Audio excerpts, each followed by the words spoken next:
Like every other cliché, the story begins with a distant land somewhere far away. On one peaceful day, the Demon King attacked. Against the Demon King, a righteous hero stood. The hero was not unaware of the Demon King's arrival. It is as if he was always waiting for the invasion. During the final battle, the hero sacrificed himself to defeat the Demon King, and peace was restored to the land. The Demon King was banished to the underground, where he must rest in eternal sleep till the day he returns once more. The world became peaceful, and the hero became a local legend. No one knows who the author of this story is. One thing is for certain, that the battle of the Demon King and the hero will keep repeating in an endless cycle. After a very long time, we come to the present timeline. A lower demon runs towards a throne. He tells the king that the Demon King, Demiorgos the 666th, has awakened. Just as he woke up, he ran away. Demiorgos has ran away from the demon realm after giving in his notice. A man with white hair stands in front of a castle. This is the Verdi Kingdom's Arkama Castle. The white-haired man has heard so much about the cozy kingdom of Verdi. Everything is so welcoming except the huge cross on a building. Two knights spot the man, and they stop him. He cannot waltz around private property like he owns the place. The white-haired man can't tell the knights he is the Demiorgos the 666th. He introduces himself as Deus. A count comes across this scene and threatens Deus to leave. Deus is an ancient god who served as a protector of the Verda kingdom. Count Brua will forgive Deus's mistake, but Deus does not back down. He challenges the throne directly. If the kingdom of Verdi is so strong, they need a strong person like Deus to rule it too. Count Bro takes offense and attacks Deus. With just one look, Deus defeats the knights, and they fall to the ground. Reinforcements join the scene, but they meet the same fate. Deus defeats the knights and uses a spell to raise the empty armors. The armors line up and start walking in front of him. The Verdi kingdom announces a state of emergency. The knights gather in front of the cast gates to fight the enemy. Deus walks in with his army of fallen knights. Within a few seconds, all the knights turn into dust. Deus smiles happily. In the center of the room, one man kneels on his knee. He chants a spell and pulls out his weapon. Deus knows this man. The Shining Man doesn't reply. He will take Deus down with the god's blessing he has received. The Shining Man runs at Deus. He may not be a pure blood, but he will still take down Deus. Deus stops the man's weapon with one hand.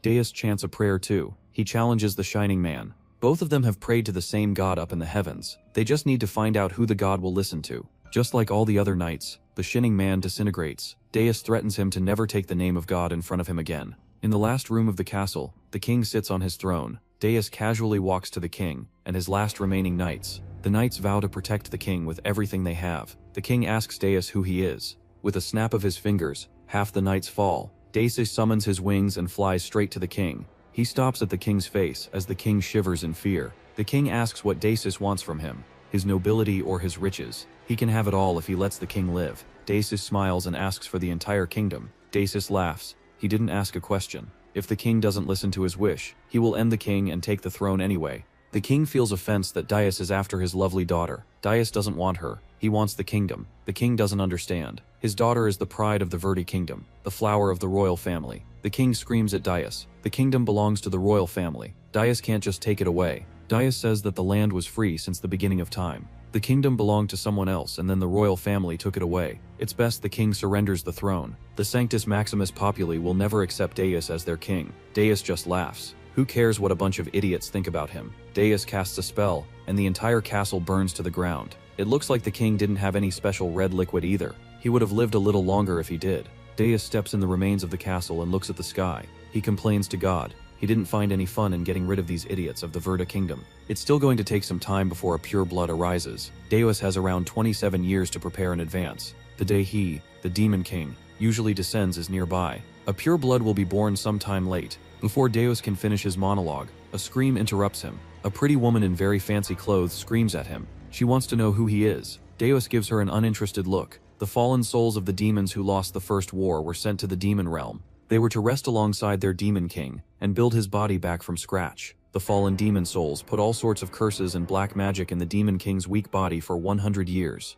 One day, he would be brought back to life. After this came the Second Demon War. The demons thought there was no hero in this lifetime, and they would take over all the land, but they were wrong. Another hero showed up just in time to save the humans. And just like that, the demons lost again. After another 100 years, the demons brought the Demon King back to life, and another hero showed up too. And the cycle kept repeating. Every time a new Demon King was resurrected, a new hero would come to save the day. The cycle kept repeating for 665 times. It took 66,580 years for this entire cycle. As the cycle repeats, the humans become unfazed to the Demon King and the hero's protection. The fallen demons think that bringing back the Demon King one last time would every time is their last time, but they never really stop. Once more the fallen demons cast their curses and their black magic to bring the 666th Demon King to live. His name is Demiurgos, the 666th, a new hope for the demons, a king who would bring despair to all the humans. But Demiurgos ran away. The pretty woman in the fancy dress challenges Demus. She wants to know what he did to her poor old father.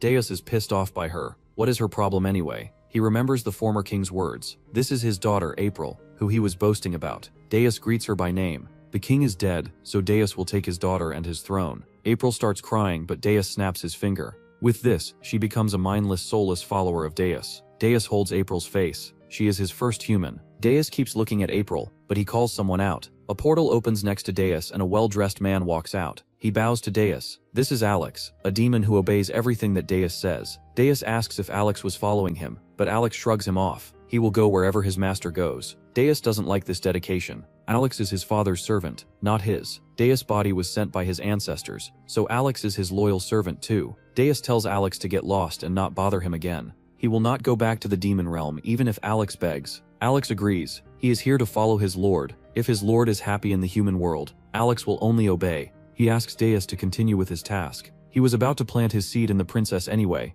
Alex vents about his life story. He served the Demon King for 80 years. When Deus was a baby, Alex fed him by transforming his body into a woman. He taught Deus all that he knew, and showed him affection till he reached his awakening. It was only yesterday when Deus was a toddler, and now, he is courting women right in front of Alex's eyes. Deus clears the misunderstanding. He is not interested in continuing the bloodline or whatever. From today he is a normal human being. Alex agrees again. This pisses Deus off. Why is Alex agreeing with everything he says? He must be scheming something. He commands Alex to share what is going on inside his evil mind. Alex asks Deus the reason for attacking the kingdom of Verde. Maybe he wanted to become rich or he wasn't happy, so the Verde kingdom faced his wrath. Dalo only wanted to live like a king if he was going to be a human. Alex claps. This is very fitting for the Demon King to invade the largest kingdom, get rid of its king, and then take the princess for himself. All of these are very evil tasks, something only the Demon King can accomplish. No lesser demon or human could think of something like this. Demiurgos is well suited to be the Demon King. Deus sees through Alex's words. He knows what Alex is trying to do. Alex offers to take Deus's firstborn son to the demon realm, so he can raise another Demon King, since the current one decided to abandon the demons. In 20 years, when the hero awakens, Alex will bring the new Demiurgos the 666th to defeat the hero. Deus looks at the princess and at the fallen castle. Alex just saved him from making a huge mistake. He almost became a father at the ripe age of 80 years. Deus gets mad and blows up another building. He can't believe his own loyal subject tried to trick him. Alex analyzes Deus. He isn't even fully prepared, but he is very strong. The new Demiurgos is much stronger and competent compared to his ancestors. Maybe this time the demons have a good chance at winning. Deus will now become the defender of justice, a hero's ally. The title of a king stands out too much. He will help the hero by staying in his shadow. They will be the best of friends, but no one will really know or doubt that he is the Demon King. With the stupid hero taking in all the pride, he will be right beside him. The hero will do all the hard work and Deus will get all the praise by doing nothing except following the hero. Alex tries to knock some sense into Deus. Without a Demon King playing his role, how will a hero come to life? If there is no evil, there will be no heroes. With his, Deus goes on a mission to find the hero.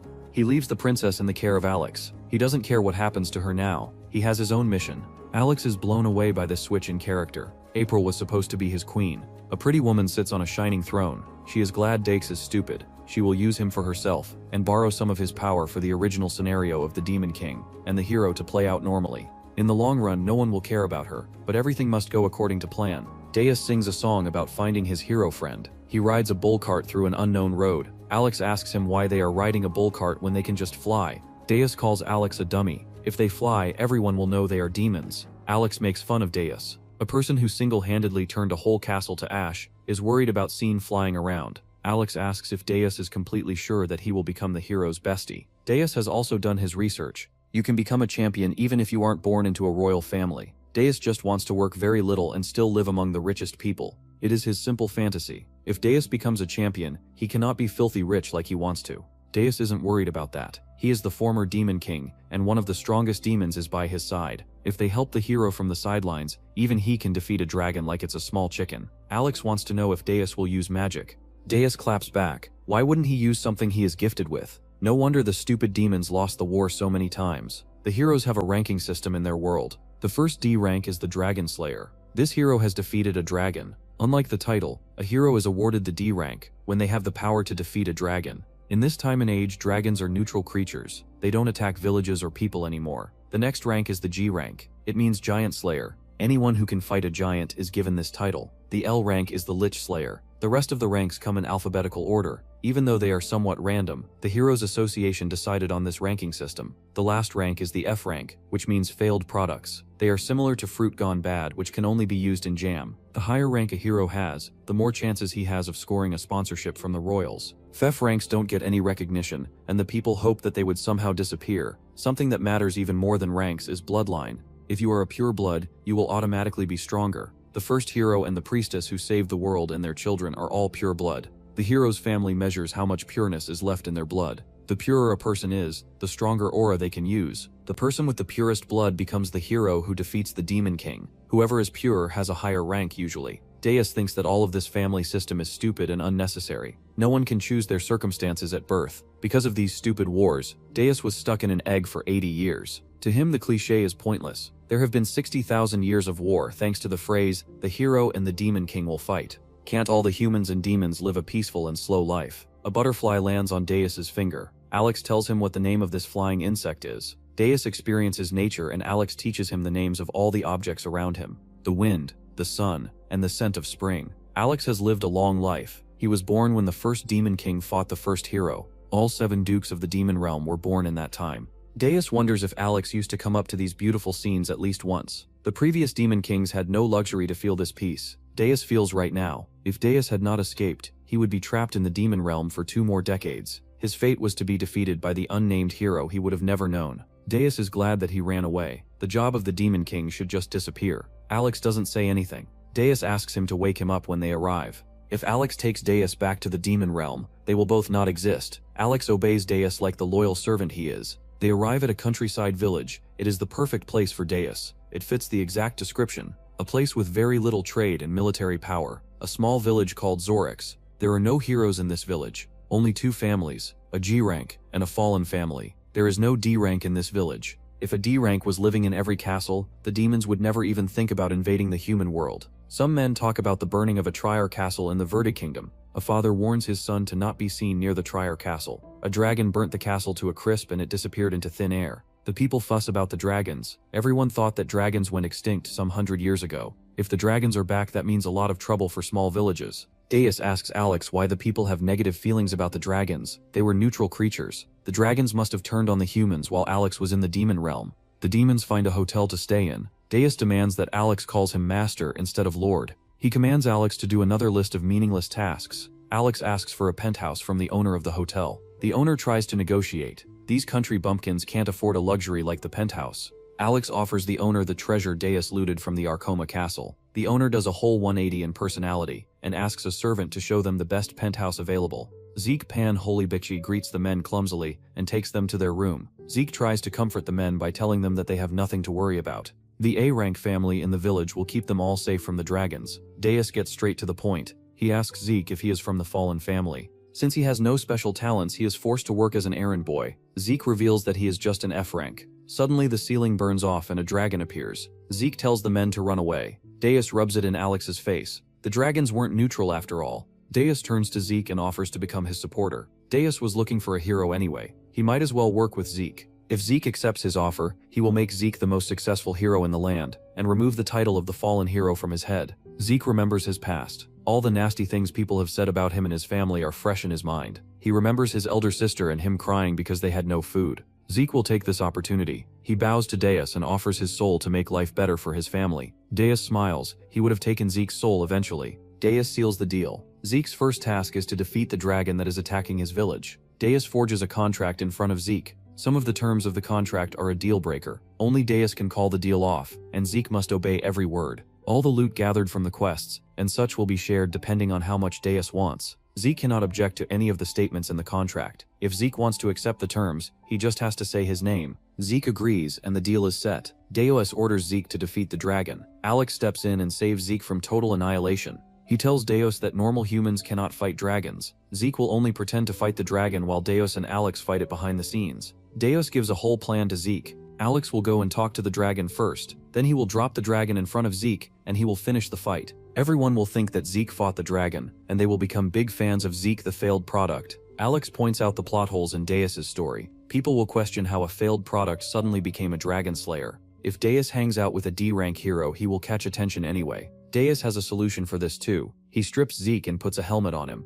Now people won't know he is a failed product, just a masked hero. Alex leaves to bring the dragon. Zeke isn't comfortable with his new hero outfit. Deus notices something misses, a weapon. He gives Zeke a broom as a weapon. Even if he comes face to face with the dragon, Zeke will not move. Deus and Alex will do all the dirty work from the shadows. Zeke doesn't understand much, but something inside him tells him to stay determined. Maybe it's something inside him. The hero genes inside him scream at him to fight and stand his ground. His hero genes want him to defeat Deus, the Demon King, on sight. But since Zeke doesn't know any better, he assumes that looking at Deus gives him courage and strength. Deus is the master who commands, and Zeke is his loyal puppy. The dragon destroys half of the village. Alex stands on top of a building and takes his cape off. Under his cape are a lot of different arms. Using those arms, he grabs the dragon's heart. Now that Alex controls the dragon's life, the dragon shouldn't resist any of his commands. Alex interrogates the dragon. Why did it come to this place? Why did it breach the contract between humans and dragons? The dragon doesn't answer. On the dragon's body, some purple-looking objects appear. The purple things speak in an unknown language. Alex gets mad at the dragon for knowing this filthy language. Alex decides to take the dragon down. On the ground in the middle of the village, Zeke stands with his trusty broom in hand.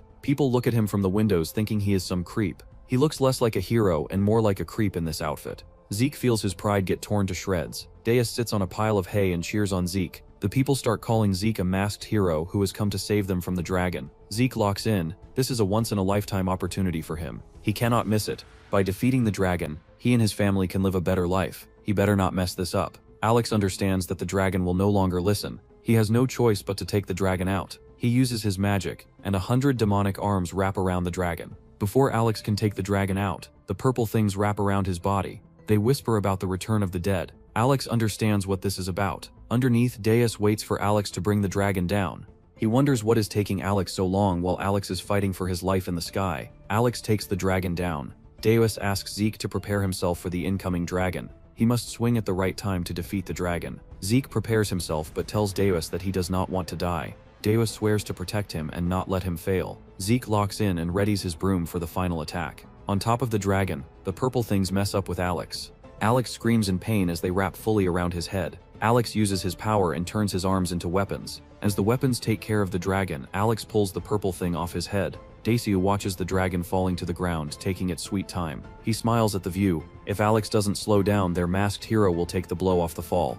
The dragon falls faster as the people panic. Zeke holds his trusty broom waiting for his final attack. Dacia notices something wrong. Alex isn't stopping the fast fall of the dragon. He notices Alex struggling with the purple things. Zeke stands his ground. No matter what happens, he will not move from his spot. Zeke remembers his father teaching him the hero sword arts at a very young age, hoping that he would become a famous, strong hero. These arts are passed down in their family for generations, waiting for the arrival of the Demon King. Zeke asked his father that the neighbor kids bully him. They say that he will not take part in the ceremony because of his family's ranking. His father clears the misunderstanding. No matter what anyone says about you, no one can deny that the blood of the hero travels in the Holy Bitch family. When the time comes, Zeke will participate in the subjugation of the Demon King as well. Zeke prepares himself for the final strike. At the same time, Deus prepares his powers as well. Both of them strike the dragon at the same time.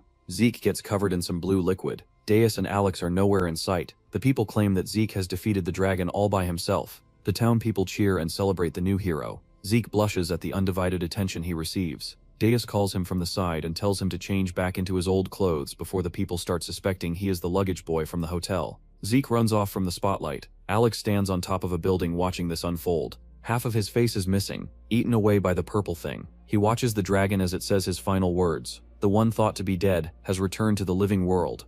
Deus wakes up in his lavish bed. Alex serves him coffee. His face has repaired completely. Zeke rushes in his room and says that there is trouble. The town people are looking for the masked hero so they can make him the default hero of the village. Deus questions what is up with Zeke's outfit. He looks like he has been working in the coal mines. Zeke was helping with the town repair since manual work pays good money. Deus sips his coffee. Everything is going according to his plan. He looks up at the sun shining down on him. Nothing can be better than this. Half of the roof of his penthouse is missing thanks to the dragon attack. People outside are screaming at each other, lost babies are crying for their mother, but for the rich, everything is perfect. People help each other clear the mess and the rubble. Women bake bread for the hard-working men and the men give each other instructions on what to do. Among the common folk, Zeke helps with removing the rubble. Deus watches him carry things 10 times his weight. He doesn't understand why the people are so dedicated to rebuilding this lackluster village. Even their failed product is working hard for his village. Alex fills Deus in with the lore. Zeke has done odd jobs since he was a little boy. He was born in a poorhouse, and raising a hero meant spending a lot of money. He has done all sorts of jobs for all kinds of people.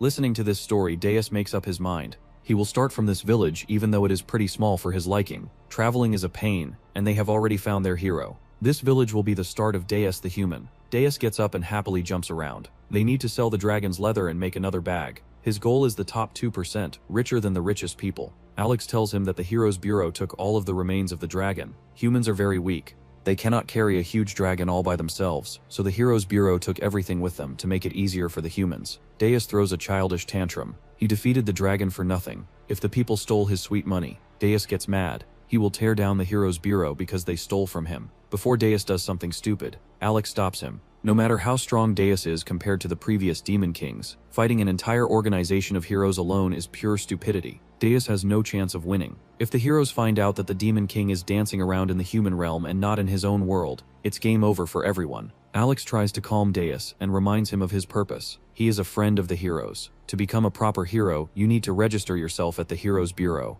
How will anyone recognize Zeke as a hero if Deus burns down the entire place? Deus understands, or that's that Alex thinks. Maybe Alex just saved the eradication of the demons at the hands of a stupid demon king. Instead, Deus offers to take down the neighboring country. He will make up for his losses by looting the other country. Alex tries to negotiate. Deus is not the demon king anymore. He is Deus the human. Deus throws the idea out the window. He can start being a human from tomorrow. Alex instead offers to take Deus back to his home. While they are traveling, Alex tries to convince Deus to go back to the demon realm. They have messed around with the humans for too long. The day the Demon King attacks in is 20 years. They don't have even a single minute to waste like this. Deus doesn't care. Just because the demons have always attacked the humans doesn't mean he must do it as well. Alex reads the cliché storyline to Deus. One fated day, the Demon King will attack the humans. All the previous Demon Kings have attacked the humans in their era. It came to them as breathing. It's an obvious task that needs to be done. No one ever said that it is mandatory. It was always thought to be mandatory. Deus says that if people were free to do whatever, what was the need of a god?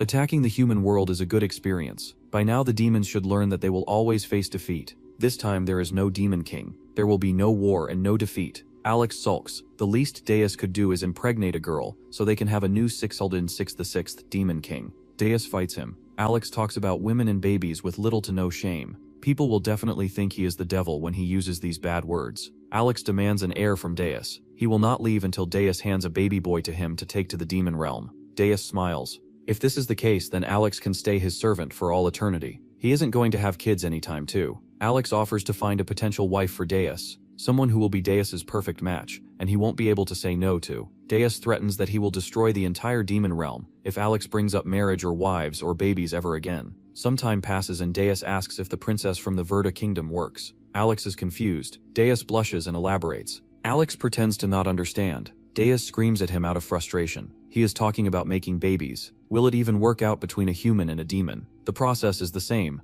Alex gives Deus an elaborate biology lesson on how babies are made. Deus tells him to shut up. He couldn't care less about babies and wombs and placentas. Alex laughs. If Deus wants, he can impregnate a female without doing the icky stuff. If Deus just kisses a girl, she has a 50% chance of bearing his child, in true anime fashion. Even a little peck has a 25% chance of impregnating a female. Holding hands isn't free either. That can also make Deus a father. Deus cannot believe how powerful his body is. It's like he was always meant to be a father. His body pretty straightforward. Defeat heroes and make babies. The more Deus learns about himself, the more he hates himself. Alex doesn't like how Deus talks about his body. It is a body blessed by God himself. Deus is the hope and the savior of the demons. He shouldn't talk badly about himself. Deus doesn't care. He feels like a ditto copy of his ancestors that must take place every 100 years. What about his opinions and wants? Must he always do as is written? He doesn't like so much to be expected of him. Suddenly, a woman's scream is heard. A group of beasts chase the woman as she screams for help.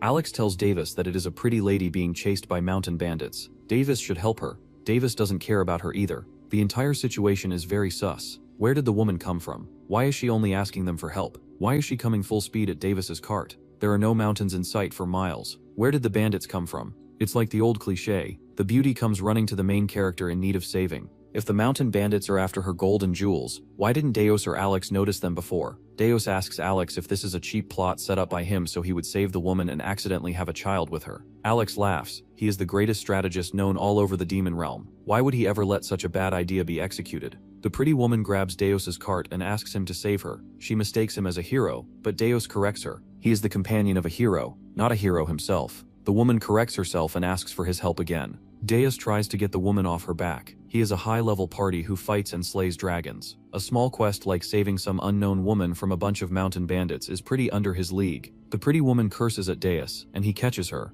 The pretty woman goes back to her helpless maiden acting. Suddenly a weapon comes flying towards Deus. A mountain bandit scares Deus off. He should run away with his little carriage if he doesn't want to turn to dust. The other mountain bandits make fun of his pale complexion and his fancy clothes. He looks like he ran away from a circus or something. Deus is upset about his damaged carriage. He uses his black magic and the mountain bandit burns to the ground. The other mountain bandits try to put the fire out, but Deus tells them that it is not possible. The fire will not kill the mountain bandit, but it will burn on for eternity. Deus threatens the other mountain bandits and tells them to run away before they meet the same fate. The mountain bandits run away knowing that they have messed with the wrong person. Deus tells the woman to get lost because he has solved her problem for her. The pretty woman doesn't go away. Instead, she asks for more help. Her temple has been raided by the mountain bandits. All the priestesses have been captured, and the holy relic is lost. She asks Deus to restore the temple, free the priestesses, and save them all from harm. Deus picks his nose and tells her that he will not be doing some low-level quests. He commands Alex to start the carriage.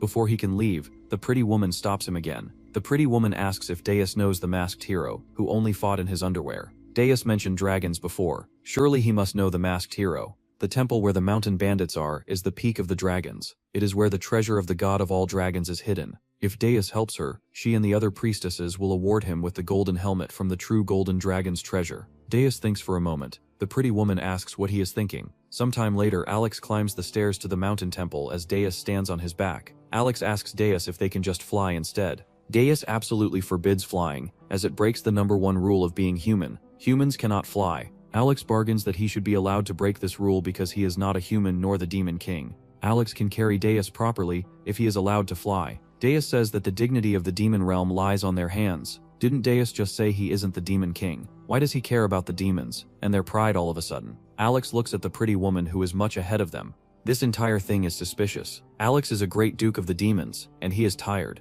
The pretty woman has been climbing the mountain at a much faster speed, and she doesn't look even a bit tired. This is most definitely a trap. Deus looks at the pretty woman. He doesn't care who she is or what she wants, but if she has lied to him about the golden helmet of the dragons, he will wear her head as a helmet. Deus wonders if the dragons worship a god too. Alex explains the situation. Similar to how Deus or Demiurgus the 666th is worshipped in the demon realm, the true gold dragon is the king of all the dragons. The demons, the humans, and the dragons all have one god. He is the creator of all beings. Deus thinks that God is favoring the humans. The dragons and demons are just side characters that help the humans gain popularity and greatness. Alex tells Deus that God is the one true love and the truth. If the demons take over Horsen, a land that is blessed by the light of God, the demons will gain favor with God as well. Deus comments that this is one odd way to show love. Finally, they reach the top of the mountain and Alex falls down. Deus gets off his back and comments that he is weak. He needs his ride down the mountain too. Deus walks inside the temple with little care for his safety.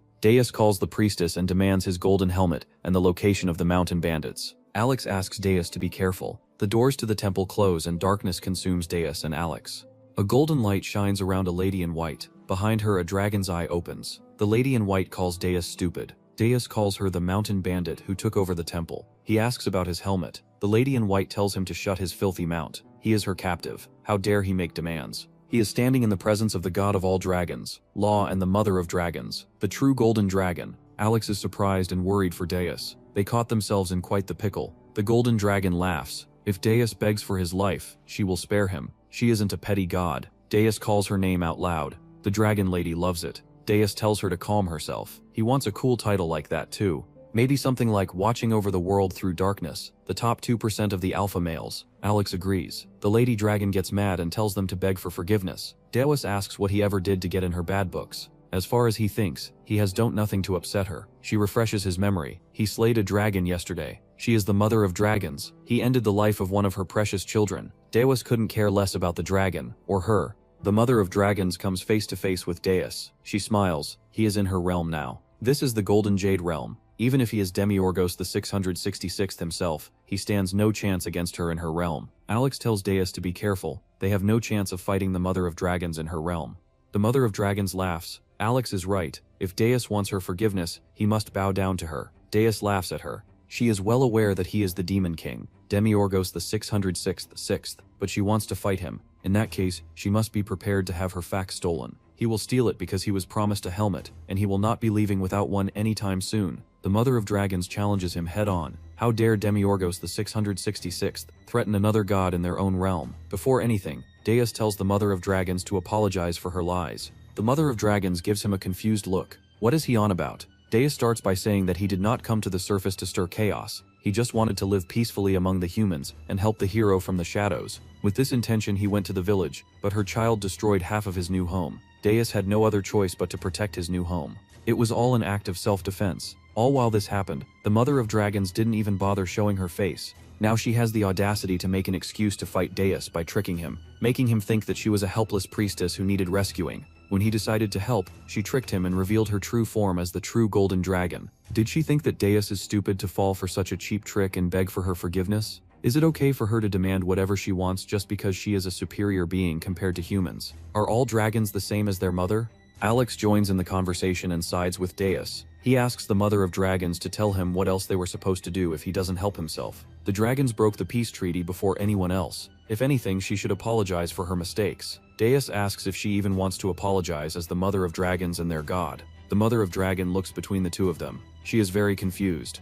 Deus shames her parenting style. He can always see when a parent is a problem in raising a child, and this case is not any different. The Mother of Dragons says that she is not the true mother of the dragons, but it is too late. Alex and Deus have cornered her. They tell her that she is avoiding responsibility. She wants to feel all the authority of a god, but she doesn't want to take any responsibility for a misdeed done by her children. They go on and on about how she is a bad mother, and she needs to improve her ways, otherwise all her children will turn out spoiled rotten. She needs to hold herself accountable and apologize for the harm caused to Deus. The Mother of Dragon doesn't like how the tables have turned. She wanted an apology out of Deus, or Demiorgos, the 66th, but now she is getting a lecture on bad parenting and how to be a better parent. Alex and Deus tell her once more that she is at fault, and she can make things better by letting them out of her realm. They turn to walk away dramatically. The Mother of Dragons asks them to wait. While they are here, why not listen to a request she wants to make? Deus tells her to apologize. After this, she can make any requests or demands. The Mother of Dragons finally apologizes, and Deus pats her head like some grandfather. He doesn't like her apology, but since she went out of her way, he will accept it. The Mother of Dragons makes her request. She needs Deus to hunt all the dragons for her. Deus makes fun of her. She is the Mother of Dragons, their true god and savior, and she wants her own children to face defeat by the hand of Deus. Deus then flips his personality. He isn't stupid to fall for the same trick 2 times. Alex mentions the purple things that attacked him. The purple parasites control the brains of the dragons and make them disturb the peace in the human world. The Mother of Dragon agrees. She only wants to get rid of the dragons who don't respect the peace treaty. Dragons whose lovers or children are hunted by humans become extremists. Since dragons are meant to be neutral, the extremists are blind and rage. They use dark magic and ruin the minds of peaceful dragons and made them attack villages. This way another war can start between the humans and the dragons. The Mother of Dragons wants the dragons to be neutral no matter what. She doesn't want her innocent children to be dragged to war for nothing. Deus summarizes the mission for her, but he wants to know what he will get by doing her dirty work. Deus demands 5 dragon scales as compensation since they are used to make the best weapons and armor. 5 dragon scales for each dragon he hunts, and he will do as she says. Deus is acting less like a god and more like an Indian scammer. Deus forges another contract out of thin air. If the true golden dragon fails to meet his demands, she will become his servant for life. The golden dragon agrees to the contract. Deus leaves the realm through a door. The true golden dragon opens. Before Deus can leave, the Mother of Dragons tells him to capture her children alive. She will try to save them before she takes any extreme measures. Deus agrees and walks out. Deus feels very happy about his deal. He is lucky to bump into the Mother of Dragons and milk a good deal out of her. Suddenly he remembers what he was promised. He turns around, but the dragon's realm has closed. He forgot his golden dragon's helmet. He feels like the Mother of Dragons scammed him instead. Now he has no choice but to leave since he cannot enter the dragon realm. Deus throws a tantrum. The next time he sees the Mother of Dragons, he will steal her face to use as a helmet. Deus wakes up in his penthouse, and he has a new idea. He will become a weapon trader, and his business will be booming. Alex tries to knock some sense into him, but he is a lost cause. Alex feels betrayed that Deus left his kingdom to sell a bunch of stupid weapons to the humans. Deus says that Alex is a boomer who doesn't have any business sense. Deus glazes over his deal with the Mother of Dragons. Dragon scales and weapons from the Mother of Dragons almost make him the top 2% quickly. If he catches a few dragons in a day, he will receive the weapons and scales in bulk. That way he will be richer than the richest kings with a full inventory of items to sell. His business has no chances of failing, since a war happens every 100 years anyway. Alex sobs behind him. There won't be any war this time because the Demon King will be selling weapons in the human realm. Zeke stands off at the side and thinks about all this. Deus makes an evil face. A weapon trader is just a facade for him to set his real plan in motion. He has no intention of living his life as a weapon trader. He will become the companion to the greatest hero. That is his #1 goal. Alex becomes happy too. Deus hasn't forgotten about his responsibilities as a demon king. Maybe the demons still have a chance at survival. Deus commands Alex to take Zeke and find the perfect spot to open their new weapons shop. Deus rethinks his plans. Why would he become a weapon trader of all people? The answer is pretty simple. He will become a landlord soon. He will become the greatest landlord that any fantasy world has ever seen. It's a good thing that Alex trusts him completely. Deus lies down and recalls the events of the past few days. He found a dumb hero and a dumb blonde to make money off of. All he needs to do now is sit back and relax while the money rolls in. All of this is okay, but Deus doesn't understand why he feels empty inside. If he destroys the village and gets rid of all life, will he feel happy? A voice starts talking to him. The voice tells him to start a war, get rid of everyone, capture the men and the women, and make them work for the demons. If he succeeds, the cycle of 1,000 years will break, and the demons will be free of their imprisonment in the underworld. Deus tells the voice to shut up. It is ruining his nap time. In the evening, Alex takes Deus to the spot where they will set up the weapons shop. The previous owner of the building passes away when the dragon attacked, so this place is practically free of cost. Deus compliments Alex for his speed. He didn't even let Deus nap. Alex got too excited hearing the real plan, so he did everything he could as soon as possible. Alex looks at the broken building. If they get Zeke to fix it up, it'll look brand new. Deus is surprised to find out that Zeke can repair buildings. Alex tells Deus that Zeke has also worked as a carpenter. Zeke is a skillful man, especially at such a young age. Too bad blood purity level is passed down from families. If Deus remembers correctly, 2 parents who are close to pure blood can also give birth to an F-class child. On the other hand, many children are born F-class and become high-level priestesses and heroes. If the purity level is random, then Zeke has a chance of becoming the great hero who defeats the Demon King. The Heroes Bureau shouldn't label him an F-class just because he is from an F-class family. Alex knows why this is. Talent is not inherited, but wealth is. A family that can raise some good heroes and priestesses is able to make the wealth equal to that of a king. Using that wealth, the families can raise several other children with more pure blood. This is sort of an infinite money glitch for already well-off families. In simple, if you are born in a poor family, even with the talent, you will not be able to shine compared to other children who are talentless, and their own strong point is their parents' money. Zeke has already been classified as an F-class. This just pisses Deus off. How bad were the demons to lose to men and heroes who are only after money? He beats Alex up like his personal punching bag. Deus calms down. It's not like he cares about what the demons do anymore. With this, they leave to find Zeke. Zeke has his own business ideas. He has opened up a noodle stall that has a lot of customers. The noodles might be an odd thing, but it brings in decent money for his family. Deus demands a bowl, and Zeke prepares food for him. Deus drools while looking at the noodles. He takes a bite and immediately loves the noodles. Alex watches him gobble down the noodles and joins in. Deus tells Zeke to give up being a hero. He should sell noodles, and Deus will be his loyal customer. Zeke thanks Deus for everything he has done. Thanks to Deus, his younger siblings are able to afford hero school uniforms. They're good kids, and they never complained, but the new uniforms made them really happy.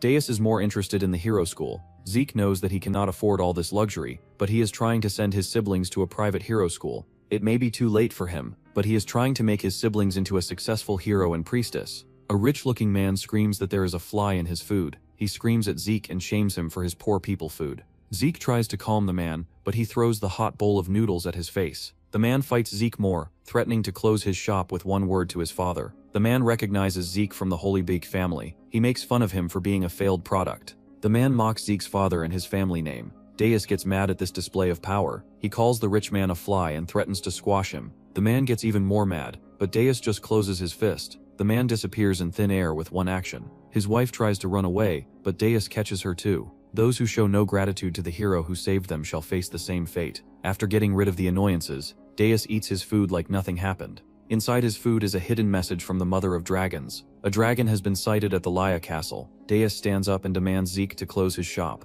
They need to secure the bag at Laya Castle. Alex, Deus and Zeke ride the carriage at a very fast speed. Alex notices that Zeke is shaking like a leaf. He asks if Zeke is worried or nervous about the mission. He never dreamed of fighting dragon floats. Even orcs and little creatures were beyond his imagination. Now he is fighting dragons and bigger monsters, all thanks to Deus and Alex. He looks at Deus, who is busy picking his nose. Whenever he looks at Deus, he feels a rush of confidence that tells him that it's just a measly dragon. But when he comes face to face with a dragon, he feels scared to his bones. Alex compliments Zeke for his strong mindset. Whether or not Zeke believes he is a hero, to Deus, Zeke is the best hero that's ever been born. Even if it doesn't feel like it, Zeke is the leader of their little adventure team, so he should feel confident always, even though he doesn't look like it either. They reach Laya Castle, and the dragon is 3 times larger than the dragon from the village. The purple parasites cover the dragon's face as he roars. Zeke gets up ready to strike the dragon. The dragon has frozen the entire castle over, and the people are nowhere to be seen. Deus doesn't bother getting up. The people are safe in a corner of the forest. The castle should have a decent number of G-class heroes. They made sure that the people made a safe and timely escape.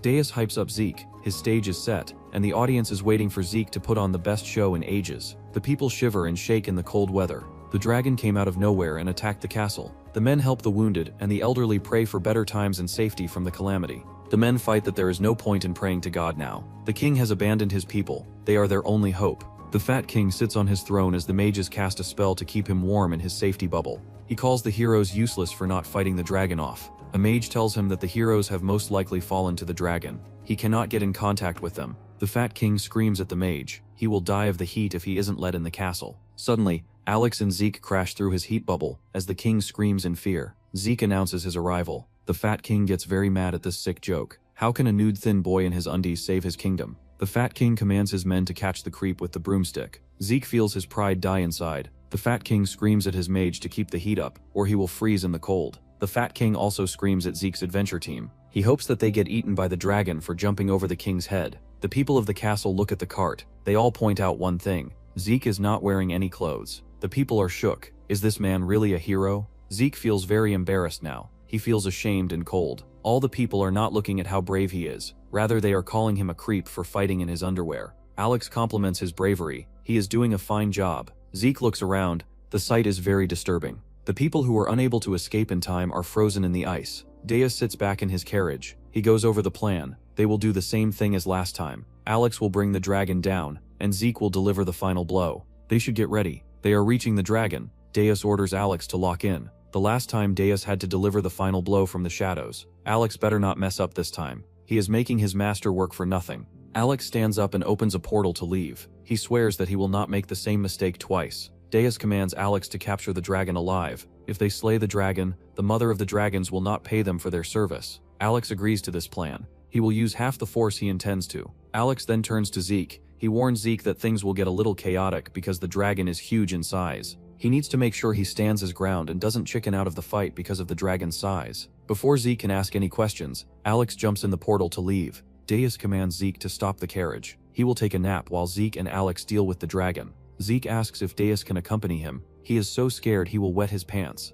The dragon notices a menacing presence. It looks up to see the looming figure of Alex with the moon behind him. He looks like he's come to bring divine punishment. Without a second wasted, Alex charges at the monster. He kicks it down with brutal force, and the dragon can't even react in time. A tense battle begins, but Alex is too fast. The dragon can barely keep up with his lightning-fast attacks. Alex makes the fight look easy as he easily dodges the dragon's attacks without breaking a sweat. Suddenly, a blinding light illuminates the sky and Zeke watches from a distance in complete disbelief. Zeke can barely even catch his breath, and he's left completely speechless. He thinks that whatever he just saw was awesome. Chaos and confusion has taken over the battlefield. Zeke remarks that he can't see a thing with all that smoke. He wonders if it's already begun as he tries to make his way through the battlefield. He is completely locked in, thinking that he quickly needs to find a place where Alex can locate him easily. Suddenly, a familiar voice calls out to him in this chaos, addressing him as a failed product. It's Deus. He gives Zeke his shield, reminding him of his own words. He recalls how Zeke said that a hero should at least have his shield.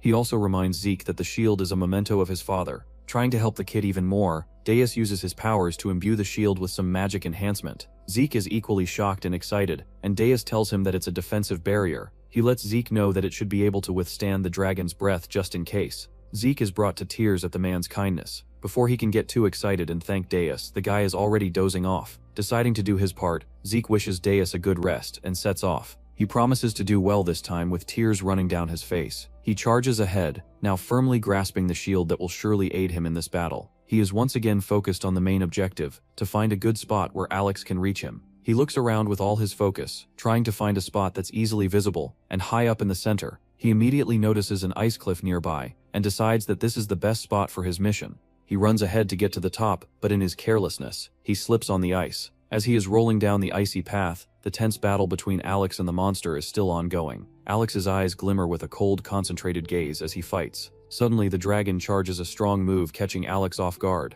Alex appears to be injured by the attack, and the dragon roars in anger. As the dragon is about to take flight, something strikes it from below. It is Alex. He doesn't know when to give up and uses his enhanced form to relentlessly attack the dragon. Alex's face is almost completely hidden by his demonic form, and his eyes light up with a menacing glow. He attacks the dragon with all his force and brings it to the ground. The gigantic monster growls in pain. Alex comments that the beast is quite resilient, wondering if it is because of its size. The dragon shrieks loudly as Alex approaches it, determined to end this battle. Alex lands a mighty blow to the dragon, and shockwaves are felt all across the area. Zeke is watching from the perfect spot, and thinks that just being there to witness this is frightening. He can't believe that Alex is handling the dragon all by himself. Zeke is equally impressed and terrified of Alex's abilities. He admires the display of power and wonders if Alex could be a D-rank hunter. Suddenly, Zeke's attention is drawn to the ruckus nearby. The desperate people are screaming for their lives, wondering if a hero has come to save them. They all cheer with relief and exciting, screaming that they are saved. They all cheer the heroes on,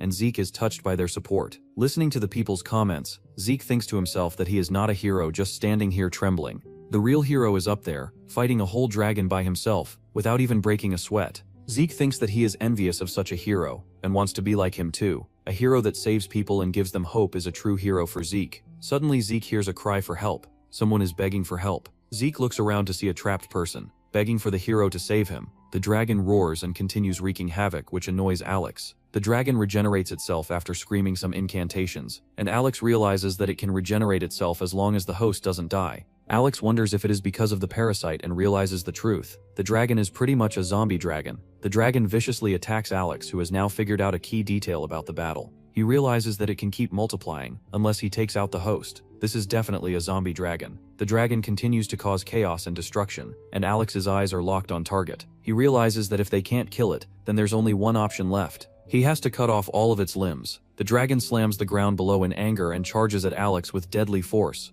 But Alex is a total badass. He stops the dragon's charge with a single hand. Having his target locked down, Alex unleashes his 100 hands attack, transforming his body into 100 limbs that attack the dragon from all sides. All of his 100 hands merge together into a single large hand, and Alex closes it into a fist. He beams his fist of doom down and slams it into the dragon, destroying its skull. This is Alex's 100 demonic hands, the hammer of hell. Alex beats down the dragon with his ginormous hand, punching, grabbing and throwing it around like a toy. Finally, Alex holds his hand against the dragon's neck, looking to finally end this battle. But the dragon is not ready to lose yet. It draws on its breath, charging a final ultimate move. A bright light starts emitting from the dragon's mouth and a tense air fills the battlefield. The dragon is about to strike Alex with its breath attack. Zeke immediately jumps into action but stumbles, landing headfirst on the ground below. But he picks himself up, worried about Alex's condition. He looks up to see Alex using his 100 hands to form a protective barrier around his body. Alex is ready to end this fight, here and now.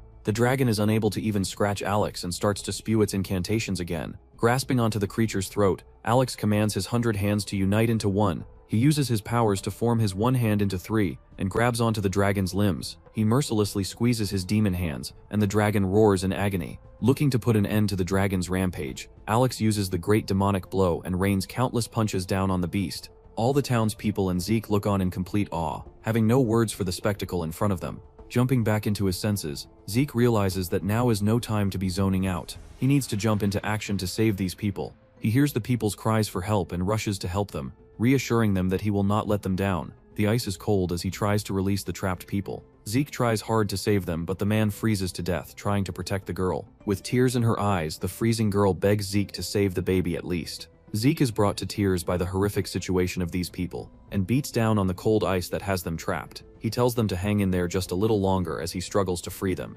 Zeke realizes that he must incapacitate the father to save the mother and baby. He smashes at the trapped family, struggling to help them as a ginormous battle goes on behind them. Zeke realizes that Alex will be here soon, so he needs to help these people quickly and get back to position. Suddenly, a blinding light emerges from the dragon, and Alex along with all the onlookers immediately notice it. One of the soldiers yells at Alex to get out of the way, warning him that that light destroyed their castle too. Alex stands his ground as the dragon charges his attack, and the entire battlefield is covered by a flash of light.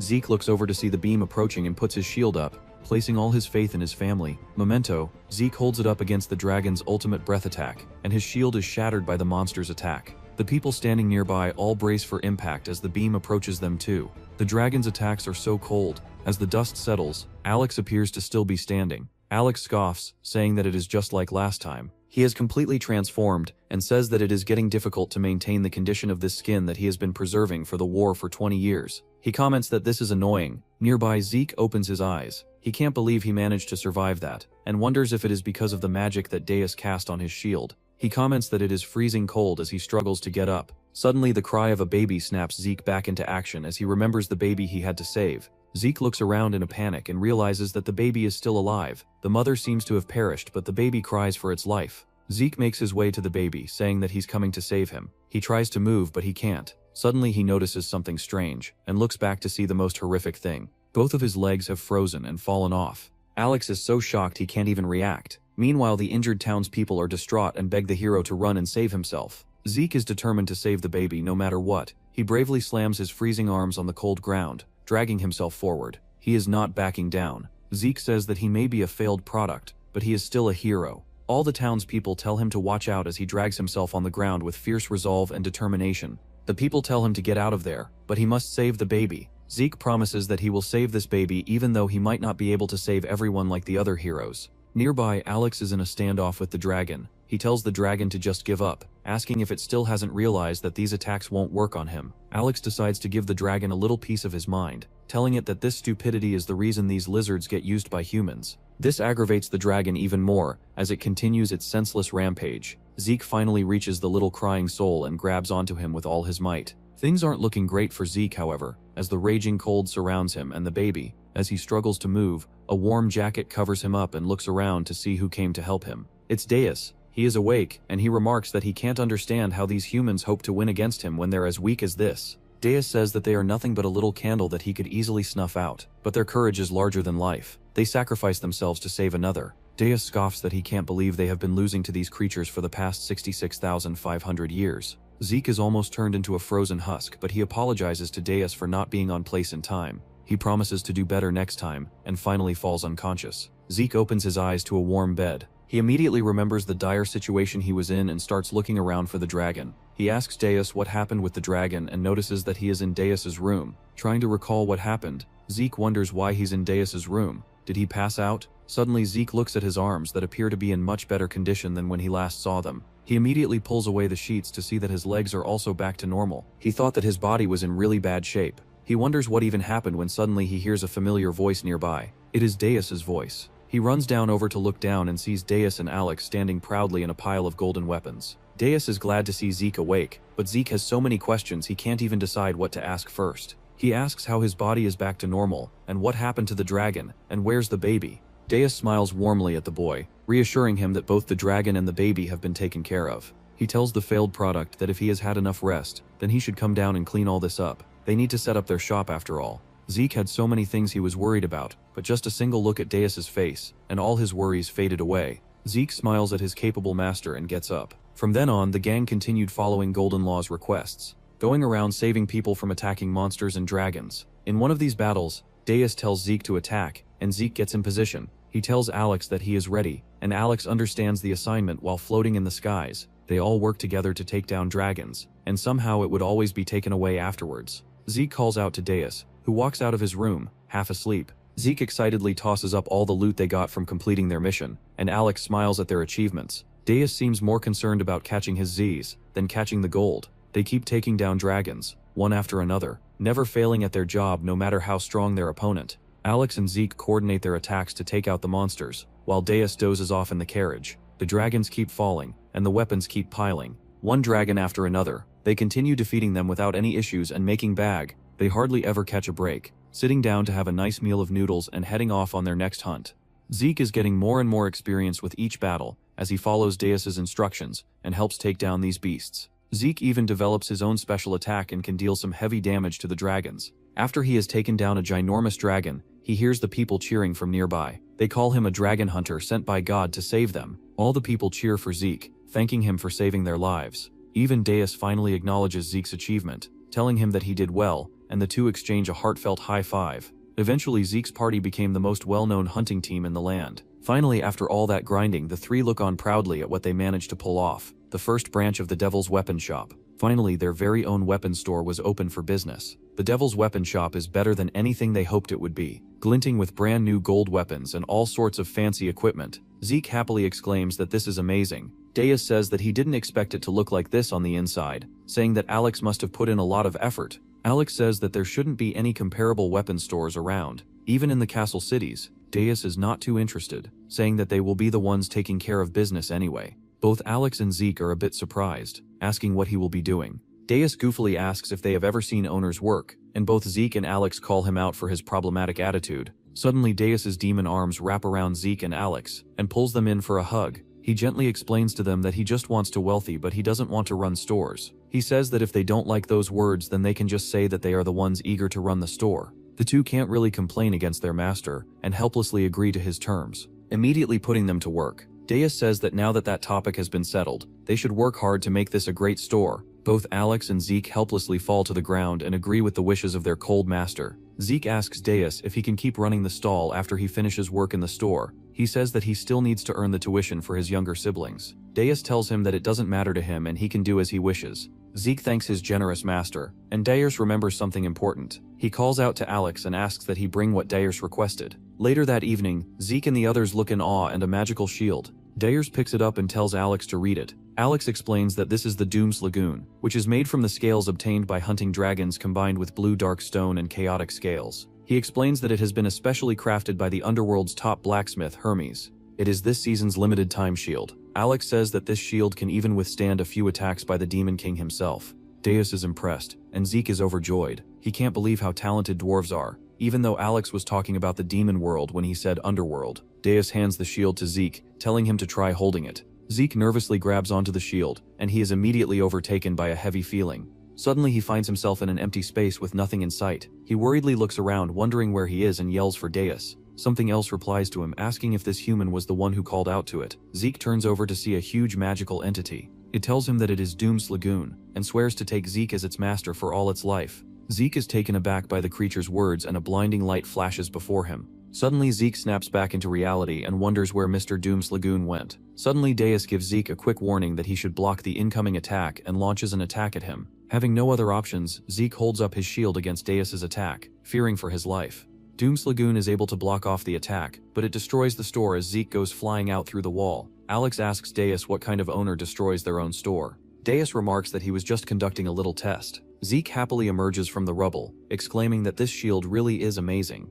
Zeke says that this shield is so great that even a G-rank hero would want it. Deus doesn't agree, saying that it is much more impressive than that as it was able to block his Doom Spear. Feeling generous, Deus tells that this shield now belongs to Zeke. Zeke can't believe what he is hearing. Deus happily explains that they should give him overpowered gear since he is so weak. He says that he will start adding more gear, one by one, but they should start with this. Zeke is brought to tears at the kindness of this demon. He asks if giving such an impressive shield to an F-rank hero like him is even okay. Deus reassures him that it is his now. Zeke warmly hugs his new gear and cries tears of joy. He exclaims that he never imagined he would be able to hold something this amazing in his lifetime. He says that this is the greatest shield in the world. Deus calls Zeke a dummy, asking why he's crying when he didn't even hurt him. Elsewhere, a crazy party seems to be going on in the Arcoma Castle in the Kingdom of Verde. A man wearing royal jewels in his arm says that it sure is heavy. He says that someone was holding on to a lot, even though he can't take it all to his death. The guy says that the old man has no conscience, as he grabs onto Princess April, who seems to be in a daze. Suddenly a strange robed figure enters the room, and everyone is focused on them. The person laughs as they enter and make their way through the castle. He looks like he is searching for something, and looks around everywhere in the room. The strange hooded man makes his way through the room and approaches the head honcho. He says that from the castle gates all the way here, there isn't even a trace of a fight. The guy asks what he means and who he is. The strange man looks up and smiles, telling the man not to worry and continue as he was.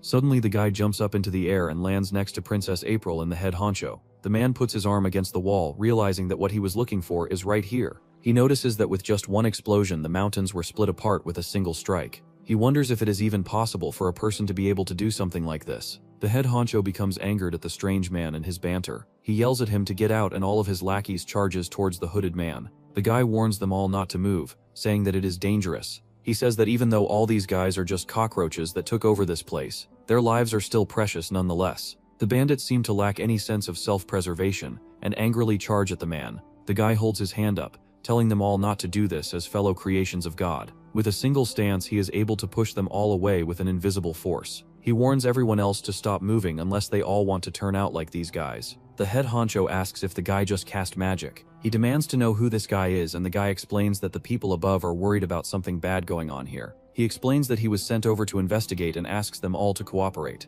The head honcho asks what he means by above, and the guy explains that he is talking about the representative of God, the Sanctus Maximus Populi. The head honcho immediately screams in shock, wondering if the guy is talking about the holiest of all, the Sanctus Maximus Populi. The guy says that there is no need to explain further then. He asks the man to explain exactly what happened in this palace that day. He wants to know how the Arcoma castle was tore down in an instant. That's known to be the best. He says that it makes no sense. The man swears that he doesn't know either, claiming that he only heard the traders in town refer to him as white hair. The guy is immediately drawn to the mention of white hair. The head honcho explains that the traders saw an unknown white-haired person enter the castle gate that morning, and shortly after, all they heard was screams. Then suddenly, the castle exploded. The guys light up in curiosity, and the man swears that he doesn't know anything more. He exclaims that only God knows what actually happened here, because everyone in the castle died. The guy smiles and thanks the man for his answers before quietly walking away. Feeling it necessary, the man speaks his mind, claiming that the white-haired man was a savior. He exclaims that the tyranny of Verde's king was beyond belief. The man scoffs at Castle Arcoma being the world's greatest castle, saying that it was built on the blood and bones of the poor citizens. The people all agree that the white hair was a savior sent by God to return the castle to the rightful owners, the citizens. The man goes as far to claim that the man was far superior to any one of the Sanctus Maximus, who exploit God to live luxurious lives. This strikes a nerve in the guy, who turns around with fierce eyes. He says that that was a grand speech, but they will be the ones to decide if the white-haired savior was really sent by God, or if he is part of a new evil force. Feeling angered, the guy coldly takes off the man's head, asking how he even dared to speak of the Sanctus Maximus in that manner. Elsewhere, Deus is standing over the body of a dragon they just defeated, feeling frustrated that these bacteria is here too. Alex clarifies that it is not bacteria but actually a parasite. Deus says that that's basically the same thing and suggests that they call it here as the Golden Law will take care of the rest. The team walks away as they talk about recent events. Deist says that he was happy at first since they had so much work, but he wonders if it's this much. Wouldn't it be a serious problem for the dragons? Deist comments that if it's gotten to this point, shouldn't Golden Law herself take a stance and clean this up? This she claims to be the god of dragons. Alex explains that maybe she can't take care of things herself, since she is in the body of a human in this world. Deist wonders what Alex means. Alex explains that he isn't entirely sure but believes that it has something to do with the records kept in the Dimensional Library. Deus asks about the Dimensional Library, and Alex explains that it serves as the most crucial piece of evidence officially recognized during trials of gods. He further explains that since memories or statements can be easily manipulated using hallucination magic, the Dimensional Library is the only officially recognized evidence since it can't be changed once written. Deus wonders if the reason that the Golden Law can't take action is because of her fear of leaving a record in the Dimensional Library. He wonders if her being here is a secret that shouldn't be known to the public. Alex says that that is indeed the most likely explanation. Alex comments that how could a lowly person like him ever fathom the personal matters of the dragon god. The two walk over to their carriage and notice Zeke peacefully passed out in front. Alex comments that Zeke must be pretty worn out, saying that even though he might not act like it, he did face a dragon that even a Class G hero would have a hard time with. He says that it might have been possible only because it is Zeke, since he is used to holding on and withstanding. Deus notices something strange, and wonders why he is carrying the shield around like that. All wrapped up, Alex explains that he was saying stuff like he must take care of his precious shield so that he can pass it on to his siblings once he becomes a real hero. Deus says that the dumbass should just use it without a care, since he can just get a new one for his younger siblings. Deus says that they should get going, and tells Alex to put him in the carriage so he doesn't wake up. With that, they head out. Deus comments that Zeke's arms and legs are staying attached pretty well.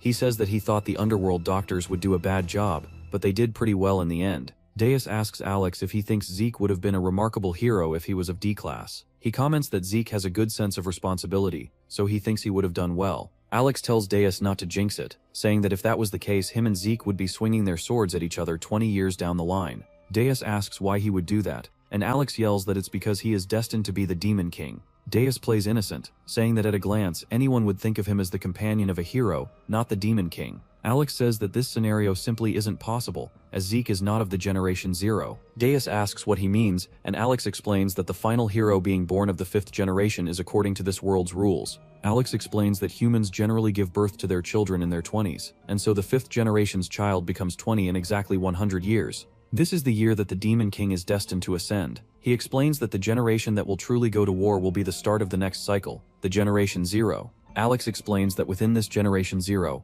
only one final hero is born, so a 4th generation kid like Zeke can't become the final hero, but maybe his child can. Deus scoffs at the rule, asking if ever 100 years when the demon kind invades, the final hero is born. Deus says that that rule is like a really bad joke. Alex decides to ask the hard question, asking why Deus has abandoned them and quit being the Demon King. Deus decides to play dumb, asking if he really still hasn't told Alex. Alex gets frustrated, exclaiming that he did not tell him. Deus says that the reasons really isn't anything special. He is about to explain when suddenly, he is cut off by an explosion nearby. Deus realizes that the thing in the sky is a flying ship. They realize that it must be one of the royalties and the ship is being attacked by a dragon. The dragon is relentlessly breathing fire onto the ship. Deus is shocked, wondering if dragons are really that easy to find in this world. Alex recognizes the emblem on the ship's flag. It's the Holy Four. He explains that it's a family that created almost 100 final heroes, the purest of the pure-blooded families. Alex says that he can't understand why the two powers that were fighting side by side in the 100-Year Wars are now against each other. While Alex is pondering the state of this world, Deus smiles radiantly and says that they should go watch the show. The guards try to carefully move the item, but despite their best efforts, one of the carriage's wheels breaks off. Their boss gets angry at them for being so careless, as this may lead to the thing breaking. The man angrily wonders if his men have any idea just how much the thing costs, and if even a single scratch ends up on that thing, then their heads will roll. Suddenly they hear a loud screech. The man turns around and realizes that have been caught. The dragon screams and screeches. The man realizes that the dragon is after the item and orders his men to stop it no matter the cost, and tells the archers and magicians to get ready to fire. The archers ready their bows and the mages prepare spells. At the man's order they open fire at the dragon, but have no effect, but the dragon attacks them with his fireballs, blasting them to pieces. The man isn't worried about his men and only cares about the safety of the item. He looks up and sees that the dragon is coming around for another pass. He screams at his men that the dragon is just a baby, so they should make sure to hit it this time, and orders everyone to aim, as this is their last chance. He gets told to move aside and is kicked in his head. Various uses the skill Trimming Camellia Branches, and takes down the dragon in a single attack, which impresses the shorty very much. Various mocks the dragon, saying it would have lived if it left after its first attack, and calls it foolish. Shorty says to Various that they would have been able to take care of the dragon eventually, and even if it was just a baby, he is incredible for being able to split a dragon in half. But according to Various, a dragon is a dragon, and he orders Shorty to quickly wipe his sword, a task he joyfully accepts. Various orders the man to clean up the place and ask for reinforcements, because if the item gets exposed for any reason, then his father will have his head. Suddenly a voice appears asking about the item. They turn around asking who the two standing on top of the item are. One of them kicks off the cover, which reveals that the item is in fact a dragon. Aitea sees that the eyes appear to be normal, so the dragon hasn't been infected by the parasite yet, so the baby dragon was going after it just to save his mother, and Alex agrees with Deus. Deus provokes them, asking if they weren't in a ceasefire with the dragons, and says that even though are a part of the hero's family, they stink of conspiracy. Various gets mad and realizes that there are a few more corpses that he must take care of. Alex whispers to Deus, asking why he is provoking Various. Deus smiles because he is just curious about the skills of a pure blood. Various turns around and orders Shorty to take care of the two. Shorty has no idea who the two are and tells them to blame their eyes for seeing what they weren't supposed to see, and orders his men to attack them. Deus sees that Various is ignoring him and walking away, which makes him mad, so he orders Alex to kill everyone. But Alex questions him that they were playing the hero's companion. Deus can't see the connection yet.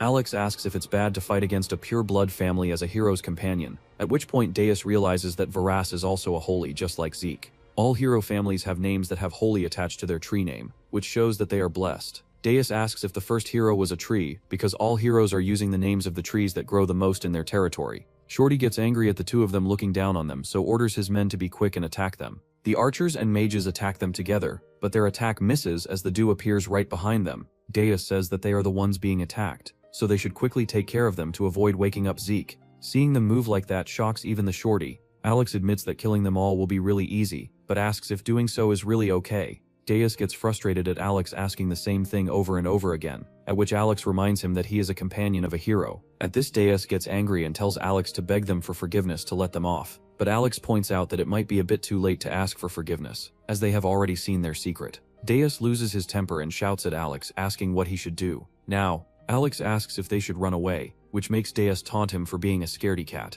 Hearing all this, Shorty turns red with anger and orders his men to attack them immediately. Alex doesn't want to fight with the hero's family, but now it can't be helped, so he unleashes his powers at them, causing an intense explosion. While all this is happening, Zeke sleeps in his carriage without a worry. A mage gets close and tries to attack them with Firehand, but Alex acts quickly and takes care of the man. A few swordsmen try to get into melee range of them, but Alex is able to easily take care of all of them without much effort. An archer now attacks him with magnum shot, but Alex catches the arrow and throws it back at the man, killing him. A mage now attacks him with lightning, but he uses his ability to open up a portal to redirect the fire right back at the mage. Alex has been enjoying this fight, but Deus appears to be pretty bored. Seeing all this now, even Shorty starts to worry, but Varus hits him and takes back his weapon. Varus now again uses his shaking camellia branches to attack the duo, but once the dust settles, he sees that the two of them are unscathed and are standing safely. Varus asks them who exactly are they, as they are able to easily kill the soldiers of his family, and are able to avoid his sword, and asks if they are the bloods of the other families. Alex lets Varus know that he's wrong, and asks him if he thinks that everyone who's strong is a blood, and that he should use his head more. Varus asks them if they actually are dragons, but he doesn't wait for a reply, as it doesn't matter because all he needs to do right now is take care of any witnesses. Hearing Varus talk about taking care of him, Deus begins to laugh as he knows that there is no way that is a possibility. The moment Varus saw the smile on Deus's face, he realized that something woke up deep inside of him. Suddenly a great power inside him awakens, and he unleashes a massive shockwave and light which excites Deus. Varus rushes forward to attack them quickly. Dallas realizes that Varus has changed. Varus launches multiple strikes on Dallas, but unfortunately for him he is still too slow, as Dallas easily manages to dodge his attacks. Dallas taunts Varus to move faster so he doesn't fall asleep from boredom. Alex asks Dallas if they should leave now, but Dallas complains that things have just started to get interesting and asks Alex if he is ruining the fun because he is afraid of the hero. Alex smiles and admits that he's scared of him while regenerating his severed arm. Seeing Alex without his arm disgusts Deus. Varus now rushes to attack Deus, who is starting to get serious. He knows that Alex should easily be able to kill Varus, so asks him why he is hesitating right now. Varus tries to attack Deus, but he laughs and says that it'll be impossible for him to even cut a single strand of his hair. This makes Varus angry, who now unleashes another volley of attacks on Deus and again asks him if he is a blood. Varus keeps trying to strike Deus, but he misses all his attacks as Deus effortlessly dodges them all and mockingly yawns, saying this is all too boring. Deus had high hopes about Varus as he belonged to the bloodline of the last hero, but he's nothing more than a slightly faster fly. Deus admits that he's too lazy to end Varus's life and all those who died at his hands must be worthless. Deus plants his foot firmly in the ground and uses Doom's guillotine to attack Varus. But suddenly out of nowhere, Alex steps in between the two and takes the hit. Varus also attacks with his camellia vines at the same time, which strikes Alex. Deus angrily asks Alex what he thinks he is doing. Alex spits his magic on Varus, which knocks him to the ground unconscious, instead of killing him. Deus asks Alex what he is doing because earlier he had been trying to avoid Varus because he was scared of him, but now he's blocking Deus to save Varus. Deus orders Alex to explain the situation to him. Alex apologizes to Deus and lets him know that he isn't concerned about Varus, but he is worried about the order of the world. Deus gets confused and asks Alex if causing chaos, destruction, and killings are his specialty. Alex explains that he still operates inside the boundaries or order, and if the word spreads that his master is alone on the surface, then it will cause chaos in the whole world, and the humans will keep coming like cockroaches, and even a baby will come crawling with a knife because that's what humans do. Deus doesn't care about that as he will still burn them regardless. Deus has been wondering about this for a long time, but he hasn't been able to understand how these weak humans are supposed to beat him, as it just doesn't make any sense. Alex doesn't give him a response and just smiles, which makes him realize that there's something more that he doesn't knows about, but he will only find out the answers 20 years later, and Alex admits that it's the truth. Deus asks Alex if he won't tell him even if he asks, as it's for the order of the world, and Alex admits that it's true and suggests heading back. Deus laughs and asks what would happen if he kills Varus, and if a god would come down to stop him upon trying to break the order that Alex tries so desperately to protect. Alex admits that he isn't sure of that himself, but he can assure Deus that his dream of becoming a party member of the hero and living the life of the top 2% would be shattered as he would be forced to fight against all the heroes of the world, and then in the end destroy it. Instead of quitting being a demon king, he would become the most model demon king in history. Alex jokes that attacking the humans before the final hero has a chance to rise up is a great idea, which takes Deus by surprise. Alex decides to take care of Varus himself, and tells Deus to rest, at which Deus completely changes his tone and calls him a T for not understanding his jokes. And as the Demon King in war has nothing to do with him, they shouldn't get their hands dirty over nothing. Alex continues joking that all he has to do is push all the way through and then it will all be over, but Deus pulls him off Varus and tells him to quickly open a portal. Alex opens up the portal and Deus prepares to head off, saying he will follow behind him after cleaning up their traces, so he should go ahead and take some rest. Deus worries about Alex's arm, but Alex shoves him into the portal, saying that a minor injury like this would be fixed instantly once he makes it to the underworld, so he shouldn't worry about him. Deus heads inside and tells Alex to catch up with him quickly. After Deus leaves, Alex immediately gets on top of Varus and gets mad at him for hitting him, one of the 7 dukes of the demon world, with light, and promises to end the lives of his offspring with his own hands in 20 years' time. Later, Deus stands next to Zeke, and seeing him sleep so peacefully makes him think that Zeke must have really tired himself out. Deus wonders what will happen after 20 years. He finds all these rules and orders so annoying, and plans to ensure that the prophesized day after 20 years will never arrive. He wonders why the dragons are making so much of a mess, and if that dumb dragon even knows what is happening to all her children. At this moment, the dumb dragon appears floating behind him and confirms if he is referring to her, and he admits that he actually is. Deus asks her if she had been watching him the entire time. She explains that she planted a feather on him. Deus offers to be her witness if she plans to make a formal complaint, but she scoffs at that and mocks him, saying that the humans will never believe that the Demon King stopped the hero that broke the peace treaty from hunting a dragon. Deus points out that the assumption that all demons are bad is a biased one. She asks if the point still stands despite his kind surfacing every 100 years to wreak havoc.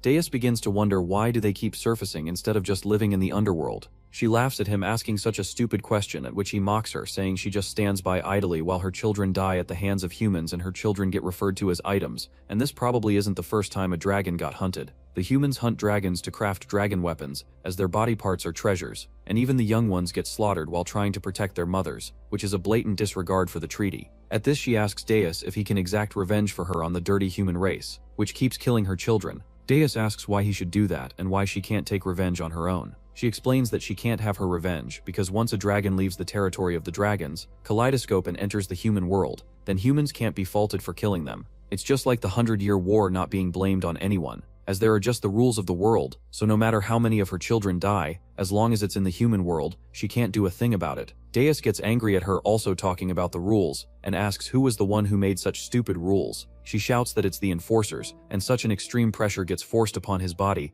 that he begins to bleed from his nose. These rules are the bindings of the world they all belong to. Deus gets angry at there being so many rules, and now enforcers popping out of nowhere, so challenges them to rule over the world themselves, and to not expect them to follow all the random rules and orders that are thrown around. She gets impressed at him being able to withstand the force in the body of a human, and despite looking stupid, he is still the Demon King, at which he advises her to watch her tongue carefully. She asks him why he quit being a Demon King, and admits that she's excited because he's the first one to quit being a Demon King in the last 666 centuries, and he's giving the enforcers a headache as he's broken the rules. Deus asks her why is she so happy about this, and if she wanted to break the rules herself. At this, she gets flustered and lies that she was just curious because this is the first time something like this has happened, and advises him to be careful of the enforcers for his own safety, as he may be fine right now, but in 20 years when the day arrives the enforcers will certainly spring into action. But Deus isn't scared of the enforcers and their tricks at all, and is determined to face them anytime, any place. She again asks him what's his reason for quitting being a demon and breaking the cycle that has been going on for 665 centuries and doing something so big. Deus explains that the reason isn't that impressive, and just as he's about to give the reason, Alex appears out of his portal and informs Deus that he's taken care of things on his end, and gets surprised at Deus being with Lady Golden Law, and she gets mad at him for arriving at such an inconvenient timing. Alex asks her if she's been well, but Deus cuts him off, telling him to hurry up and open the portal so they can go home. Golden Law tells Deus to finish giving her his answer before leaving, but Deus doesn't want to drag things on with talking, so says to talk later and gets to sleeping, telling her to go away. Golden Law tells Deus that even if he doesn't take revenge, he should at least expose the heroes involved in all this. She is angry at so many of her children being killed like this, and even if this world is the human world, if they push it too far then it'll be a breach in the treaty, so it's possible that the extremists could be involved in this. Deus says that as this case is difficult, he wants 3 times their usual amount of compensation, which makes her angry. Deus yawns and suggests to her that the children are old enough so she should let them get hunted down or something. After getting frustrated, she finally agrees to pay and puts a magic on him that will hide his demonic aura, because not only the hero besides him, but the Bloods also react to his demonic aura, so now he won't run into much trouble. Deus tells her to go away and orders Alex to get them out of there through the portal. After they leave, she wonders if she really is doing the right thing.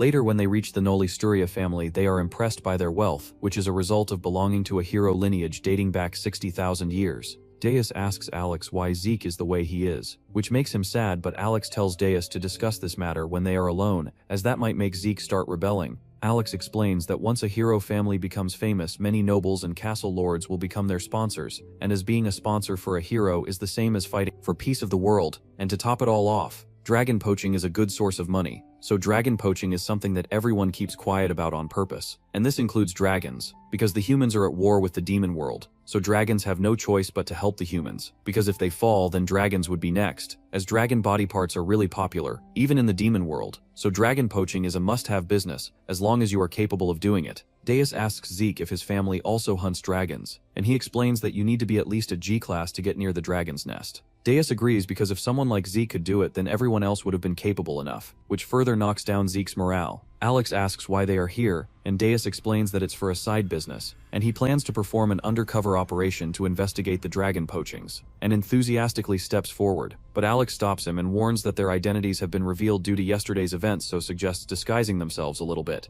at which Deus and Alex exchange their clothes, at which Alex wonders if he should just quit this job. As they prepare to head inside, Zeke stops Deus and advises him to start acting like a hero now, and Deus readily agrees, which makes Zeke happy. Deus shouts and introduces himself as the candidate for the last hero and orders for the gate to be opened. Originally he planned to break down the gate, but now he used his words, so asks Zeke if he did well this time. Once inside, they see that the whole place screams luxury and get impressed. Zeke spots a painting and instantly realizes that it's of the last hero of the 52nd generation who fought to the death with the Demon King for 13 days and emerged victorious, and is none other than Hassan Pan Holy Sturia, the 7th. He gets impressed by the man and so now feels embarrassed to call himself a hero like him. But Deus tells him to not be so nervous, as all heroes are supposed to be equal, so there is no need for him to be scared. A relative of Hassan now stands behind them and agrees that all heroes are equal, but there are differences in their skill levels, as the holy blood of the first is bestowed by gods only on those who can bear its weight, and only God knows who is fit to become the true hero. The man welcomes them and introduces himself as Solus Pan Holy Stuartia, the current 3rd generation hero of this century who's now retired and is in charge of the house.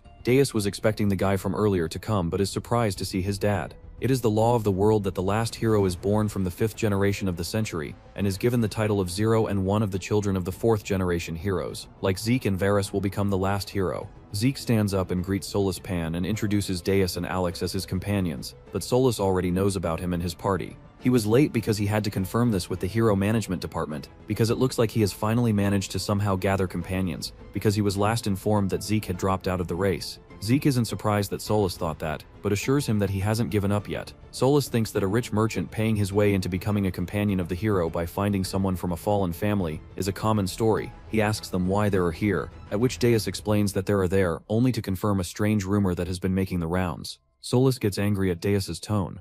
Deus thought they were going to speak as fellow heroes and taunts Solus, asking if he wants to be treated as a noble now that he is retired. Solus laughs at this and explains that he used to act like this before, but advises him to be careful, as the sky exists above the ceiling. Zeke laughs and explains that everyone has heard of the D-rank heroes. Solus asks Deus what kind of rumors he's heard, at which Deus explains that he has heard that Solus has some high-quality materials with him, and they are looking for something. Solus laughs and says that they might not have enough money to buy what they are looking for, as their family only deals in top-of-the-line high-quality materials, like the obsidian teeth of the red salamander, or the black essence of the Lich King from the Iran War, or things like the heart of the white-headed giant from the Horga mountain range. At this, Deus says he doesn't need those small things, and asks about things that are in a higher class than giants. Solus sweats as he knows that there's only one thing higher class than the giants, and that's the dragons. Deus puts down a bag of money, saying their hero is still a newbie, so he needs items to bolster his image, so they need some armor made out of dragon parts. Solus sees that the bag is full of the demon world's blood-colored lava stone, and wonders how they got their hand on it. Solus reminds them that the humans and dragons are under a peace treaty, so it's against the law to trade dragon parts, and their family doesn't participate in such illegal activities, and offers other rare stuff for their armor. Deus tells Alex to prepare to leave, and asks Solus who were the people that loaded the dragon into the airship, as he is sure he saw the Holy Sturia's crest on the airship. Solus asks Deus why he is talking as if he saw something. Deus mocks him, saying they are just newbies who are rushing to get into the race after starting late, and they are hearing things they didn't expect as they are working everywhere trying to catch up, so they have ended up seeing things they shouldn't have seen. Solus finds that unfortunate and warns them that they should have been more careful. Deus knows that it takes time to build a tower, but only a moment to tear it down, and as they are still new to all this, they aren't sure how to work with the heroes, so it's understandable that they make some mistakes such as spreading the word that the established families are monopolizing the good stuff by themselves, so they should be given something to eat to keep them from talking.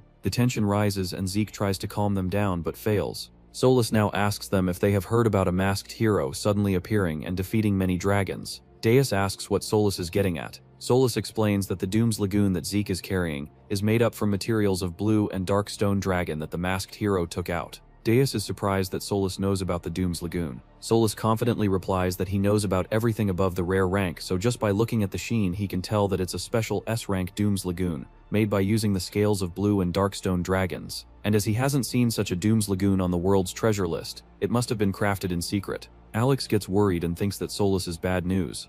Solus announces that he will now speak only to him as he's acting as if he's the party leader and not the hero, and tells him to give the masked hero the message that as he's been eliminating dragons, several powerful people have begun to lose their main sources of income, so a few of the high-level people from the involved clans will meet up to take out the hero and everyone else who's involved with him, which makes Zeke panic. Solus adds that a treasure like the Doom's Lagoon shouldn't be in the hands of a rural F-rank family, and the number of legendary items needs to be managed properly, and it's the same with people and other equipment as rarity equals value. He stands up and dismisses the rumor, saying that a prestigious family like his doesn't deal in illegal materials such as dragon parts, but if they need the low-ranked materials mentioned earlier, they can come anytime they want, but right now he's a bit busy, so they should go, and walks away. Deus asks why all warriors suck. He does not mean to judge. He is definitely judging like your neighborhood aunt. He makes up his own explanation. The higher-ranked nobles want to eliminate all the competitors so they can control the market. This must be their secret to success. No wonder they have been able to stay on top of the trends for decades. Deus bets that the top heroes must be glazing the high-ranked nobles to have the best connections and loot. It was possible that all of the famous families were a part of this clan. Zeke is stunned about Sir Solus, thinking he would be a fair and righteous person. He starts doubting all the heroes that he has looked up to. Deus comments on how rotten the humans are. His grin seems almost happy. Deus thinks that they seem to be the kind ones, since everyone else was a fraud. Alex stays silent but smiles wide. Deus says it was no surprise that the humans won 665 times. Alex breaks a sweat but keeps smiling. Deus puts his arm over Zeke's shoulder and congratulates him for becoming a target. Zeke is confused. Deus explains how the higher-ups are after the fabled masked hero. Zeke shrieks in fear. He becomes scared and starts yapping about how the people after him are probably from a Drank family. Zeke begins to ask Deus for advice. Deus comes up with a plan to deal with this. He says it would not matter if those punks came at them in bog groups. He advises Zeke to focus on business because the higher-ups will make it difficult. Their store is filled with weapons to sell. Zeke looks at him wondering what he is on. Deus's big plan was for the masked hero Zeke to lay low for a while. However, there was one last thing Deus wanted to do. Alex stands there like a stone figure, looking at Deus's behavior. Deus begins to explain his sinister plan. They had things left to wrap up. By that he meant taking out the renowned family of Holy Sturia and the dragon poaching cartel. This way they can rip off the Golden Law for 3 times the rate. Desh was a real businessman. Later in the night, the moon shines brightly. The three walk through the castle city. Desh notices how the Holy Sturia family has a lake in the castle. That was a big luxury. Desh gets jealous of this. Zeke stops in his tracks and asks Desh a question. He is wearing his mask. Zeke asks about the plan, how they are trying to sneak in and find the dragon's body so they can prove that the Holy Sturia family is poaching dragons. To Zeke this seems like thievery. Deus confirms. Zeke raises his hand again in excitement. He asks if they are sneaking in. Why are they just walking down the center of the castle? A large foot sets into the scene. 2 soldiers start approaching Zeke and Deus. Zeke starts to panic, suggesting they should hide from the patrol, or that they are already in the red. Deus stands unfazed. The 2 soldiers stand tall. Zeke tweaks out even more. As Zeke panics, the 2 soldiers pass by them as if they did not even see them there. Zeke suddenly realizes that Deus cast invisible magic on the both of them. Zeke's eyes sparkle at Deus's quick thinking. Deus moves on ahead, Zeke running to catch up to him. The 2 walk through the castle. Zeke amazed at the buildings. He catches up to Deus. Zeke starts to doubt the possibility of there being a dragon there. Plus he realizes Alex was not with them for a while now. Deus explains that Alex went ahead to get the work started. Deus walks ahead. He coldly calls Zeke a failed product. He asks Zeke if his family ever lived well like this. Zeke nervously answers that there was a story from the past. As far as his grandfather could remember, they were always poor. Deus claims that Zeke's family lacked hard work. Zeke agrees, saying that both his father and grandfather were low-ranked heroes. Deus asks how they are even ranked. Apparently there was a test, but before that they had to graduate from Hero University. Deus thinks it is a joke. Zeke says it is true, and that he will send his younger siblings there as well. He explains how the people at the Hero Management are all sharp businessmen who sell the future of people. As the 2 move forward, Deus calls out to Zeke as failed product again. He asks Zeke if he knows that what they are about to do is far from heroic. Deus asks if he was okay with sneaking into a hero family to steal. Zeke goes silent for a bit. He knows that this was a crime. However, after meeting with Sir Solus, he realized something. It was that Deus was the real righteous one. However, after meeting with Sir Solus, he realized something. It was that Deus was the real righteous one.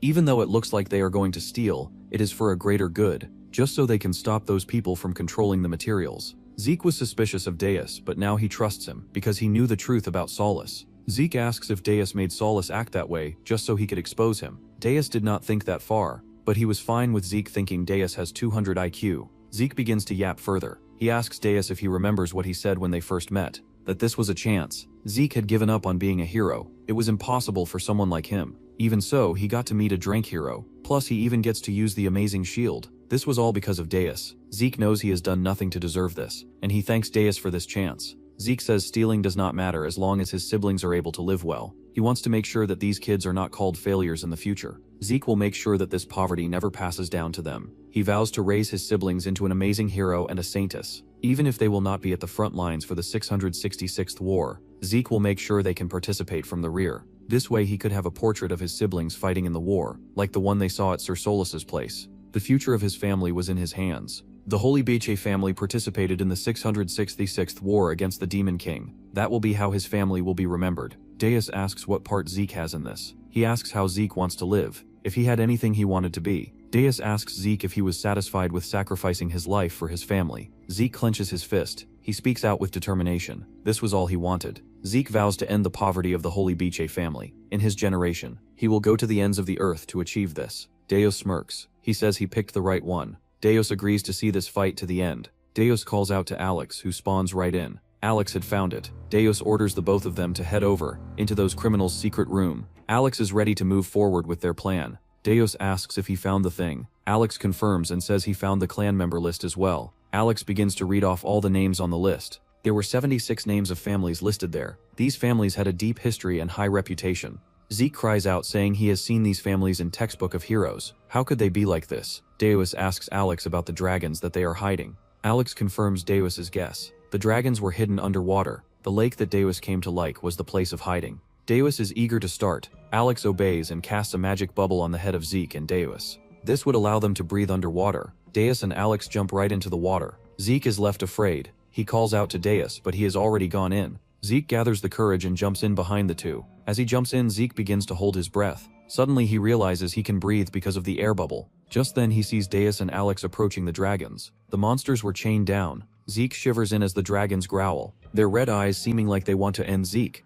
Deus and Alex float near a dragon. According to the records, the families collected the dragon scales, had healers heal then repeated the process. It was almost cruel. It looked like a living dragon scale factory. The oldest one of these dragons has been operating this way for the past 230 years. The old dragon looks in pain and tired. Zeke wonders how such a thing could happen. Deus wonders if the hardliners knew about this. Alex answers that it could be that since their god did not respond, they decided to do something themselves. This could explain why they are using strange parasites to fight humans instead of focusing on the common enemy, the demon race. Deus smirks, saying he understands them. He would have tried to defeat everyone as well if he were in their shoes. Alex goes silent before suggesting that they should hurry up, take a scale, and leave. Alex swings his arm, poking the dragon scale with his sharp nails, then pulling the scale out. The three start to move towards the surface. Deus thinks something is off. He is seen floating near the dragon still. Alex asks why they were not going back. Deus answers, as expected, this did not sit right with him. Deus begins to slash and break the chains with his legs. Alex and Zeke freak out. Deus was releasing the dragons. Deus charges up an energy beam and blasts it throughout all of the chains.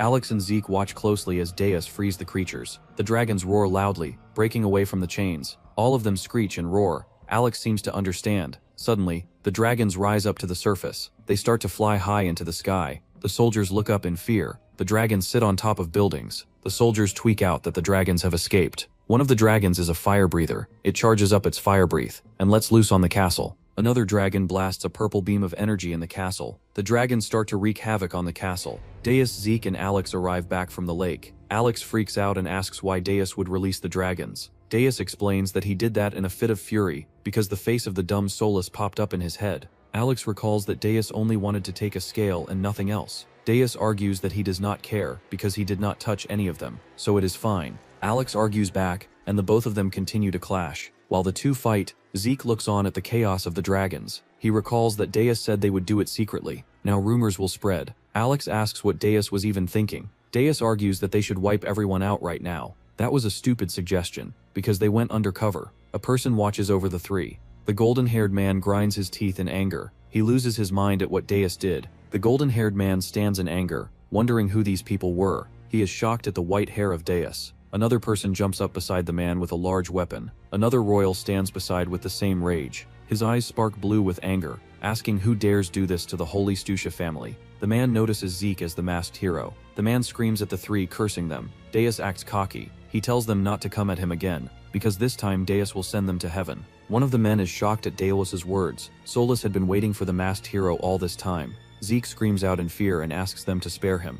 The two men jump off, preparing an attack. The two go in swinging their weapons. One of the dragons rises with his jaw open, swooping in and ending both the royals before flying away just as fast. Deus swears he did not lay a finger on them. Alex tells them to escape while it is still chaotic. The three escape through the center of the castle. All the residents run in fear as the dragons wreak havoc. In the end, the only two people who saw Deus's group were finished off by the dragon. The castle city becomes destroyed. The dragons left only rubble and bodies in their wake. Later, the history books recorded that the Holy Stusha family fell due to unknown reasons. The scene changes to the next day. All of them escape. Zeke decides to focus on the store on Deus's advice. He wakes up in the morning and opens up the store. Zeke finds tons of customers eager to enter and buy things. Zeke feels lucky and opens up shop. He welcomes all the customers to the Devil's Weapon shop. The customers enter and start asking for the prices of things and start buying weapons. Zeke starts selling to each customer, taking their money and giving weapons. The shop is filled with people and the noise does not settle. Alex decides to jump in as well. He uses his riz on the women to get them to buy more. Deus watches over the shop.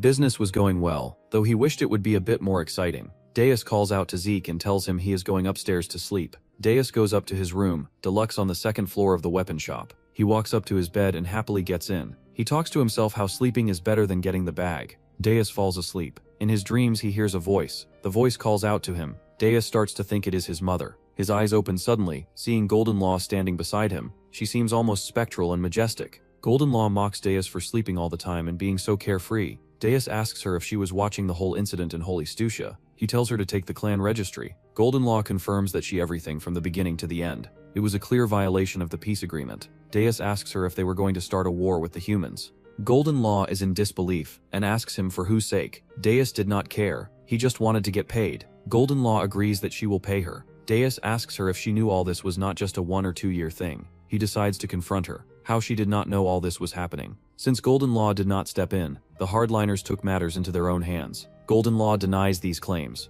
She agrees that the hardliners were spreading corruption to attack humans, but that was not the way of the dragons. Deus mockingly asks her the way of the dragons. She tells him they have pride above all else. They would not go down to their level, but they would charge at them until the last person. She tells him that they would not use their friend, lover, or family member to avenge others. Golden Law goes quiet. Something was not adding up. The mycelium part was weird. There was no way the dragons would make such weird and creepy curse-like things. She wonders who put this filthy weapon in their hand. She begins to realize someone was exploiting the children's anger. Deus starts to crash out. He starts yelling at Golden Law about how everyone knows what kind of trouble her kid was causing. He tells her it does not matter who gave what to whom. She just needed to accept it now. It was hardliners causing the trouble. End of story. Golden Law looks at him blankly as he tweaks out. Deus tells her to beat them up and end it for once. He starts to tweak even more, saying he is going back into his egg. Deus is tired of all the complications. They do not let anything go. He asks her if they have a complication disease. Deus asks her why they could not live peacefully for once. To make concessions and let it go. Golden Law chuckles at his words. The Demon King telling them to live peacefully was funny. She mocks him, calling him defective. Deus calms down and tells her to let them be. He calls the dragons dumb for trying to mess with humans. Deus thinks the dragons should gather and wipe out the humans. They would win quickly anyway. Golden Law cuts him off. She tells Deus they cannot win.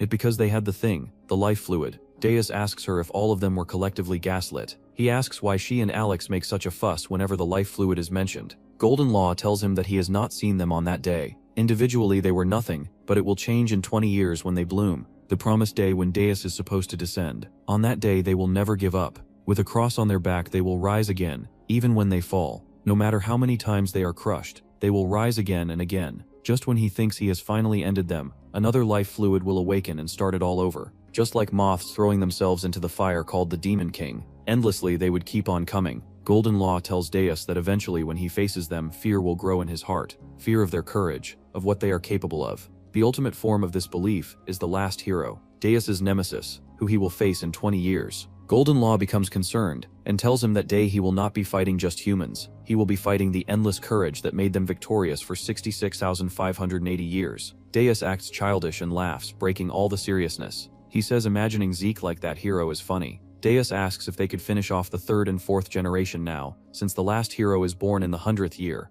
He suggests that if the demons invade and end the 3rd and 4th generation now, the last hero will not be born, and the Demon King will win easily, or that they could wait 20 to 30 years and let the last hero age. Demons have long lives, so they could invade later. Golden Law blows steam. She says he is the one who decided all this 100-year stuff. Deus says the kids resurrected him without his will. They have been doing it this way since birth. Golden Law agrees that if it has always been done this way, then it must be right. Deus suddenly realizes, why were they fighting? He wonders, what was the Demon King? What is a hero? Golden Law gets offended at his nonsense. Deus asks her if she found something strange about this world. He says the demons lived without the sun for 60,000 years. It seemed unnecessary that they had to fight. They could just continue living underground. Why were they struggling to reach the surface and fight endlessly? Golden Law answers that the surface is blessed and the underground is cursed. Deus begins to question God for blessing the surface and not them. He says that if God shone the sun on their land, then they would not have to fight. Golden Law scrambles for an answer. Deus questions God himself. Real philosophical. Golden Law defends that God is the absolute being who created everything. Deus presses her more with even more questions. Golden Law claps back that she does not know either. She starts to wonder if Deus was having a midlife crisis at 80. After seeing some sunlight, Deus starts tweaking again. He wonders if he is the only one who finds all of this strange. Golden Law calls her an idiot to his face. Deus tells her to go away so he can sleep more. Golden Law giggles. She was feeling sad, but listening to Deus's nonsense made her feel better. Looking at Deus makes her wonder what the point of all of it was. Deus jokingly tells her to leave, calling her a customer. Golden Law says she has one last request before she goes. She asks Deus to find the one giving mycelium to her kids. Deus tells her that it is top secret information. If she could not find out, how could he? Golden Law suggests that the Demon Duke with Deus might know. She starts to explain how during the 540th war over 10,000 years ago, one of the Demon Dukes enlisted hundreds of these kids, leading to a rebellion. This rebellion nearly wiped out the dragon race. The Demon Duke was the legendary strategist, Duke Alex. Deus's eyes widen. It was true when Alex said he was the greatest strategist. It was not a joke. Golden Law says Alex could easily infiltrate the children. As she begins to leave, she tells Deus that she agrees with him. This world might be really strange indeed. Golden Law disappears into the portal. Suddenly Alex barges in, saying they have a big problem. Deus wants to just sleep. Alex shows him a vial. Deus jumps out of bed. It was the so-called Hell's Puppet mushroom. The vial glows purple. Alex explains that by researching the mycelium found in the dragon's body, it turned out to be the mushroom in the vial. This mushroom's mind-altering effect was amplified by 1,000 times. Deus asks what all the fuss was about. Alex tells him that this mushroom grows in the demon realm, their own realm. Only one person in the world can manipulate cursed mushrooms like this. Among their 7 dukes, the incarnation of poison and plagues, the plague lord Duke de Roche. Only he could be behind this. The manipulation of cursed mushrooms could be his doing. Alex suggests covering this up. Deus yells at Alex. He asks how he thinks to cover up a 1,000-year-old dragon causing damage. Alex tries to act cocky and says it is a 66,000-year-old dragon. Deus wonders at the end. They were the culprits. There was no evidence of the hardliners. Alex tells him that he only needs to be clear that Doroshu has the mycelium, not that he spread it. Deus knows the infection was obviously spread by the demons. There was no one else who could benefit from the fight between dragons and humans. Suddenly, he remembers about the Civil War. He starts to crash out at Alex, saying how he was the one who started the Civil War. Alex tries to deny these allegations. He plays it off, saying he has a highly careful approach, not this sticky mycelium stuff. Deus agrees. The both go quiet and start to think. Deus asks him why he did it. Alex starts to sweat, asking what he is saying. Deus asks him again why he used the mycelium to make humans attack. Alex says it was to make the humans and dragons fight each other. He says if he wanted to make them fight, he should use poison or curses that humans would use. Even a little digging around would show it is obviously the work of demons. Deus asks if he knows Doroshu, since he recognized it immediately when they first met. Alex confirms. How many times did that day occur over the past 665 centuries? They fought face to face on the front lines. Deus finds it all strange. He knows there must be more to this. Deus orders Alex to just call Doroshu. He was going to use his special demon technique to get information out of Doroshu. Alex has already been to Doroshu's workshop. Alex says he already searched the entirety of the demon realm, but he could not find a trace of Doroshu. Durashu was missing. Deus starts to blow steam over these weird events. He just wanted to live peacefully, but this was driving him crazy. Deus acts fed up over Alex's actions. He asks about the Grand Duke. The only one who can move Durashu was Deus himself. It hits Alex. Could it be that Deus was behind this? Alex tells Deus that he stirred up the dragon poaching cartel and shook the long-term Tier 1 heroes. Plus, he handed over the clan list to the Golden Law, giving basis to break the peace treaty. By handing over this list, the hardliners will not stay quiet, even if Deus wanted to insist on the peace treaty. In the end, the structure of demons versus humans plus dragons is collapsing. This was a big turn of events. For the first time in history, a three-way battle between humans, dragons, and demons is unfolding. Alex falls to the floor, stunned by this grand scheme. Alex tries to delude himself. Even if they get caught now, they cannot say it was all led by the Lord. Things became complicated. Alex thinks on the contrary, they could be recorded in the Book of Gods as having prevented the fight between humans and dragons. Alex comes up with even more speculation. He says it could be that Deus calculated all of this and just left. Why else would he suddenly stop being king if it was not for that? Alex has a flashback. It was the time Deus was on the surface, noticing butterflies flying around. Previous demon kings would not have noticed something like this. Alex thinks that Deus's attraction to the surface was evil. He desired the surface more than any other demon king before him. Deus would always mumble about why he quit being the demon king. He said it was nothing special, but Alex was creating his down delusion. Suddenly Alex kneels in front of Deus. He asks for forgiveness, saying he can now finally see the grand picture of their great lord. Deus is clueless as to what Alex is on. Alex calls Deus a genius for keeping his intentions a secret. He calls himself stupid, which is why he thinks Deus hid it. Deus wonders what medicine Alex was on. He was talking nonsense. Alex completely submits to Deus. He asks to be trusted. That way he would risk his life to cover it all up. Deus has no idea what Alex is talking about, but he goes along with it anyway. Deus mocks Alex and confirms his delusions. He plays with Alex just so he can use him. Deus orders him to go cover it up to pay for his sins. Alex jumps at the chance and goes quickly. Before he can leave, Deus asks him a question. He asks if the gods really exist. Alex confirms nervously.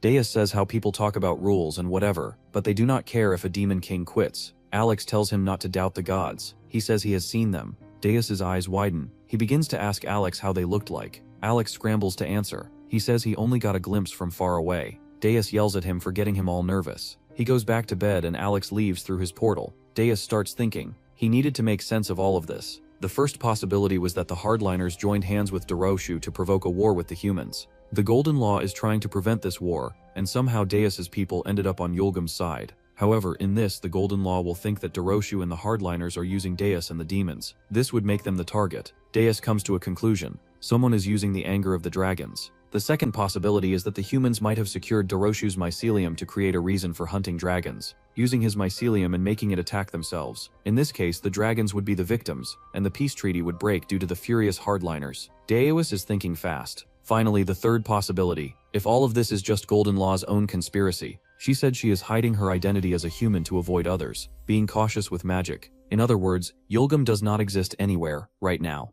If he excludes Golden Law, it is just a demon king and demon duke coming to the surface and attacking both humans and dragons. Deus thinks of his position. He is conveniently being made the bad guy. Only 20 years left until the reincarnation and the alliance between hardliners and humans is breaking. At this moment, it is convenient to blame the demons to suppress the civil war. External enemies were brought in. This is a great opportunity for them to reunite. Deus thinks if they play this right, they might be able to take control. His conclusion was if he wanted to take action, they should just go and end them all. In the end, the Demon King would be the victor.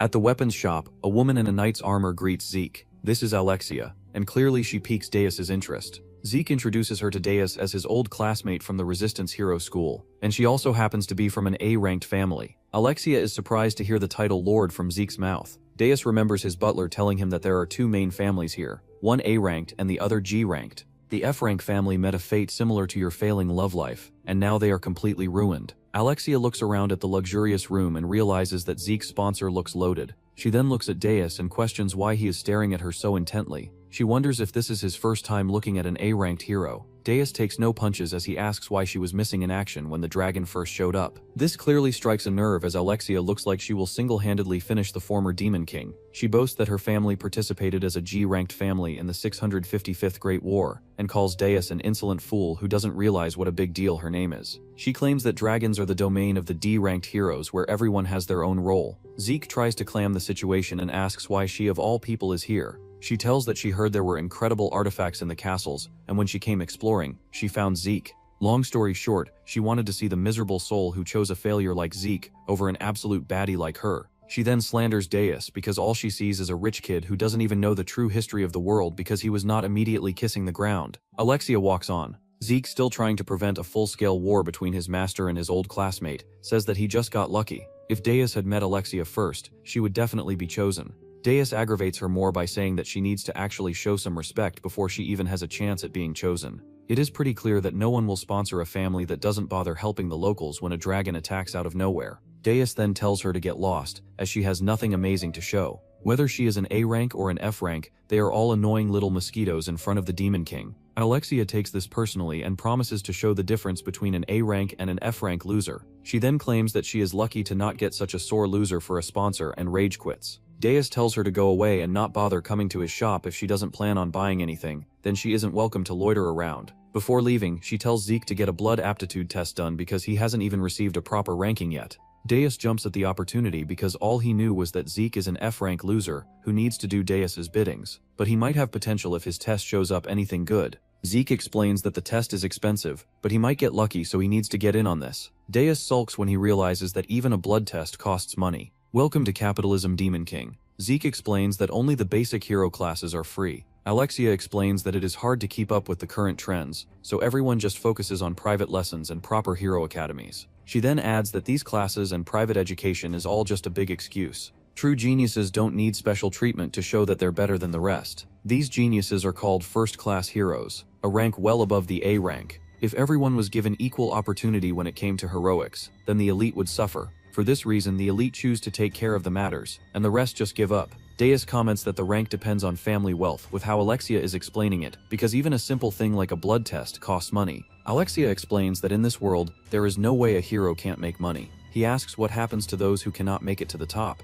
but such a thing never happens because the department takes good care of its heroes. Deus asks why Deus was never taken care of by this generous organization since he is a hero by profession. Alexia knows that Zeke doesn't try. If he wanted to, he could use his siblings to make him the money to afford hero school. And if all his siblings want to become heroes, then they can all graduate as the bottom losers. Deus notices the loophole. If all siblings avoid failing and pass as bottom losers, then the next generation will also be F-ranked and poor. Deus realizes that this solves nothing. Alexia stands by what she said. True talent exposes itself eventually. It is something you cannot hide so easily. Deus asks how old the duo is, and they're only 17 and 18.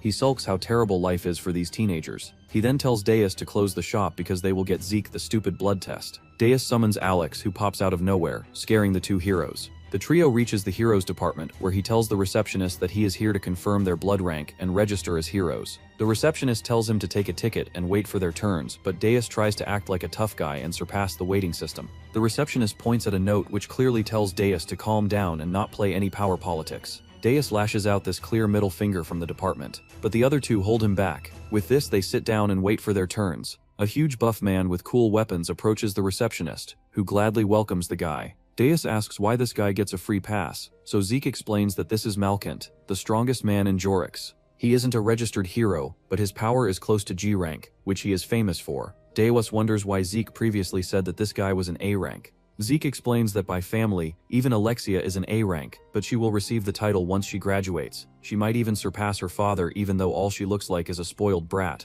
The receptionist calls the trio. Inside the room, a man reads through Zeke's file. All his stats tell the guy that this guy is an F rank, which Zeke accepts happily, but Deus tries to stop this stamp of shame from tainting his chosen warrior. He asks why the dude didn't take a blood test, and simply decided that Zeke is an F rank based on his family name. The man explains that he was only saving Zeke the money since he belongs to a very poor family. Deus asks for the price and pays 5 gold coins up front. The man stands up to get the kit as Deus fumes like an angry mother. Zeke thanks Deus for his generosity, but he didn't have to do such a deed for a poor dude like him. Deus asks if Zeke is willing to give up his life for some measly 5 gold coins. He explains that the more he learns of this world, the more it pisses him off. The man brings out a strange object and places it on the table. This strange device checks the purity of a man's blood. Even though it looks like junk, it has the essence of magical science. The man tells Zeke to place his hands on the crystal and the rest will be done on its own. Zeke nervously places his hand on the red gem. When his finger comes in contact with the crystal, the glows a bright red. The machine opens its mouth and generates a receipt in a freaky way. The receipt clearly reads that Zeke's blood purity is a whopping 10%. The man looks at the note in shock, but Deus comments that 10% is very low. Deus demands to know the rank, but the man is too stunned to speak. He notes that a mistake has been made in the calculation, but if Deus wants to recheck the test, he needs to pay 5 more gold coins. Zeke tires to stop Deus because it's pretty evident what a sore loser he is. The man ranks Zeke an F rank, but Deus interrupts and asks him to do his job properly. Since Zeke's percentage is 10, he demands to know the corresponding rank. It is not like 5 gold coins is a small price to pay. Deus demands to know what is wrong with the F rank, if the man is making such a face. The man explains that Zeke is a 4th generation hero, but the blood purity among 5th generation heroes is barely 9%. A percentage of 10 has never ever been noted in history, so this is most likely a miscalculation. Even the D rank, the one in line with the dragons, has a purity of 6%, but the man concludes that the device is broken, and this type of mistake is common. He demands another 5 gold coins, or he will assign Zeke an F rank, and Zeke will forever be destined to be poor. Deus demands that the man give Zeke a B or a D rank. The man bargains that the B rank is quite high, so you can't just demand it out of nowhere. 10% for a 4th generation hero is nonsense. Deus locks in his haggling spirit and gives 5 more gold coins, but he demands 5 of those coins back if the machine once again shows 10% blood purity.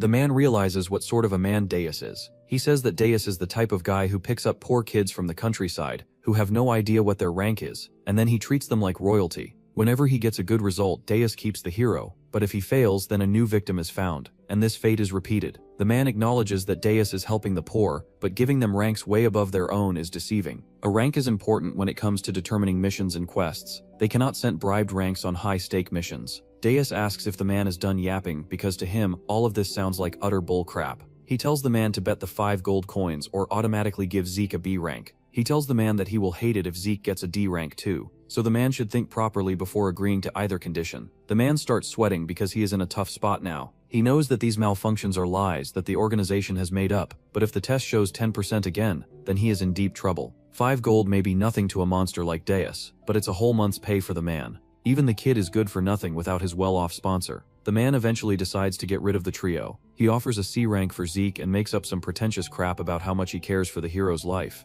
He explains that B rank monsters are too strong for a man who is actually F rank, and the kid will lose his life. Deus agrees to the C rank in case the man changes his mind again. The man stamps the rank on Zeke's paper and congratulates him on behalf of the Hero Management Office. Zeke looks at the paper in awe at his rank. Deus and Alex walk through the city streets where Deus praises himself for making the man reveal his true colors. He was so boldly asking for 10 gold coins, but then Deus demanded 5 back. He backed off real quick. Zeke walks behind the duo, still staring at his rank. He remembers the harsh words of his peers at how they made fun of his bloodline. He remembers how everyone told him that he was a waste of blood and how he should quit school and give up his shameful rank. He remembers when he was a kid he used to go begging people for jobs just to feed his siblings, but now thanks to Deus, his dreams are finally coming true. He looks at Deus and mentally thanks him for being the first person to reach out to him and lend out a helping hand. This is the first time Zeke also feels warm from inside at the kindness of a stranger. Zeke decides on the spot that he will dedicate his whole life to Deus. It was no mere coincidence that these two met.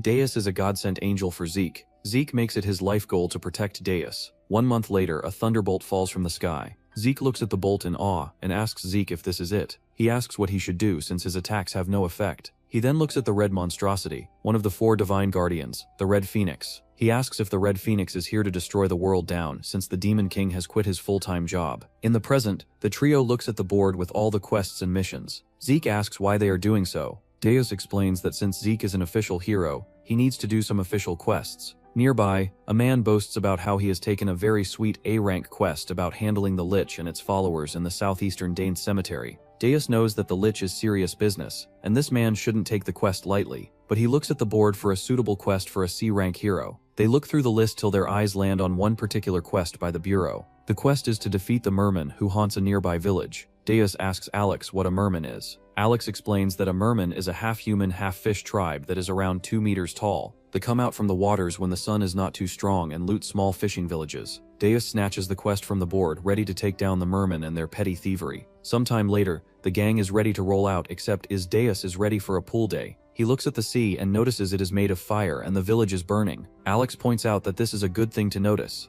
In the village, the people are setting fire to the houses because the mermen are afraid of fire. A woman runs through the village with a torch and notices a merman on top of a building. She screams and the merman attacks her with his trident. A man snatches the woman out of the way just in time to save her life. The mermen look at the duo with bloodthirsty eyes as they scream out for the help of a hero to save them from this misery. Alex explains that even though mermen are creatures of the sea, they are awfully resistant to fire. The villagers are stupid because they're the only ones who will die. Datus asks how strong these mermen are really. Alex admits that he doesn't really know because he doesn't have enough information to make such deductions. Datus wonders if this really is a C-rank mission. He asks Alex if Zeke can manage this mission alone. Alex asks him to step into the arena too, but Datus refuses. He demands Zeke to go down all alone. Zeke is shocked that he will have to deal with these brutal mermen himself. Datus reminds him that he is the hero here, not Alex or himself. Then he says that he is the merchant and Alex is the butler. Zeke tries to negotiate and beg them to come as moral support. Datus reminds him that he even apologized on the first day they met that he is an F rank. It was Zeke himself who said that he is an F rank, not other people. And now the same Zeke is the leader of this party. He was the one who fought when the village was in danger, even though Alex did all the dirty work in the background. From today, Zeke is an official C-rank hero recognized by the country, so he needs to act like one too. In front of this hero, the people are dying mercilessly, and they can't even defend themselves. What sort of a hero will Zeke be if he can't jump in and save them all? Datus motivates him to go save these powerless people. Zeke gives in and starts slandering himself because he is a stupid fool and a loser. He calls himself a failed product who was buried deep in his own insecurities. He thanks Dace for reminding him his place, claiming that Zeke Pan Holy Bitch died yesterday and was reborn as a C-ranked hero. He swears on his family name that he will save these people from the tyranny of the mermen. Datus tells Zeke to go in and give it his all. He was an idiot before and now he is reborn. Once Zeke leaves, Datus laughs to himself because all he wanted to do was enjoy some time splashing around in the water. Since that plan is scraped because of the sea of fire, he is still glad Zeke is a total idiot. Alex stands behind Datus with tears in his eyes at how devious the Demon King is for fooling an innocent human being. Such behavior is fitting for the king of all demons. In the village, the people run away from the mermen. A boy trips on some rocks and fall on the ground where a woman asks if he is okay. Another man tries to help the boy, but a merman throws his trident at the man, pinning him down. The man screams in pain as the merman makes his way towards the woman and the boy. Before the merman can attack, Zeke steps in and blocks the attack. The village people claim out Zeke as the hero who has come to save them from the mermen. Zeke introduces himself as the hero who has come from the management office to save these people. The people cheer for their savior and start thanking God for this intervention. Out of all the people, one old woman asks where the rest of his party is, since one hero is clearly not enough to beat sharks that look like they eat children for breakfast. She asks if there is any adult hero or a senior wizard who can truly help the villagers. Another old geezer joins the berating as asks where his sword or armor is. The people of the village risk their lives waiting for a hero, and this is all they get: a baby dressed as a hotel boy. The old man starts crying at his rotten luck. Zeke looks at the people, embarrassed about being put on the spot. He laughs that he just came to the village, but the mermen take the opportunity to strike. The geezer warns Zeke about the attack, and he blocks the mermen with some difficulty. The attack throws Zeke a few feet away, and the mermen attack ruthlessly again. The villagers scream at each other to run away while they still can. Zeke stands up again and blocks the attack to buy the people time. He doesn't get much opportunity to attack as the mermen throw him around like a rag doll. He falls to the ground as he coughs out blood, but the mermen don't hold back. They attack again, which he barely dodges. A merman throws his trident and Zeke dodges it. Using his shield, he attacks the merman. While he is distracted, a merman grabs his foot and swings him around and slams him in the ground. Zeke uses his shield to attack the merman, finally breaking free. He attacks the merman again, his eyes glowing golden with rage as he rushes at the shark bros. A merman attacks him from behind and grabs his head, throwing him away. Zeke collides with a house as the man who was previously impaled with a trident watches. On top of the hill, Deo and Alex have a whole picnic set up as they look at the burning village. Alex comments that maybe Zeke isn't as bad as they thought previously, and he has grown quite a bit. Deo wonders if this is true. Zeke jumps out of the rubble, screaming that he is the hero. He faces the mermen once again, who surround him from all sides. A merman clashes against his trusty shield, but Zeke blocks the attack. He gets dragged behind in the mud, but he doesn't stop resisting. The merman adds another punch, but with some force. Zeke takes it. He screams again that he is a hero and pushes the merman off himself. The other mermen attack him from behind, rushing at him to take advantage of the open opportunity. Zeke dodges left and right as the mermen ruthlessly attack, but the fight doesn't stop. One merman jumps at him from behind, but he rolls away to save himself from the collision, but he is too late. Another merman grabs him from behind and starts squeezing him like a lemon for a lemonade. Zeke uses his shield to break free from the chokehold. The mermen surround him now. One throws another punch, but Zeke jumps to avoid becoming one with the ground. He stops another attack with his shield and throws the merman away, finally making some space for himself. He kneels on the ground gasping because all this fighting is so tedious and the mermen have finally fallen. The villagers look at him in shock because he did the unthinkable. Covered in blood, Zeke looks around him at the bodies of the mermen, but what happens next is just stupid. Despite all his effort, the mermen stand up like nothing happened, but this time they seem more aggressive. They surround Zeke once more, but Zeke is locked in. He knows that it will take just a bit more, and he will be able to finish this ridiculous fight. But the bigger problem is that soon he will run out of strength to continue fighting. On top of the hill, Deus chills on his beach chair that he summoned out of nowhere. Alex questions if they should intervene now since Zeke has taken quite a bit of a beating. Deus tells him to hold on for a bit more since he believes that Zeke isn't at the brink of death just yet. Deus remembers that Zeke faced a dragon previously and was able to dodge all the attacks. Alex doesn't question his master's decision and just sits down. Back to the fight. A merman throws its trident at Zeke, who flips through the air and meets the ground. He looks at the merman who is smiling at this battle. Zeke doesn't give out as he slams his shield in the ground, but the merman dodges. He then slams his shield on the merman's head, but he is ambushed from behind. A merman slashes his back while he is occupied. Zeke falls to the ground for the millionth time in this battle and screams out in pain because bro looks like he has seen much better days as just the hotel boy. He looks up at the mermen who are still smiling as they prepare to end Zeke. A merman slams its fists into Zeke, but he blocks the attack with his shield. He starts begging for help since he is at his limits, but the mermen do not hold back. Like a gang of bullies, they beat the lights out of Zeke. The villagers watch this unfold with horror in their eyes. A boy called Noah rushes at the merman, as the others try to prevent him from jumping to his demise. Noah tells the villagers that the hero is in danger, and this is all because they are standing by and doing nothing to aid him. The villagers unite as they rush at the merman, ready to save Zeke from the beating of a lifetime. Deus watches the villagers' little attempt to save Noah with interest. The villagers grab the merman from behind, trying to pull them off from Zeke. They scream at the merman to get away from their beloved hero. They tell Zeke that they will hold the merman back for him so he can finish them off quickly. Zeke agrees with the plan, and despite his beaten and broken body, he stands up with his shield in hand. He slams it in the merman, who collides with a building. Zeke repeats the same thing, taking the merman down one by one. While is he busy, a merman grabs the old geezer in his claws and starts choking the life out of the old man. Zeke realizes that the old man is too far away from him to save, but still, he throws his shield. The shield makes contact with the merman's head and slices it clean off, freeing the man from his much-needed demise. The shield comes back to Zeke because he is a budget Captain America, as he tells everyone to back off from the merman and give him some space. He throws his shield to hit the merman, slicing them up like cheap fish at a fish market. But while the shield is away, a merman runs at him with his trident. Zeke realizes that he is wide open and vulnerable to an attack. Before he can get hit, the shield returns and collides with the merman. The shield cuts through the merman and successfully returns to Zeke's hands. Zeke looks around at the merman, who now lie on the ground, unmoving. He realizes that his job here is done, and he has finally completed this mission. He looks at his shield as he smothers it in affection because of how useful it was to him and how amazing it was at protecting him. The villagers surround Zeke and start cheering for him, calling him the best hero in the whole world. They thank him for his help, but then they realize something. There are still mermen left in the village, and a lot of people are still in danger.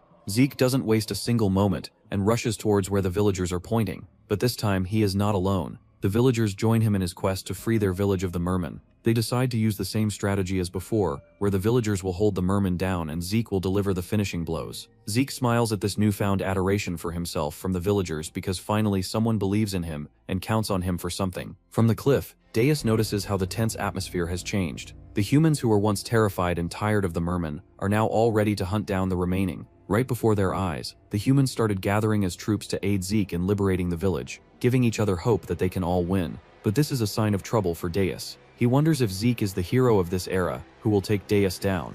Alex looks at the scene with a bad face because he hates how happy these humans look, and because no one is suffering now. Deus makes a comment on how Zeke looks like he is in a bad shape physically, but he is holding on and fighting much better than anyone expected. Deus feels something strange with this outcome, but it is not a bad feeling compared to when they knew he was a weak chump. Alex looks at Deus in shock because no way is his boss. The king of all demons is feeling fuzzy for a lousy human. Deus explains that he feels warm when he looks at Zeke, and he hopes for Zeke to become stronger. The stronger Zeke will be, the cooler he will become, and Deus wants all that glory for him. He hopes that Zeke gets even more opportunities to smile. Alex just stares at this parental confession because it is very unlikely of any demon king.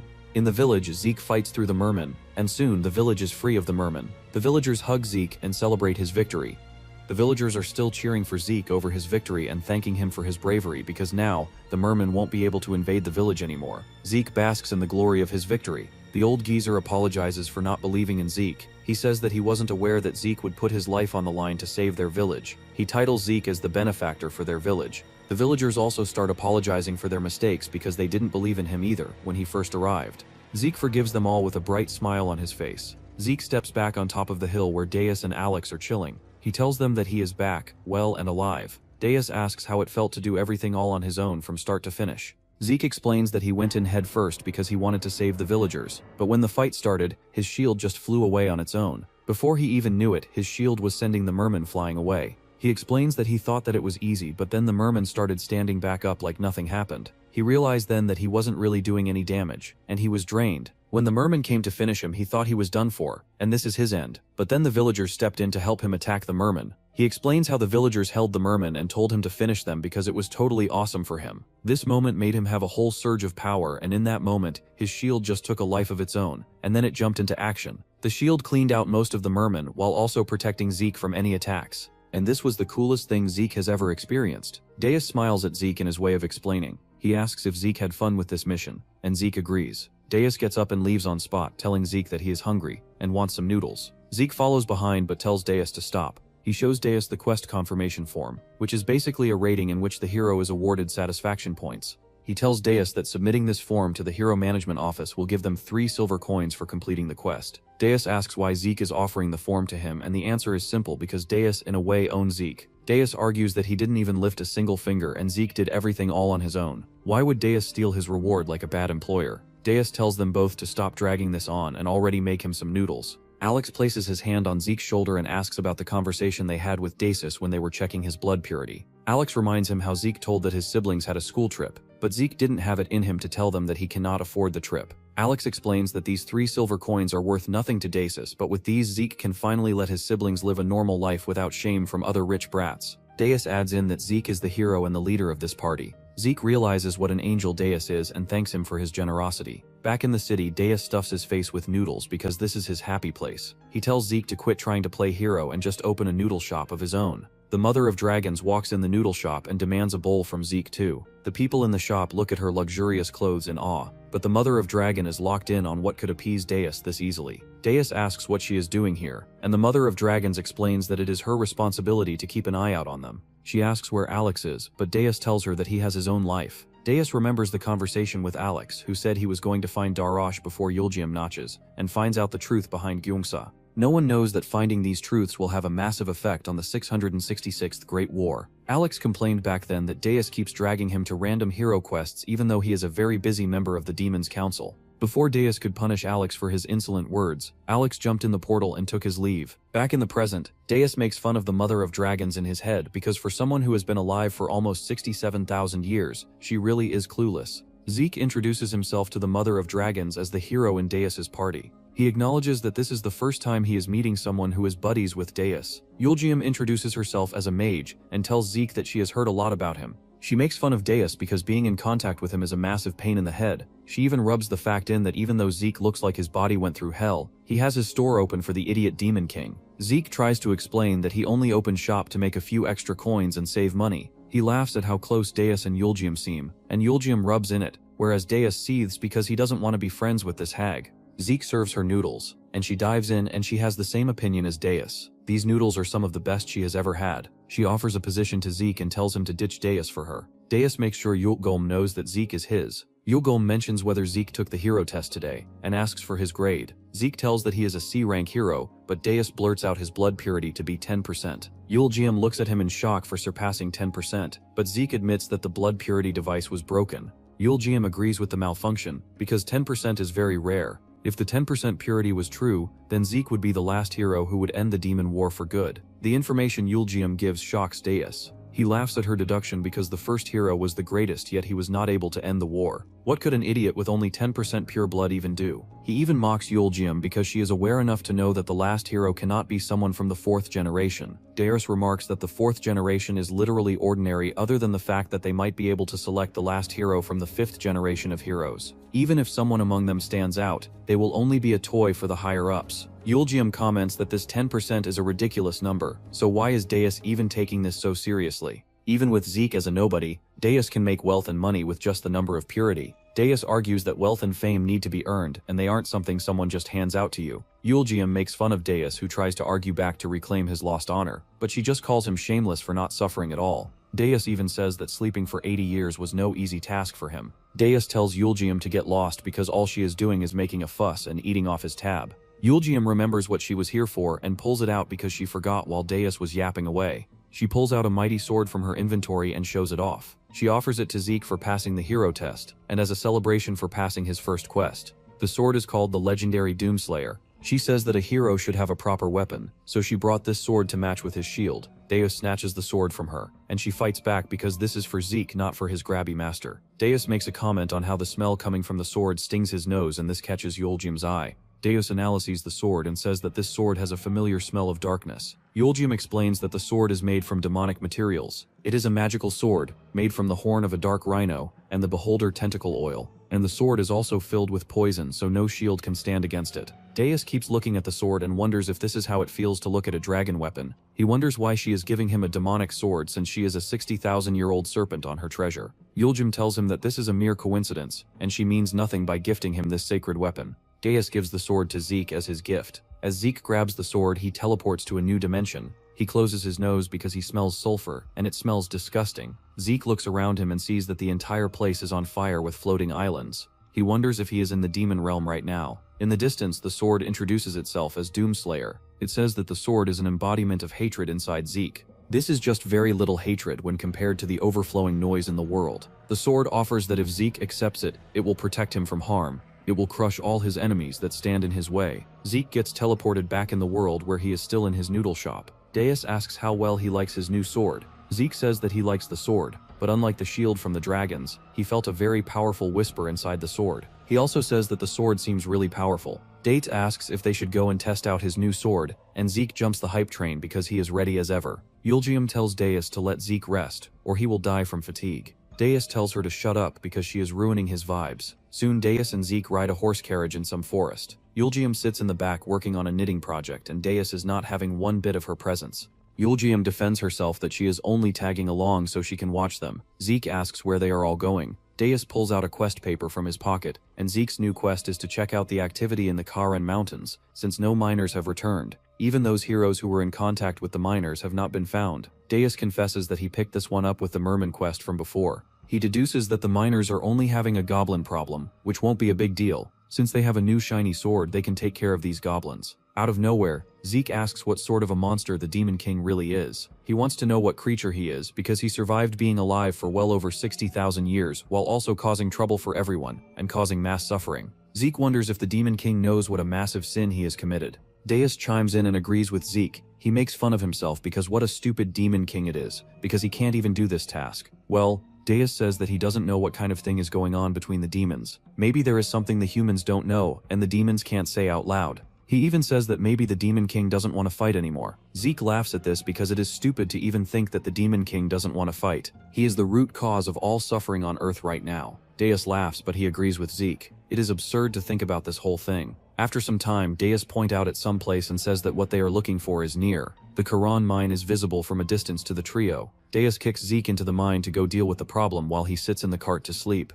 Yuljium wonders what these two idiots will even do, so she casts a spell on Zeke. He notices that he feels much better now. Yuljium shames Deus for overusing his poor hero. She gave Zeke a buff, but now he needs to take care of his body, not just take what the enemies throw at him. Zeke thanks her for her help. At the entrance of the Quran mine, Zeke notices the broken equipment and discarded helmets. He looks around for the goblins, but he spots nothing. He wonders why it is so quiet here. He looks closer and sees a fresh shining armor on the ground, which doesn't look used at all. He looks inside the armor and notices a black feather. In the distance, he hears a melody coming from the forest. Zeke notices that the song is a woman's voice and it's not from far away. He notices that the goblins might be attracted to the sound of the woman, so she must be in grave danger. Of all the deductions our hero made, only one was sensible enough that what is a woman doing all alone this deep in the forest? Zeke reaches the source of the song and looks at the site. Countless people are bowing to a woman in the middle of their ritual. The woman smiles as her pointy teeth come out and she stretches her neck. Underneath her neck, her whole body is covered with black feathers similar to the ones in the armor.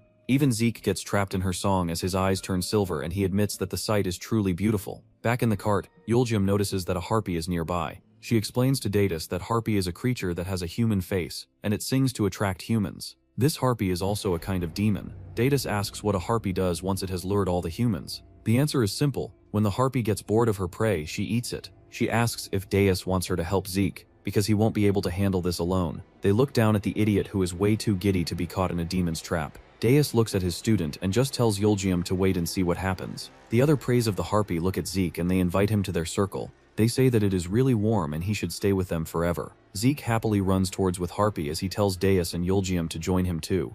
Several more Harpies reveal themselves, but Zeke is lost in the trap. He just has something really amazing to show his friends. Before the Harpy can bite Zeke's head off, Doomslayer makes its entrance and slices the Harpy's neck. Zeke breaks free from the spell as Doomslayer lands in his hands. Doomslayer tells him to not get enchanted by the lowly demons while he has Doomslayer. Doomslayer tells him to just cut them all down and get rid of this nightmare fuel. The Harpies all attack Zeke with their song, but Doomslayer brings down their songs. It mocks them for using such lousy tricks on it and glazes itself that it was made from a high demon, unlike these stupid birds. It promises to show them the difference between a low and a high demon. Doomslayer screams with all it has as Zeke tries to cover his ears. The sound takes down the Harpies, and Zeke's shield join in on the fight. It shields Zeke from the sounds Doomslayer lets out. In a while, Doomslayer calms down, and Zeke looks around to see that the area is now clear. The people still bow, but soon they start recovering too. They wonder what happened as they stare at their hands. In the distance, they see Zeke with his sword out in a heroic pose. They connect the dots and realize that Zeke was the hero that saved them from the nightmare they were trapped in.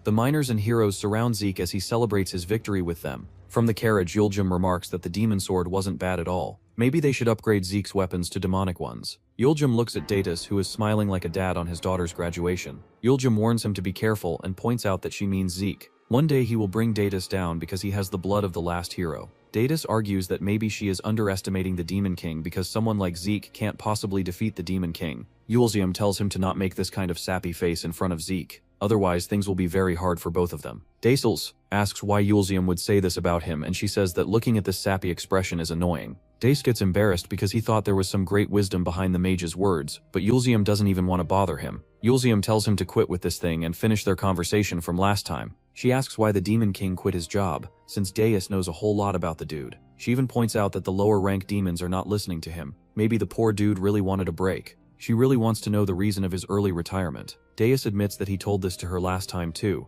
but Yulgium fights him that last time he just made an excuse that he will tell her later, and then dipped from the scene. Deus wonders if he really did this. He says that he will keep it a secret, since this is all really annoying. Yulgium gives up and says that whatever reason the Demon King has, she might not even be able to make sense of it. She thanks him because thanks to him she was able to at least talk to one Demon King, so it wasn't that much of a waste of her time. She wonders what the Demon King was thinking of when he was in that position, and she has always been curious about this thing. Yulgium admits that even though the Demon King is on the opposite side, she feels like he is in a similar position to him. She wonders if the Demon King has his own set of worries like herself. Yulgium asks about Deus's predecessor. She wonders if he was similar to Deus in any way. Deus says that he doesn't know all this, since he had only talked to the guy a handful of times, and this happened when he was a baby 80 years ago. The last Demon King was just a faint soul then. What he remembers is that the old Demon King was kind of old-fashioned. Yulgium makes fun of Deus, but she also knows that maybe the Demon War would have ended long ago if one of Deus's predecessors was like him. She admits that she is very tired of this entire war thing. Deus stands up in the carriage and gives a whole speech about how there will be no more war and no more Demon Kings, since he has retired. Now everyone can rest because they are tired of dealing with this affair. Yulgium laughs at Deus and questions how he is even here at the moment. This entire thing doesn't fit the narrative. She wonders what he is scheming at this very moment. Deus asks what she is even talking about. Yulgium thinks that he has the idiot virus and she has somehow caught it too from him. Yulgium announces that she is leaving now, but Deus throws a fit because he wants answers too, but she is already 2 steps ahead. She says that since he didn't tell her anything, she doesn't owe him any answers either. Yulgium tries to say something that the universe might allow her to say, but this is the first time she has had a good and fun conversation with him after fighting him for 66,580 years. She confesses that talking to him was fun. She knows that the Demon King will cease to exist in 20 years, but she as the mother of dragons will continue to live on till this world ends. She knows that even though that is a long time, she will surely miss this day. Dace locks in again and tells her that she is an idiot for thinking that he will die. He will stay alive till the gods take down the last fire in this world. Even then he will not disappear. He tells her to wait and see that he will not become a Demon King, and automatically he will not die, and she will have to look at his annoying face till the end of times. Yulgium encourages him to do just that because with him around, this entire cycle of eternity won't be as boring. The lovey-dovey moment is ruined when Zeke announces that he is back from his quest. Yulgium opens up a portal and takes her leave. Before she leaves, she gives Deus a red scarf. Deus catches it and asks what this is. Yulgium explains that it is to cover up the ugly thing on his neck. Deus looks at his collar and asks what is ugly about it, but Yulgium has already left. Zeke rushes to the carriage and is very happy to see that the reward for this quest is 7 silver coins. With these, he can sell noodles for the next 5 months. Zeke then notices that the lady is gone, but Deus tells him to just hurry up and take him home already. As they travel home, Deus looks up at the sky the entire time. Even when he gets home, he doesn't make any remarks and quietly goes to his room. Once he is in bed, he looks at the scarf Yuljim gave him. Alex makes his appearance, but Deus tells him to buzz off since he is going to sleep. Alex still announces that Darosh is dead. Alex explains that Darosh tries to tell the truth but failed. He was only able to express his concern regarding burdening Deus, and then he played a part in his own demise by consuming poison. With his death, they are both in the 6th campaign. Alex keeps on talking, saying that even though the both of them always fight, they have been together in the demon realm for 665 centuries. He confronts Deus about what he was doing that caused Darosh to die, and if Deus is innocent, what force compelled the 7th demon lord to end himself? The only person with this kind of power is Deus, and no one else. Deus looks at Alex and tells him that it was not Yuljim because she was with him all day. Alex clarifies that Yuljim had made 10,000 clones of herself, which is why she was able to live for so long, unlike the Demon King. He asks if Deus is sure that the woman Deus was being buddies with was the true form of the Mother of Dragons. Deus jumps out of bed and asks about Darosh's funeral. Alex says that it is being prepared at this moment. Deus tells him to get his clothes ready. In Mado Eidos, a city at the bottom of the world with 1,000 black walls, Darosh's funeral is being held. Countless armored soldiers walk through the place as they chant for their dead demon lord. They sing about how the demon lord, born from darkness, would soon return to where he belongs. Death is their homeland, their friend and themselves. Deus and his buddy demon lords walk through the place with Darosh's portrait. The chant continues as the demons promise that they will ultimately seize the earth by using his body as a stepping stone. They promise their fallen comrade the victory he died trying to secure. The chant keeps going on as the demons say that as the time of suffering flows, they will also embrace the arms of death. They each promise that they will soon descend to where Darosh rests now. Darosh's coffin is thrown in the fire as the flames engulf it entirely. The demons promise that at the time the darkness of the underground vanishes, they will be a part of the eternal light. Inside the demonic castle, the demon lords lounge around in the room. A guy asks another if he is leaving right now. The guy with the stitched face agrees. The bulky guy complains that this is too much. The King of Flames and Truth Vulcan, Ifrit, complains that there is a limit to what Alex is hiding from them all. He wonders what sort of biddings he is doing for Deus, the king of demons and evil spirits. Saitan notices that Ifrit is quite dissatisfied with the current generation of the Demon King. Ifrit keeps yapping that Deus goes up to the surface every single day with no clue to what he is trying to achieve. Similarly, one of the dukes is so busy chasing the Green Demon Lord that he can't even contact the dukes. They only have 20 years left for the Great War, and the whole thing is a complete mess. At this rate, they won't even have to worry about getting their butts whooped in the Great War when the demon realm itself is at the brink of collapse. The Twin Devils, the King of Nightmares, the Color of Desire and Lust, Chantina, humors that maybe Ifrit should take the throne of the Demon King himself and lead the war because by his words, this is clearly what he is trying to achieve. Ifrit slams his fist on the table and tells Chantina to shut up because she is the worthless one who only commands filthy nightmares. Chantina laughs at the childish fit of anger because it's clear Ifrit cannot take a good joke. Ifrit turns into flames because duh, he is the King of Flames, and mocks the twins that they are two people hogging one seat. It will work out well for him if he chooses one of the twins and ends the other one. Chantina laughs at him because even though she looks like there are two people, she is just one singular being. Ifrit burns his flames brighter as he tells Chantina to back off and shut up while he allows her to. Satan tells Ifrit to calm down and just watch because his little ones are starting to go a little crazy. The King of Serpents, Naga, and Dragons, Bina, join in the conversation and tells them all to hurry up and quickly end each other. Osis, the half-beast and king of beast-head races, slams his bowl down and says that this place is good at making delicious soup. He is a bit too late to notice how all the other dukes are ready to fight each other to death. In the human world, Zeke sleeps soundly in his little cottage. He opens his eyes and sees Dacius sitting on the edge of his bed. He gets up ready to greet Dacius, but Dacius just pushes him down to stay in bed. Zeke notices his black clothes and asks if someone passed away. Deus starts to yap about his deceased friend who always used to stay in the corner and play with mushrooms and grass all alone. The friend didn't talk much and they never really had any proper conversations, but the man was reliable in his own way. Deus continues that there were many people who wanted to end him, but he wasn't an easy target. Even despite all that, the man lost his life very easily. Zeke pays his respects for Deus's friend. Deus thinks about Yuljim and how no one could end his friend directly, and the only person who can force him into a corner and make him eliminate himself is none other than her. He cusses her out because every single clue points out that she is the culprit. Deus feels like an idiot because she popped out of nowhere and then gave him a stupid scarf. Zeke makes a comment that one should talk it out rather than suspect. It's what his father used to say. Deus laughs because his friend is no longer alive, and there won't be any more talking stages. Deus admits that he didn't know he had it in him, but maybe he did feel some sort of brotherly love after all. He calls Yolgum a reptilian head, and thinks that she is way too daring to touch his family. He then turns to Zeke and informs him that he will be away for a few days. During this time, Zeke will take care of his shop. Deus then adds that if he isn't able to come back, then the shop will belong to Zeke. With this, he prepares to leave. Zeke jumps out of bed to ask him more about what he means by all this. He screams at Deus to stop, but Deus just waves and disappears.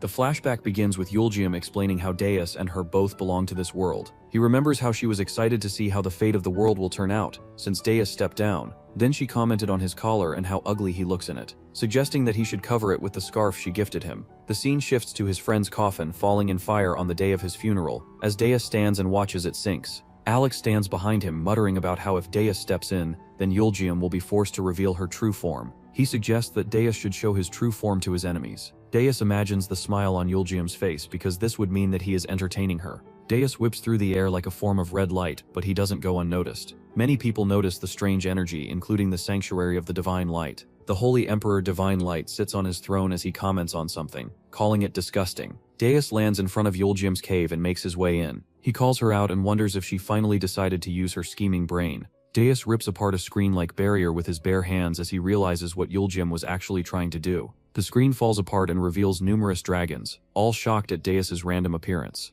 Dragons asks who Deus is, mistaking him as a random human. They question how he was able to tear through the universal barrier and enter their world. Deus tells the dragons to call their mother because he has something private to discuss with the hag. The silver dragon takes offense at Deus's request and charges at him. He throws his blue fire at Deus, but is shocked to find Deus still talking. Deus's body falls apart since he did borrow it from a human. It would not withstand the hot fire of the dragons, so he decides to reveal his true self to the dragons. Deus uses his powers and the room fills up with red energy that burns the dragon's eyes. From the light, Deus takes on his true badass form with black arms and legs and massively toned abs. He orders the dragons to bow down because he is the king of death. Anyone who witnesses his true form is not allowed to escape death. The silver dragon throws more fire at Deus, but Deus just blocks it with his wing. He snaps his fingers and that's all it takes for the silver dragon to be split into two pieces. The other dragons also get split into two halves. He snaps his fingers again, and the dragons are split into many more pieces. One more snap, and the pieces become tinier than last time.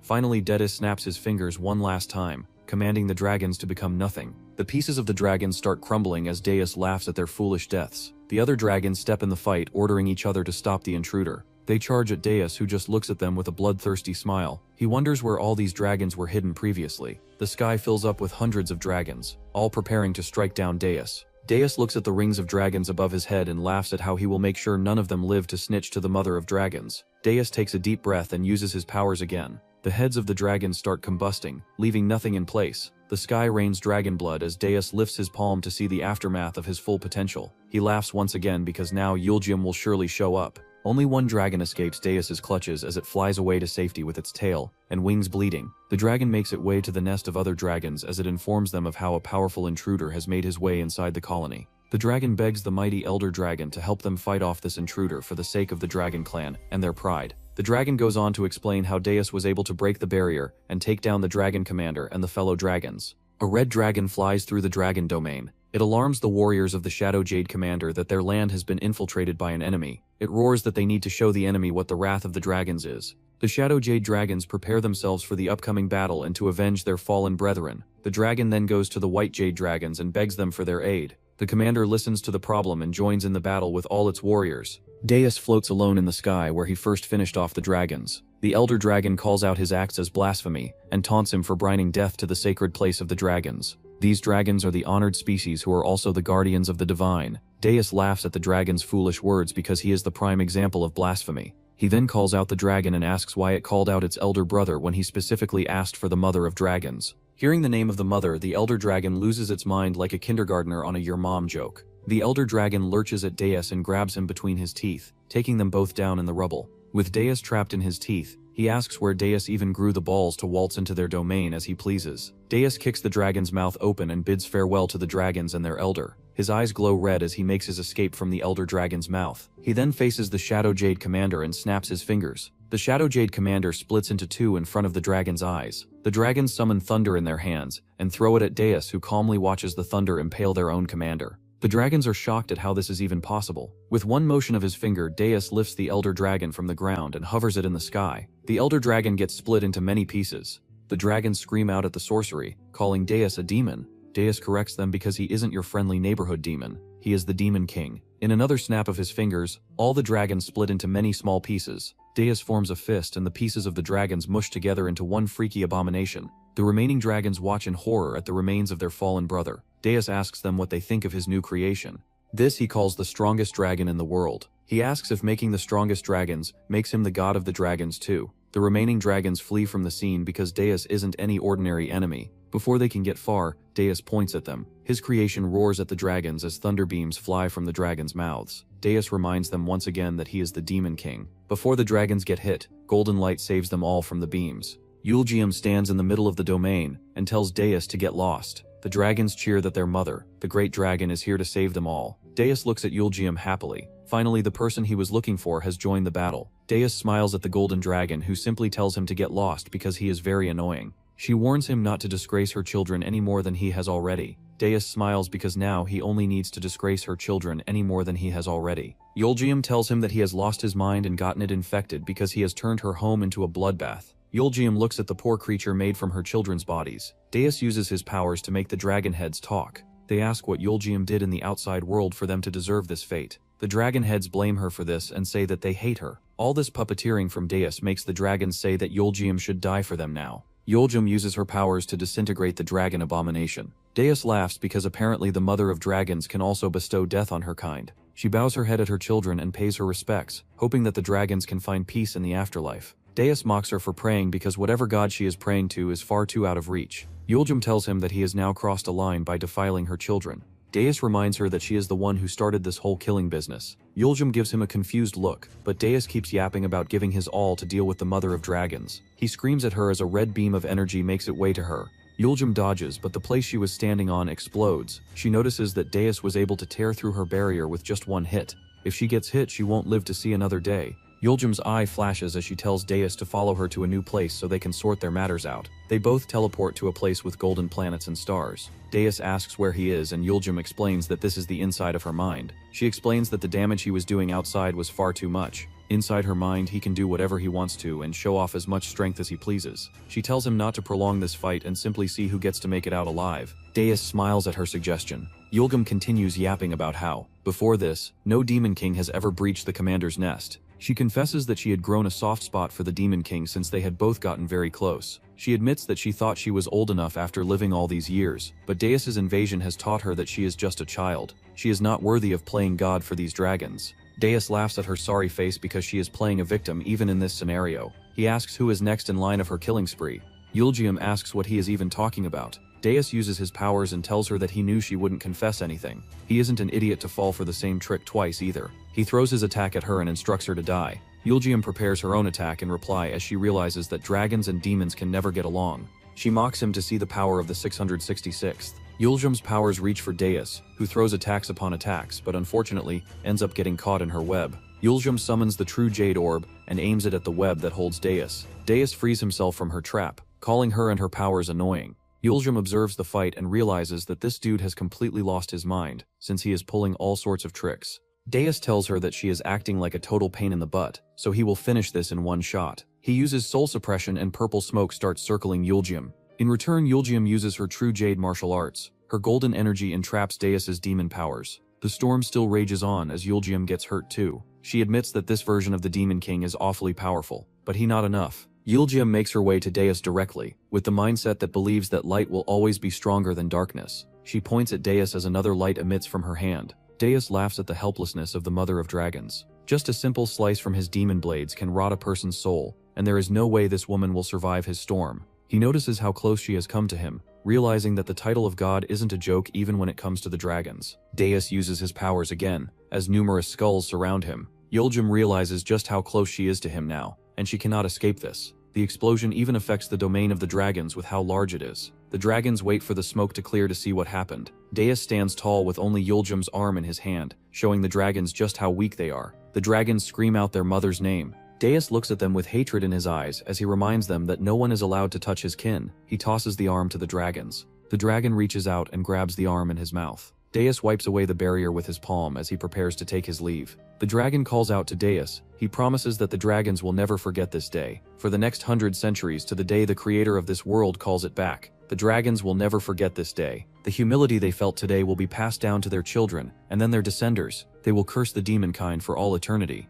Deus looks at the dragons and their loud mouths and tells them to do whatever they want to. With this, he leaves the domain of the dragons. Deus lands on the ground next to Alex, who greets his master. He informs Alex that he has avenged Darrosh. Alex wonders why Deus would go to these lengths, especially after he abandoned the demon realm. He sees some hope in the return of the Demon King. Deus reminds him once again that he has abandoned the demon realm. He has long abandoned his duty and his fate that the demons placed on him. From now on, he will act like a solo player. Deus looks up at the moon and screams his name out. Alex grits his teeth, wondering what he could even say. He then calls out Deus, who cuts him off. He tells Alex that he only avenged Darrosh because he was family. There is nothing more to it than this. He informs Alex that he is going to return to Zorik's castle. Alex begs Deus to stay because Zorik's isn't his home. Alex reminds him that since the dragons are sworn enemies of the demons, there is no way that the Great War will be easy. The dragons will bring everything they have just to destroy the demon kind. Deus tells him that he simply doesn't care, since he isn't the Demon King, the 666th or the 66,066th Demon King. All of them can handle this war themselves. Like a clingy ex, Alex tries to emotionally manipulate Deus, reminding him that he just said that he won't let go of a family member's death. Deus argues back. Someone killing your family member by trespassing your territory is different from Star Wars, that the demons know they can't win and never have won in history. Unlike the rest of the demons, he isn't keen on marching to his own funeral. Alex tries to change Deus's narrative, reminding him that this war is a wish of the demon realm for hundreds of years now. Deus calls the whole attachment with war a disease that leads these demons to die every 20 or so years. Alex stands by his point that the demons cannot live on false ground forever. It is a place that has already become distorted with the plants and creatures of light. Deus argues that if the demons have been living underground for 600 generations, then they can live underground for the rest of eternity. Alex reminds Deus of his glory and his achievements. He is the only demon king who has infiltrated the domain of the dragons and eliminated their mother. These are signs enough that he is meant to be the true leader of the demons. Deus turns away from Alex because he cannot care enough. Instead, he wonders where he will even find another VIP customer since Yolgum is dead. Alex tries to start the argument again, asking if this is all that matters to Deus right now. Deus has his priorities set because no one is feeding a man with his caliber for free. Alex asks about Darrosh's throne since the place of the King of Plagues can't be left empty. Deus dumps the responsibility on Alex, telling him to settle it among the 6 dukes. But this is not a simple task since all 6 of the dukes are narcissistic creeps who think they are best suited for this role. Deus recommends giving the seat to Darrosh's child then. He asks if Alex is done so he can go back, but Alex stops him. Deus gets pissed off at this and asks what Alex could want now. Alex only thanks Deus for his help. Deus tells him to get lost as he makes his leave. Finally, Deus makes his way to the workshop. He sits on his bed, but he has a lot on his mind. He tells someone to come out already and stop hiding. Yuljum laughs behind him, laughing at how she got caught. She appears body and whole from the portal, claiming that she thought everything went perfectly, but a demon king is a demon king. Deus jumps at her, pinning her down, and starts demanding answers. She tells him not to waste his strength on her, otherwise people will know he is hiding here. Deus screams at her to tell him why she even did such a thing. He knows that he attacked her original body, but she ditched it with a clone at the last second. It still showed that the mother of dragons has been eliminated. Yolgium praises Deus for putting on such a convincing act in front of her children, and he even went one step ahead to throw her arm at them. Maybe at this point Deus must have caught on what happened. Yolgium reveals that they have been caught in a trap. She knew from the start that the army belonged to Darrosh, but she thought that Deus sent them all there. She even trusted him enough to assume that he was trying to create bad blood between the dragons and the humans, using the King of Plagues. Deus realizes that he too has been played. Yolgium wonders who would even try to do such a thing, to make 2 gods fight one another. Deus asks why she was pretending to play dead. Yolgium reveals that she needed a variable. There needed to be a point where the dragon god was killed, so whoever set them both up would panic. The enemy most likely didn't think that Deus would straight up eradicate the mother of dragons. With this shift in dynamic, the enemy will surely reveal themselves. Deus asks about the biggest loophole. What if the enemy wanted him to end the mother of dragons? But that doesn't change much. The enemy will start moving the plan ahead because what they wanted has been achieved already. Now they just have to wait and see who benefits the most from Yolgium's death. Deus wonders if Yolgium is suspicious of the dragons. Maybe they teamed up with the demon realm behind their backs. Yolgium is suspicious of everything, including her own children. Deus finally lets her go from the Kabadon. He tells her that he didn't want to get involved in this mess, but if he escapes alone, then he will be blamed for the mess eventually. Yolgium agrees with him. He is the ruler of the demons who just finished off the ruler of the dragons. Surely, this will shift the balance and create a huge mess for everyone. 2 gods of different nature have been put together in the same boat, pitched to fight against one another. Who knows what will happen now that they have decided to team up? Deus questions Yolgium about Kyung-yoon and about her kids, whatever her plans are regarding the whole wreckage created by the demons. Yolgium admits that she has no idea what she will do now. At this very moment she wants to make Deus pay for what he did to her poor babies. But since Deus has also lost one of his dukes, they should combine forces and take down the real enemy. Deus says that he doesn't even know what happened. To him the dukes and the demons are just idiots who kept losing every single war. Yoljim remembers everything, including the hell each reincarnation of the Demon King created, but she brushes that all aside to reveal that she will join his hero party as a mage from the next day. Since she has to live like a human, it is better that they stay together and investigate, and Deus is still her #1 suspect, so she gets to keep an eye on him. Deus worries about Alex finding out because he will go back to snitch to the demons, but Yoljim reassures him that she is one fine mage, and she knows magic beyond the silly imagination of lowly demons. No one will ever find out that she is the mother of dragons, hidden as a human. Deus fumes at the idea of this woman joining his team, but he promises to keep an eye on her too, for 24 hours, every day. She too is his #1 suspect regarding Darasha's death. With this, Deus lets her join the party, inviting her to join the dance. Yoljim thanks Deus. In a broken castle, a woman sobs into a cloth. Someone calls her out as the Duchess. The man is revealed to be her butler, who tells Emily to cheer up. Emily looks at the broken swords and the rubble, grieving the loss of her husband and child, who she lost on the same day. The state of the capital leaves her broken, especially after she has just faced this major loss. Some men carry large stones in their hands, giving orders to each other to not slack off and work hard. Emily keeps sobbing about her losses. Her butler Patrick consoles her and promises to rebuild the Holostucha family from scratch with her. He tells her to give everything to him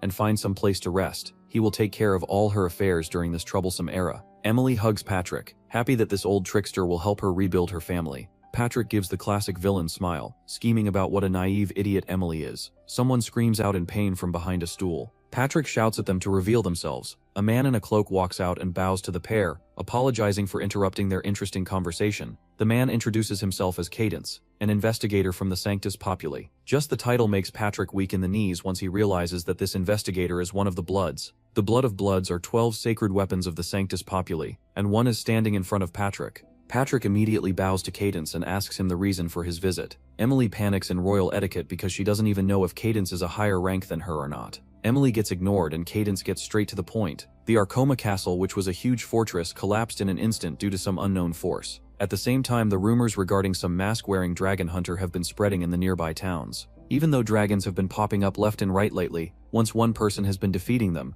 the whole phenomenon is weird. The Sanctus Populi has been searching for this hunter for a long time, but they cannot find him, and no one seems to report this guy either. Cadence wonders what the link between all these things is because such a great power needs to be investigated. They need to make sure they know whose side the hunter is on. While Cadence was out searching the dragons and the mysterious hunter, he was able to locate several high-ranked blood organizations that were engaging in dragon poaching. One of the blood organizations responsible for this mess was also the Holostucha family. With this discovery, the castle also fell. Patrick tries to reason with Cadence, who only turns his focus to Emily. He tells her what a serious crime dragon poaching is, and that he has yet to tell the capital of her crimes. And for a royal family like the Holostucha, this is a sin bigger than all other sins. Everything under her name, including her royal status, her assets, and her belongings, will be confiscated by the Sanctus Populi. He then consoles her because someone like her, who has always been treated with royal status, is not fit to see how bad the outside world is. But someone like him, who has been raised in violence, knows how to tread this world much better. Emily begs Cadence to not report her to the sanctum. Cadence then offers a solution. He has heard that there is a late-born young child in the Holostucha family. He advises them to raise the kid so he turns out to be a great warrior. When the kid will turn 20, he will come to take them away. The sanctum always needs workers, people who will dedicate their lives and their bodies to the world. And since the Holostucha family has royal blood, it will be much more beneficial since such privileged people are hard to come by. Cadence then says that he has a cartel ledger with the records of all the people who have participated in dragon poaching. He will come with the ledger in 5 days to check on the children, and hopefully they will harness some good talent. Cadence gets to his feet and prepares to leave. He wishes Emily a comfortable life since the children he will come to take must have happy parents for a good mentally strong child. Emily and Patrick are both left in shock once Cadence leaves. The next day, Yoljim introduces herself to Alex as a new party member. Alex greets her with a huge smile, even complimenting how beautiful she is. Zeke then introduces himself to Yoljim and then tells his list of tasks that he takes care of. He is the errand boy of this party. Yoljim asks his hero grade and then praises Zeke for having such a high grade at such a young age. Deus looks at the two men in his party, totally surprised at how they cannot recognize Yoljim even though they have met several times. This solves all of Deus's problems as he gives over the responsibility of teaching Yoljim the basics to Zeke and leaves to take a nap. Yuljum doesn't let him go this easily, and asks him to show her around the town so they can share stories about each other. Zeke and Alex totally ship them both as they realize Yuljum wants to go on a date with Deus. Soon Yuljum and Deus finds themselves alone in some forest where Yuljum shows him something interesting. She asks what he thinks of the dragon's nest buried in the ground. Deus asks why she dragged him along. He isn't even interested in a dragon being born.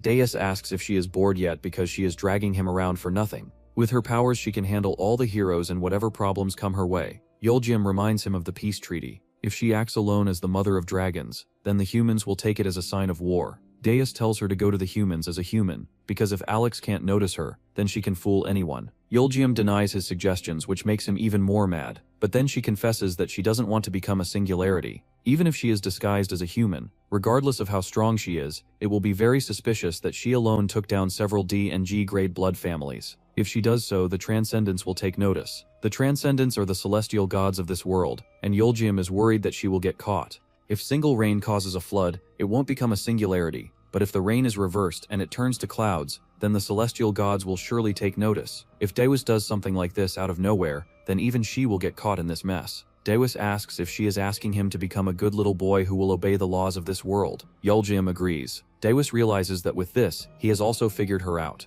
He was going around destroying castles and killing dragons as a human. Yuljum says that she is curious about this thing herself. Suddenly, the baby dragon flies out of the nest, and Yuljum tells Deus to hide. The dragon flies out and screams as Yuljum asks Deus what he thinks of the greatness of nature. Deus comments that if someone attacked the dragon right now, then it will be taken down in one hit because of how defenseless he is. Yuljum reveals the reason why Deus was dragged here. They are here to protect the baby dragon. A huge red dragon flies in the air, and Yuljum takes notice. This is the hardliner of the dragons, the black obsidian dragon, June. June lands on the ground and transforms into a hot lady. Deus comments on what an evil face she has. Deus sums up the entire situation. These hardliners are here to infect the baby dragon just as it has been born, since it is at its most vulnerable right now. Battle-type dragons grow into large forms at birth, so those who get contaminated are selected from the start. Even these dragons are just as disgusting as humans because of these reaping rituals. Even hell is better than these people and their acts. Yuljum defends her kind by saying that the parasites that affect dragons belong to Darash, but that is a thing of the past. No matter how hardline these dragons are, there is no way they will ally with the demons and infect their own kind. There is a middleman who is making the hardlines do all this dirt work. Deus comments on how she has made progress. He says something about her kids but is interrupted as more dragons join the scene. A blue and red dragon enter the scene, and they transform into some fine humans. Oken and Julia join June, who gets straight to the point. She asks where the tail is. Julia reveals that the tail is missing since Yuljum has been eliminated. The remaining reformists are now leaderless. The world is finally theirs for the taking. June corrects Julia because they are the same as a headless chicken, because until the deity chooses a new dragon god, the world will be in chaos. If the humans catch on what has happened, it will be over for them all. Oken suggests that June should challenge the deity for the position of dragon god. June is not interested in such matters. Whatever will happen according to the will of the deity. As their creations, they cannot question what decisions the higher-ups make. The baby dragon makes a noise that alerts the trio, and they shift their focus to the task at hand. Oken steps up as he consoles the baby dragon. He tells the baby that it will go mad from what they will do, but there is no family that will mourn its loss. He takes out a vial with something pink and aims it at the baby dragon. Yuljum looks at the scene unfolding and wonders why they would go this far. Deus tells her to go to the scene and join them. He is happy that he just needs to get rid of 3 dragons. Yuljum stops him because they need to weigh out the pros and cons of this. They need to know why Oken, June, and Julia are doing this so they can handle the consequences too. If they stop these 3 here, what will that do in the future? Everything needs to be considered by her before stepping in. Deus asks why this is important, even because she only looks like a coward who is afraid of stepping in. Yuljum says that they are all a part of a great order. Sometimes these sacrifices are important when it comes to understanding the grander picture, but she also questions what tormenting this baby dragon will do. Deus tells her to hurry up and make her mind already because he wants to go with his second option. The option is to capture these 3 idiots and prod them for answers. With enough interrogation, even they will reveal who they work for. Yuljum tells him to take it easy. The baby dragon roars, and Oken begins the procedure. He drops the contents of the vial on the dragon, telling it to hold on just a bit longer. Before the vial can even pour a single drop, Deus cuts off Oken's hand. He smiles at Oken, who questions who Deus is. Deus introduces himself cheerfully like he didn't just sabotage some grand evil plan. June tells them all to back off as she uses her void breath, shooting out purple mist from her mouth. Deus uses his powers and contains the breath, wrapping it around June, who gets crushed. Deus calls out the next person, but Oken and Julia make a run for their lives, each in opposite directions. Deus laughs at them and pretends to play a game of catch. He decides to go after Oken and then leaves Yuljum with the baby dragon. Oken flies through the air, cursing everything because Deus was the guy who ended Yuljum and now he is here to mess with them too. Oken wonders if there is a traitor among them, who let Deus discover their identity and plan. Deus stops Oken in his path, who uses ice breath to attack Deus, but Deus strikes faster. He slashes the dragon in his throat and leaves to take care of Julia. Julia tries to fly away to her base to inform the others that the Demon King is after them too. She apologizes to Oken for ditching him, but someone needs to let the others know. She is confident she won't lose to anyone when it comes to speed. Deus catches up to Julia, greeting her with a smile. She notices Oken's blood on his hands and panics. She uses fire breath on Deus, who just dodges her attacks very nonchalantly. He then uses void chain on her. Several chains wrap around Julia, who screams out in pain and falls down on the ground. Julia opens her eyes and finds herself caught in a web created by Deus's chains. She looks next to her and Oken is trapped in a similar manner. Deus smiles at the duo and tells them that it is time to get diddled. Julia starts cussing out Deus, calling him a devil, but Deus just tells her how this is his specialty. He even got an A+ grade in Cruces when he took it as an elective. He starts the interrogation and asks where she got the vial with the pink plague. Julia calls him a petty thief for stealing her things, but Deus corrects her that this belonged to his family first, and she is the petty thief,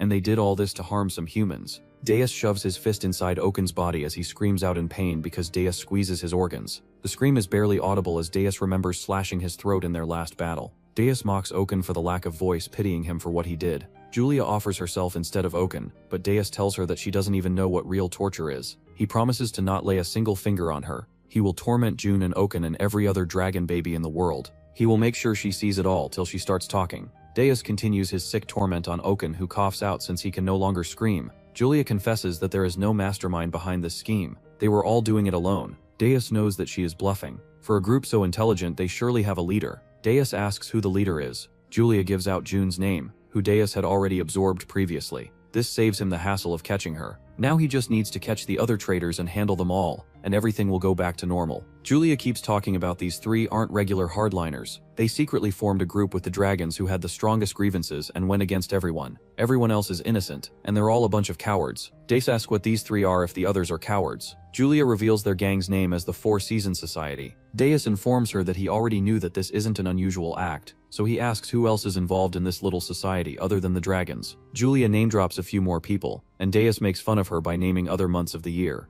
Julia shamefully admits that he is right, because the author got way too lazy with the names. She wonders how Deus knows them since the roster was top secret. Deus laughs at her stupidity because the 4 seasons are literally January to December. He asks if these names were kept after the team was made, or if only people with these names were recruited. Julia confesses that the names are a coincidence, and it was funny, so they named themselves the 4 seasons. Not very bright of a secret villain society. Deus asks who came up with this name even. Was it June? Julia wonders who even made this name because after some time, they just started calling themselves this. Deus sums up the situation for her. Coincidentally, the most determined hardliners came together and formed a team, and also happened to be named January, February till December. None of this makes sense. It's pretty obvious all 12 of these idiots were recruited by someone else. He asks if it was June who made up everything, since June seems to have done plenty more. Julia says that this was a voluntary process where everyone came together themselves to free dragons from oppression. Deus wonders who out here is oppressing these dragons. Julia screams that the world's perception and the non-aggression treaty oppresses the dragons. The humans are destroying the world, their allies and themselves too. She asks about the birth of the baby dragon. He was supposed to be born in the dragon realm, so this place is a part of the dragon realm too.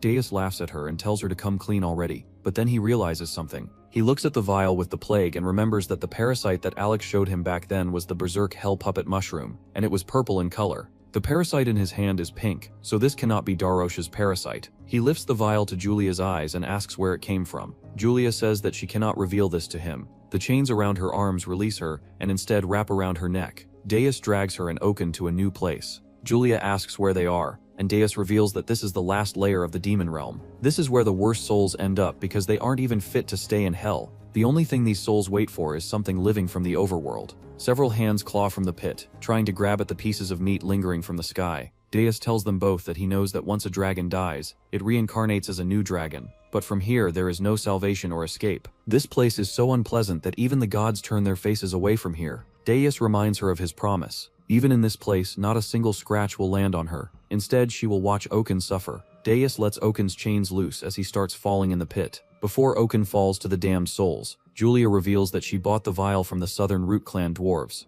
Deus teleports back to the overworld and lets go of Julia and Oken. Julia crawls towards Oken, who coughs up some more. Yulgium steps out from the bushes and tells her to not lie about the dwarves. Julia is shocked to see Yulgium alive and well. She asks how this is possible. Yulgium hoped that Julia and her accomplices were being manipulated by someone else into doing these messed up things, but it turns out another dragon was behind this after all. She shames them for teaming up with the Demon Duke and going against their own kind.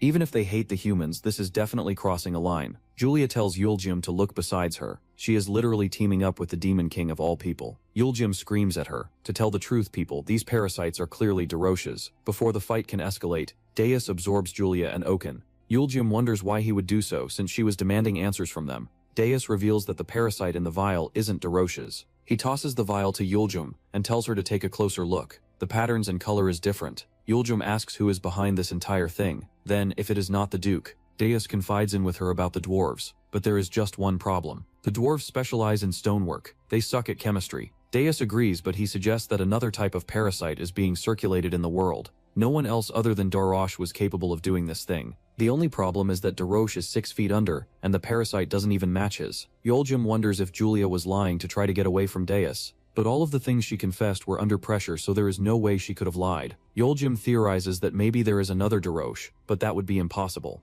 She wonders if they are both misunderstanding something since the beginning. She questions whether Darosh is actually even dead. Maybe he faked his own death because it makes no sense for the world's best poison maker to die of poison. This makes no sense at all. Deus calls her theory nonsense since he literally attended the funeral in person. Yulgium points at the vial, wondering how he plans on explaining this, but Deus doesn't have any answers. Yulgium thinks about what the two factions even want. Deus conspires that maybe they have teamed up to take out the humans, something sort of an enemy of my enemy thing. Deus thinks back to all the incidents he has seen. Rarity alone defines the value of an item. He has seen a lot since he ditched his post, and now even the dwarves are involved in this mess. Yulgium wonders who would gain an advantage by doing such thing. The demons, the dragons, and the humans are all involved, and thanks to this the hatred will only deepen. The Four-Season Society was surely involved, but they have no idea if they were the brains or just the lackeys of this entire operation. Everyone except Deus and Yulgium are involved in this mess. Deus is happy that they were able to catch the leader of the Four-Season Society. With 3 members missing, the rest won't make a move soon, so they should work on the next step now. Yulgium asks where they are going now. Deus tells her that their next stop is the dwarves in the southern lands. Soon the 4 finds themselves in the land of the dwarves. The 4 enter the land of the dwarves as if they are on some vacation. Alex comments on how their party looks more heroic now, and Yulgium takes the praise. Deus asks Alex when he collected the parasites which he showed last time. Alex wonders who Deus thinks he is. The sample was collected when the first dragon was taken down. Deus asks if it was collected from the latest dragon, and Alex wonders why he has to collect them all like Pokemon. This just means that Alex hasn't been collecting any new samples. Zeke joins in the conversation, revealing that ever since he got recruited he has been doing everything Deus told him. Every order Deus gives he will follow, and he knows there are things even he shouldn't know, but he has some suspicions. He thinks that Deus and Alex are D-ranked hunters. Deus tells him to stop beating around the bush and ask what is on his mind. Zeke asks what they are looking for. Even Deus explains again that corrupted dragons are making deals with demons, and they are here to investigate the whole matter. Zeke asks if the whole incident is related to the dragon who attacked his village. Deus tells him that the first dragon was infected too, and Zeke cheers. He reveals that many of his neighbors were hurt during that there is a peace treaty among the dragons and the humans, so it was strange for the dragons to start attacking out of nowhere. Zeke concludes that the demons are behind this entire thing. He questions why they are hellbent on making the world suffer more. They should be punished for being such horrible beings. Deus just agrees like a tired parent. Zeke keeps on yapping about what a large-scale fight this will be since demons and dragons are involved, so he knows why he was brought along on this mission. They wanted to disguise this massive quest as a low-level party mission and carry it out in secret. Zeke then apologizes because he thinks he is thinking too much of himself. Dowan tells him that these things won't interfere with his life much. Maybe one day or in the future, whenever Zeke feels like he has been deceived, he is free to leave the hero party. Zeke dismisses the thought because he owes a lot for saving him from poverty. Dowan tells him to let go of these thoughts. One day he is bound to know what the truth is. Yulgium looks around the caves as the party keeps advancing. The party switches from even land to climbing mountains, but it's the easiest for Deus and Yulgium, because they are using magic and not carrying anything. On the other hand, Zeke and Alex are already tried out. Deus fumes at this stupid distance because it has already been half a day since they've been walking, and there is no sign of this dwarf colony. Alex admits that he doesn't know anything since dwarves can even get lost in their own kingdoms, since they keep digging and digging. He tells them a fun fact that this place is even more confusing than the Minotaur's labyrinth. Deus screams at him for revealing this now, but Alex had a good reason for hiding this. If Deus knew it was this big of a hassle, then he would have crashed out and burned everything down. Deus swears to burn down Alex with everything now, since he hid such a crucial thing from him. Yulgium looks around and notices something odd. Sure, dwarves' caves are hard to navigate, but they haven't bumped into a single dwarf since they started. Deus promises to beat the dwarves up when he sees even a single one. Alex holds Zeke, who looks sick from walking all day. Suddenly something catches Alex's eyes. Several dwarves have fainted in a hole, and green aura surrounds them all. Alex recognizes it as poison. Deus looks around shocked because dwarves are supposed to be immune to poison. Yulgium joins in saying that if it's Darash's poison, then this is possible, but that gets her a bombastic side-eye from Alex because how the hell does she know who Darash is? Dace questions out loud at whatever the hell is going on in this place. Yulgium does the most reasonable thing and casts a spell on Zeke to save the poor boy from the poison. In an instant, Zeke wakes up from his daze, feeling like he can breathe better. Yulgium assures everyone that he will be fine for some time now. Alex comments on her strong abilities, calling her extraordinary because she was able to cast an immunity spell of this level. Yulgium basks in praise. Out of nowhere, the wall next to the group collapses and reveals hundreds of dwarves in what seem to be very advanced gas masks with respirators. Zeke stands in front of the group with his trusty weapons, ready to protect the party. He asks the dwarves who they are, but the leader of the dwarves labels them as the demons who are spreading position in the southern lands. Dame Dees decides to mess with the small people, and he asks what they will do if he admits he is one of the demons. The dwarf leader swears to send Dame Dees to heaven with a front row ticket. Dame Dees then asks what the guy will do if he says no, to which the obvious answer is that he will ask what they are doing in the mines. This Dame Dadius, still rage-baiting the poor guy, says that he didn't spread the poison. Another dwarf speaks out, saying that he was right, and that the poison came from R24. The leader asks what the gang is doing here. Dadius, being the autistic creature he is, asks what R24 is, and then he wonders out loud if the dwarves really are this naive to just accept what he has said. The hat dwarf says that he has been insisting that the poison is spreading because of R24, but the leader dwarf has his priorities. He asks if Deus was lying. Deus asks the consequences of lying, but he really wants to know what this R24 thing is. The leader promises to once again send Deus to his grave. The hat dwarf reveals that the R24 is actually a sacred door. Deus messes with the leader some more, asking if what he said was true, then what will happen. He then questions what the door is, and what link it has to the poison. The leader screams at Deus asking what his party is doing in the mines. The hat dwarf confessed that the Southern Root clan messed with R24. Yulgium gives them all a shut-up call, and tells them to speak one by one. The leader tells the story. He reveals that they were all sent to the mines after hearing about what happened in the Southern Root clan. By the time they arrived, everyone was poisoned. Upon further investigation, the two parties bumped into each other. Deus tells his side of the story too. They came here to discover the origin of the poison, but it seems like everyone has passed on. He then says it out loud that every time they think they have caught the mastermind, he just slips away so easily. He wonders where the dude is headed now. Zeke asks what the R24 is again, and how it is related to the poison. The hat dwarf gives them the lore that in the southern root tunnels there is an ancient zone called R24 zone that was discovered 30 centuries ago. The place is made up of mysterious elements, and the gate has never been opened by anyone. No one knows what god or demon is sealed behind the gate, but recently the southern dudes have been messing around trying to open the gate with explosives. The other dudes warned them not to do such acts, but they didn't stop, and now all of them have been cursed. Workers in the R24 zone keep mysteriously passing away due to the explosives, and when they didn't stop they made the gate angry. Another dwarf joins in and calls Hat Dwarf a foolish, who believes in anything. These rumors were clearly spread by a man in black jeweled clothes. The Hat Dwarf fights back because humans cannot make poison, and this is the curse of the angry gate. Deus and Yulgium jump at the description about the guy with jeweled clothes because now they know it was June. Yulgium asks the Glasses Dwarf to tell her more about the man. The Glasses Dwarf says that a man has been appearing in the R24 zone where no one else is allowed to go, since that area is forbidden for everyone. The Glasses Dwarf is sure that he did all this. Deus asks the dwarves to lead him to the R24 area because all clues are pointing towards this so-called forbidden area. The leader of the dwarves tells him that even with their very fancy and totally out-of-this-world gas masks, they cannot survive the poison. He then offers a map to Deus. With this, the party is off to explore the secret gate. As they go deeper in the tunnels, Yulgium notices that the poison is becoming stronger, and even a poison dragon won't be able to survive this much. The poison has been spread so much that if the person is hiding something, you will surely see God before you can find what you are looking for.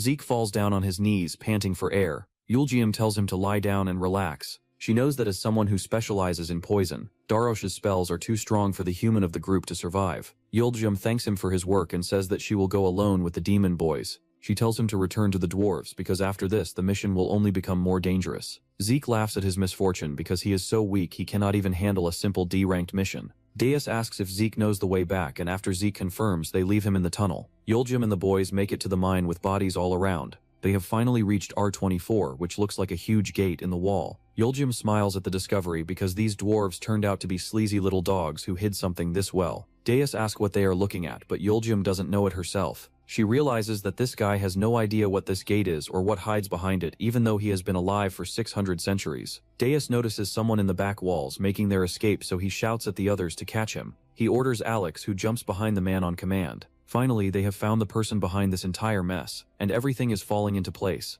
Yuljim touches the gate, and Deus asks if she doesn't know what this gate hides. Then maybe it is something from the previous era, the Age of Silver. He learned about the Silver Era when he was a baby. Apparently there used to be another world before this one. Yuljim says that this gate belongs to an era way before the Silver Age. Deus wonders if she is talking about the Age of Gold. Yuljim agrees with him. This thing exists from a time when there were no dragons or demons. The humans back then used these things to transverse the stars and the skies. They were also the first ones to challenge God directly, and so it was called the Age of Gold.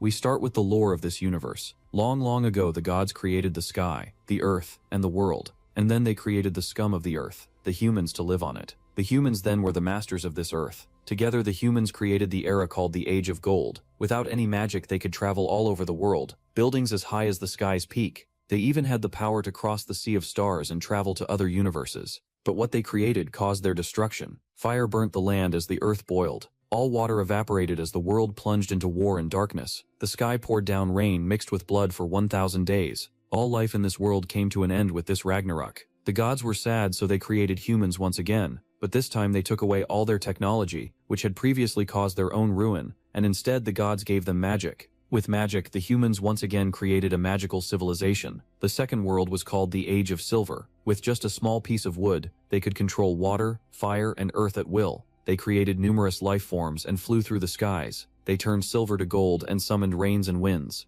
They even had the miracle to bring back the dead to life. But even this ideal world did not last long. The humans went to war over some magical stones which were the origin of magic, and after 500 years the world was once again destroyed. Once again the gods were sad, and finally they created the current world, the Age of Chaos. Together with the humans, dragons and demons were created too. The gods created the world once again, but only gave the continent of Horsens to the humans. The dwarves claimed the underground by digging tunnels, and in the Purgatory Hills the demons had made their nests. Beyond the boundary of the Age of Darkness, the dragons had settled down. Deus cuts Yuljim off and tells her that he already knows all this. Back then he didn't pay much attention to this, but now that he thinks about it, this story is very strange. He adds that the Age of Gold lasted 80 centuries and the Age of Silver lasted 20. He comments that it is ironic for a species which lasted this long. The most dangerous era for them is the Age of Chaos. Although the humans have been nerfed and lost the ability to travel the skies and space, and the ability to manipulate everything with magic, Yuljim thinks that maybe this was the right way to go about, since humans are nothing but idiots. Yuljim reveals the name of the giant gate behind her. This is called the Pottery of the Stars.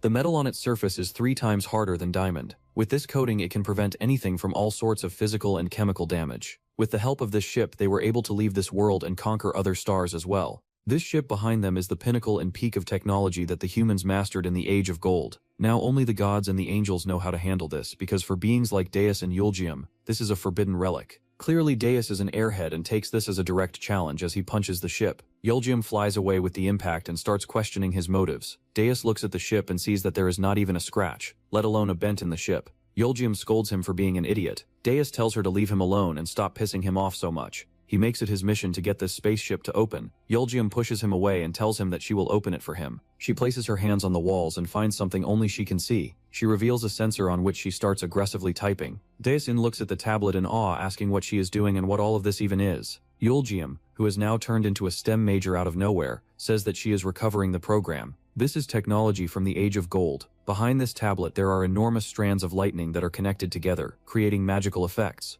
For those of you who still don't understand, she means that there is a laser maze behind this door. Deus asks her the obvious. How does she even know what all this is, and how it operates? Yuljim states that she doesn't know much, but she learnt how to deal with all this. Now that is another question. Where did she learn all this? Deus asks if she has actually met someone from the Age of Gold. Yuljim reveals that even though both the Age of Gold and the Age of Silver were destroyed, their legacies still linger the earth. The demon kind inherited the legacy of the Age of Gold by worshipping fire and dominating the world through power. Deus doesn't understand because he doesn't know how to get this ship to open of how it is made even. But maybe one day he might be able to create these things. Deus looks up at the huge ship and at the absurdity of this all. He asks if the dragons inherited the legacy of the silver, and it's true, because Yuljum is a mage herself. Without magic, the dragons would be giant lizards on the land. Deus is just as shocked because it is common sense that dragons fly with their wings. Yuljum asks if Deus has ever seen such a big bird fly. There are also wingless dragons around them too, yet they seem to fly just fine. Yuljum unlocks the gate, and it opens to reveal the inside of the ship. Yuljum steps in to take a better look, but this time, Deus holds back, asking the consequences of touching this ancient relic. Yuljum dismisses him because she knows nothing of importance lies in this ship anymore. Deus keeps bugging her about how she knows all this, and she tells him to read the sign that literally says that this room is a food storage unit. Yuljum steps up to the control panel and looks at the tree-like diagram lit before her. She calls out some random names as Deus joins her side, asking what all this is. She says that this ship is Malkuth, the last remains of the Age of Gold. The humans created 10 arcs trying to escape the land, much like Elon's Mars habitation plan. This was called the Root of the Sephiroth Project. This part of the ship served food for the humans who were escaping together, and most likely remained stuck here because of some emergency. She reveals that this place is not the cause of the poison, but since the dwarves think that this is some sacred place, they do not mess around with it. They chose this as a trade spot for the plague since no one comes this deep in the tunnels. Deus asks Yuljum who she really is, but Yuljum gives him a vague reply that once he is in her place as an immortal being, he will discover the secrets of the world too. Deus comments that he thought she was a pretty normal being like some demon lord, but there is a lot he doesn't know about her. He wonders if her body is a disposable tool of war and nothing more. Yuljum makes fun of him for feeling like he has been wronged. Deus cuts her off once again and starts leaving the room. He calls this entire errand useless because the demon lord gave up on this too. They just need to wait for Alex to catch the man who ran away. Suddenly a red laser cuts through Deus's hand. He looks at his hand to see a hole where he was hit. On the ceiling a robot stands with a lightsaber. He wonders what this is since he has never seen one. Yuljum fills him in and tells him that this is a robot, a creature that is not living and doesn't require magic to work either. The robot is a guardian of this spaceship. It prepares to strike Deus down, but Yuljum steps in to save him with a shield. The robot shoots a laser beam at them both, and the force causes them both to collide and fall down. Deus gets mad at the robot, and challenges it because the robot isn't the only one with lasers. Deus shoots out several lasers at the robot. The explosion hides the robot, but when the smoke clears, the robot is scratch-free. Deus gets even more mad and plans to use much for force this time. Yuljum slaps her hands on his mouth to stop him from throwing a toddler tantrum. Deus turns his anger on her, but she explains that this is an ancient relic. They can't just rage out on this. He tells her that if she is scared, then he will protect her, but she doesn't need to hold him back. Yuljum explains how the ship is made of nuclear energy, and since Deus isn't some nerd, he asks what the heck nuclear energy is. Yuljum tells him in the simplest of ways. She asks if he is planning on blowing away the entire world. During their yap, the robot lands down and tries to swipe them both, but they dodge at the very last second. Deus punches the robot with his demon powers, but the robot stops him easily. Deus laughs at this because what are these things that can stop him? He uses Void Chain to try and stop the robot, but the robot frees itself, leaving Deus in shock at how useless his powers are. He shoots more lasers towards the robot as he fills his mouth with air, ready to blow the robot away to bits. Before he can open his mouth, Yuljum shuts him up again with her golden cloth. She tells him to be careful before he explodes everything, and them included. But Deus doesn't care. As long as the bastard robot dies, he will be happy. Yuljum screams at him again that Zeke and the mastermind behind the chaos are still in the tunnels. With his stupidity, he will end up finishing off everyone. Deus calls them all useless, and Yuljum makes fun of his nasty personality. He then shifts the blame on the robot who will wreck everything in its path. Yuljum tells him to stop it somehow, but Deus can't even land a hit here. What is he supposed to do? The robot throws its shuriken like projectiles, which Deus counters with his own lasers and void powers. Meanwhile, Yuljum loses her mind at how much of a disaster it was to bring the idiot with her. Deus looks at the robot with enough hatred to burn it to the ground, but then he sees a vision. He realizes that Yuljum's cloth can suspend the robot. He tells her to cover everything with her cloth like wallpaper and protect the ship. This way, the inside will be safe from harm. Once the ship is covered, Deus uses his void breath on the robot. The impact is so massive, Yuljum barely contains it, but the fight is over. The robot falls like a heap of scrap on the ground. Alex telepathically tells Deus that he has also caught the dude. Yuljum tells him to go on without her and interrogate the dude. She needs to fix the wreck they created inside the spaceship, and she also needs to check up on something. Deus tells her to hurry up and come back. Alex corners the dude with his tentacles and tells him to give this fight up since the man is only prolonging his demise. Deus makes his way through the tentacles, ready to reveal the identity of the man. Once the hood is taken off, the man apologizes to Deus. He recognizes this old geezer as shapeshifter, Count Jin Hyung. Deus asks what he is doing in the human world when he is supposed to be in the demon realm. The man exposes the gluttonous king, saying that it was his orders whatever he was doing. Deus questions what the orders were because he will punish Jin Hyung personally. Jin-hyung reveals that the gluttonous king wanted to disturb the peace treaty between the dragons and the humans by making the dragons go on a rampage. Using the army that Darash gave Jin-hyung, he hid himself as a dwarf and traded with the dragons. When he was caught, he poisoned the dwarves and made a run for it, while the next orders arrived. Deus wonders, since when he ever gave out such orders since he is the king here. He asks if this was Darash's plan. Jin-hyung reveals everything, saying that since the Demon King abandoned his people, they needed to act on their own.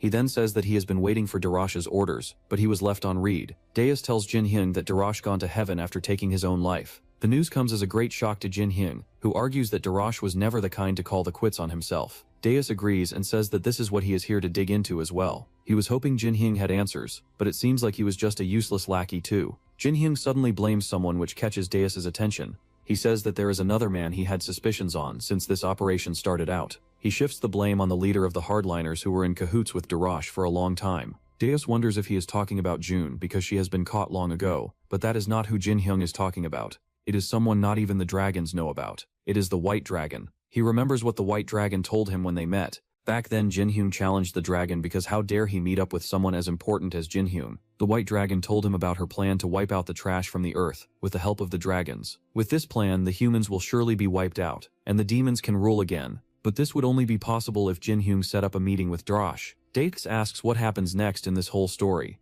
Jin-hyung conveys his plan on how he went to Darash, and he went to meet the White Dragon all alone. He isn't aware of what they discussed of planned there. Once Darash returned from the meeting, he ordered Jin-hyung to disguise as a dwarf and carry out this plan. He also told Jin-hyung to not tell anyone about the whole operation, and the demons' involvement in this mess. Deus asks about the parasites and how they captured a new type of parasite. What weren't Darash's typical parasites? He asks where those came from. Jin-hyung panics because no one other than Darash can create parasites, not even come close to replicating them. Yeoljum joins the party and sums it up for them, that even Jin-hyung doesn't know what these parasites are. She knows that tracking down the remaining council members will be difficult, because it was already a pain to catch the 3 members. Jin-hyung asks who Yeoljum is, but Deus covers her identity and says that she is just a party member. Jin-hyung is at a loss of words because since when did the Demon King carry around a party? He then reveals that he knows where the hideout of the hardliners is. The council was having some trouble controlling the parasites, but then he had to go there personally to teach them. The hideout is in Agiata Canyon. Deus doesn't know where this is, but Yeoljum tells him that it is the ancient burial ground of the dragons.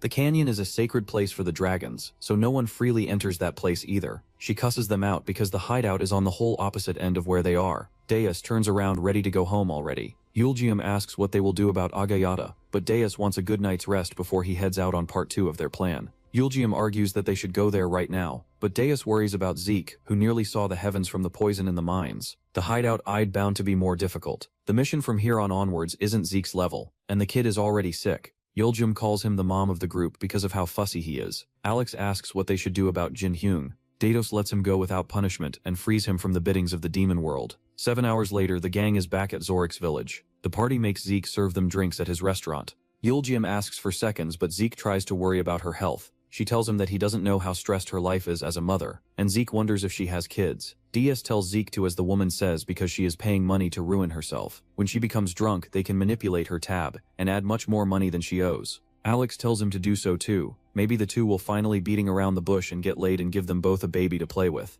Deus tells Alex to shut up with the baby nonsense. He then asks how the school trip for Zeke's siblings is coming along. Thanks to Deus's help, the kids had no trouble for the trip. Deus asks how old the kids are even, and Zeke says that they are 15 and 9. The 9-year-old is already in a dormitory because it's just how hero schools are. Focused education requires the kids to be in a dorm so they can focus. Deus tells him to inform him if something like this happens again so he can help out. Yeoljum crashes out because why is Deus so generous when it comes to Zeke, but he charges her every single time for even a single serving. Yeoljum accuses Deus of liking Zeke in a pedo way, and Deus tells her to stop running her mouth. She tells him that they can never be close, so it's best Deus doesn't get attached. A new voice joins the party. Cadence has made his way to our main gang too. He introduces himself as the investigator from the Holy See. Zeke tries to greet the man, but he already knows everything about him and is here to see him too. Cadence questions Zeke's C rank and says that he is here to investigate this matter. Zeke wonders if there is something wrong. Cadence reveals his motives. The Holy Baiche family is very poor. So poor that they can't even spend 5 gold on a simple blood test, let alone a rank evaluation that would cost much more.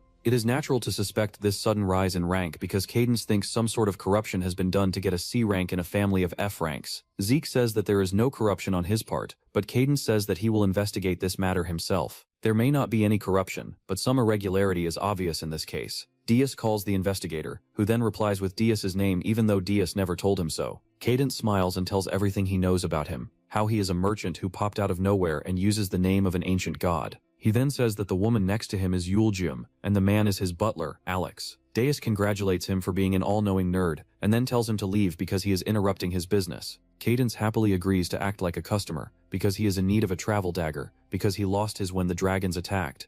Diaz looks at Cadence wondering why he was there at the time of the incident. Cadence confirms and says that he is in a lot of places at the same time. He then asks what percentage the blood test showed for Zeke's purity. Diaz tells him to bug off and check the official report. Cadence knows about the report, which is why he is asking for the percentage. Diaz brushes him off, telling him that he doesn't remember, so he asks Zeke next. He tells Zeke to be honest because a 4.2% is very unbelievable. Zeke agrees and Cadence catches the lie, because the report was actually 3.62%, which is again wrong. Diaz then states the story as it is. A nobody 17-year-old with an F-rank family, who has no parents, no faction, no money, claiming that his blood purity is too high, it would just make life harder for Zeke, so he actually lowered it. If Cadence has a problem with it, then he can just take it up to the person who filed the report. Cadence wonders if this is how it actually went, but Diaz tells him to get lost regardless if he wants to believe this story or not. Cadence tells him not to be hostile because he is here to help Zeke. Diaz tells him that if he really wanted to help, then he would have done so without making a show of it, so he is most likely a scammer.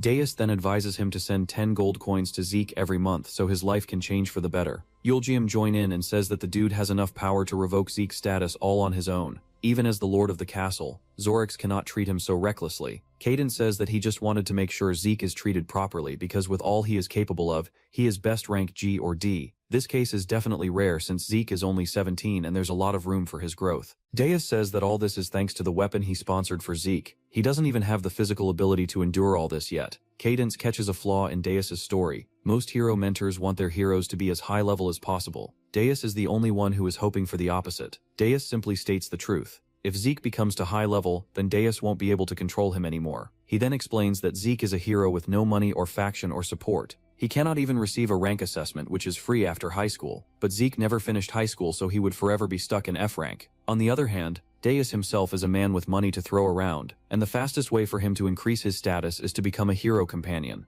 For this, the hero needs to be only relatively famous, but if Zeke becomes too famous then Diaz will also be exposed. Cadence calls Diaz selfish for wanting such a thing, but Diaz is the kind helper who wants a hero with low status, and Zeke needs money. They are both okay with this setup, so who is Cadence to question it? Diaz warns him not to make a mess for him now. Cadence argues that this situation is a loss for Zeke because as a D-rank hero he will receive noble status, and the Imperial office will support him for the deeds he does. By stunting his status, Diaz is just using him. Diaz then asks what will happen if Zeke's rank doesn't raise like Cadence hopes. What will he do then? They got him tested, and he appeared as a C-rank hero. What if it came out as a measly F? Cadence is sure this won't ever happen because from what he has investigated, he knows Zeke's identity. He is the infamous masked hero. Zeke's soul escapes from his body as he realizes that his cover is blown, but Diaz is here to save day. He says that just because it is an investigation, it doesn't mean he knows whether or not Zeke is actually the masked hero. He asks what will happen if Zeke gets tested and receives a G rank.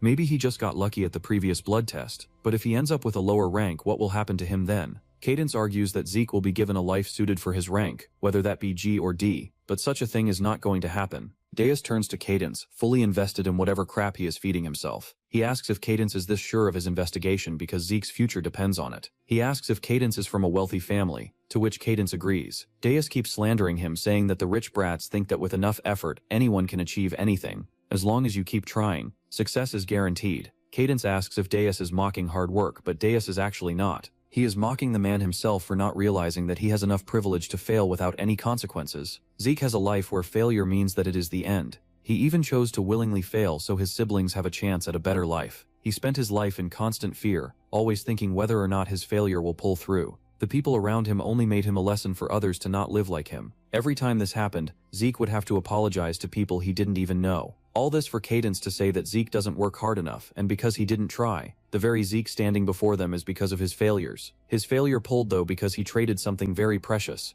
And now a no-name investigator wants to challenge his work, and if it doesn't work out, Zeke can kiss his life goodbye. He tells Cadence to leave Zeke to him and get lost after ordering some noodles. This is the only way he can actually help Zeke. But all this insult isn't enough to shut Cadence up. He keeps yapping about how heroes are very valuable to humanity. Deus tells him to take better care of the heroes then, because someone who is a D rank shouldn't be working as a bellboy, instead they should be in school. Cadence thinks for a few moments, realizing that Deus won't let go of the boy this easily, so he decides to come back some other time. Deus tells him to never come back, and Cadence turns to leave. Deus stops him and tells him to undo what he has done. On his finger, Deus shows Cadence a tiny golden thread that wraps around Deus, Zeke, and the others. Zeke doesn't see anything, but even Alex tells Cadence that all he wanted to do was mess around with them. Looking around, all the people have a golden thread tied around their necks, but they don't even know that now they are connected to Cadence. Cadence smiles and apologizes for the mistake, and then frees everyone from his golden web. He leaves for sure this time, awfully pissy that someone of D rank noticed his Orbis web. With this, he decides that he needs to keep a closer eye on this gang. Zeke thanks Deus once again, but Deus tells him that he is just being used.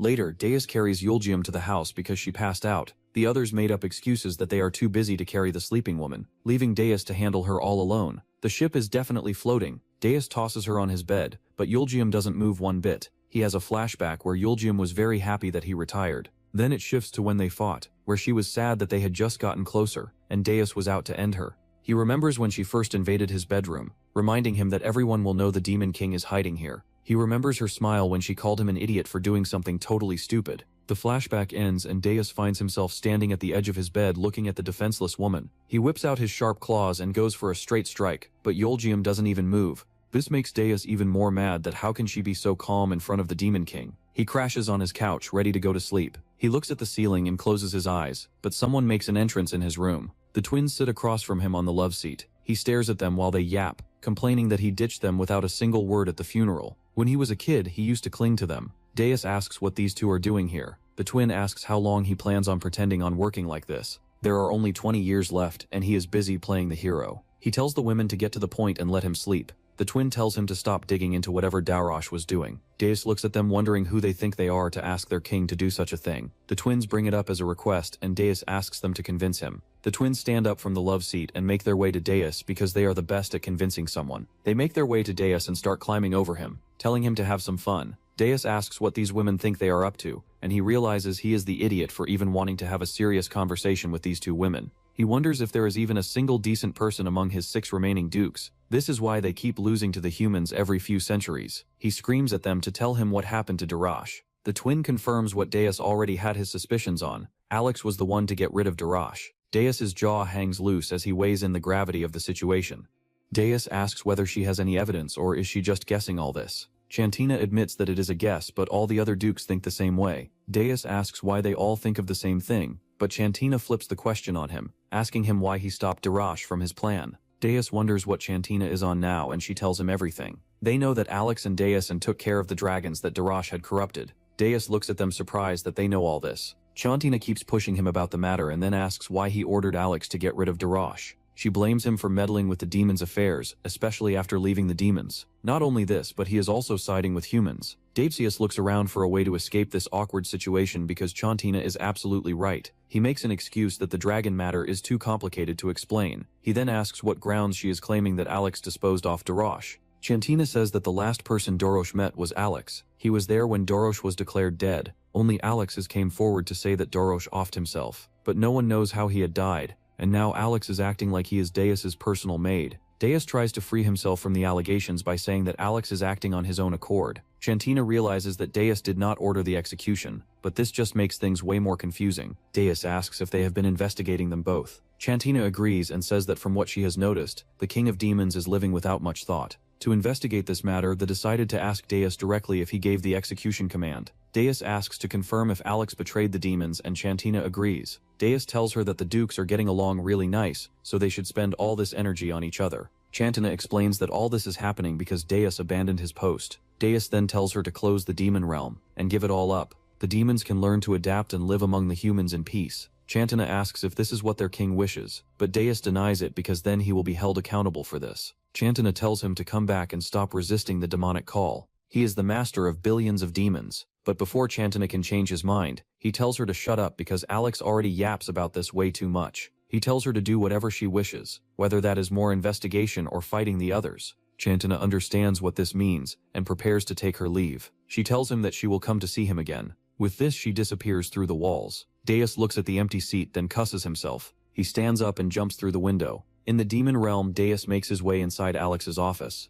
Alex is caught off guard with the king's sudden appearance in his office. He asks why Deus is here. Deus gets straight to the point. He says that after a lot of careful thinking, he has come to the conclusion that Alex was the one behind Darosha's death. Alex calls this nonsense because he didn't do any such thing. Deus gives his points. There is no way Darosha would eliminate himself from the world, and the only person present during that time was Alex. If the cause of death wasn't by Darosha offing himself, then Alex was the one who did it. Deus uses his powers and summons his claws, threatening Alex to confess the truth. Considering all the bond between them, he will give Alex a painless end. Alex bows to Deus as he begs him to reconsider. He was born in the demon realm. He has lived for the demon realm, and he was ready to die for this world. He admits that he doesn't like dukes, but he would never have the balls to harm them ever. Ultimately, it would be a loss for the demons if their kind ends up fighting each other. He tells Deus that if his king cannot trust him even after all his service, then he cannot do anything about this matter. He then bows his head as he tells Deus that without Darosha and their king, if Alex disappears too, then the demons will most likely end up facing defeat.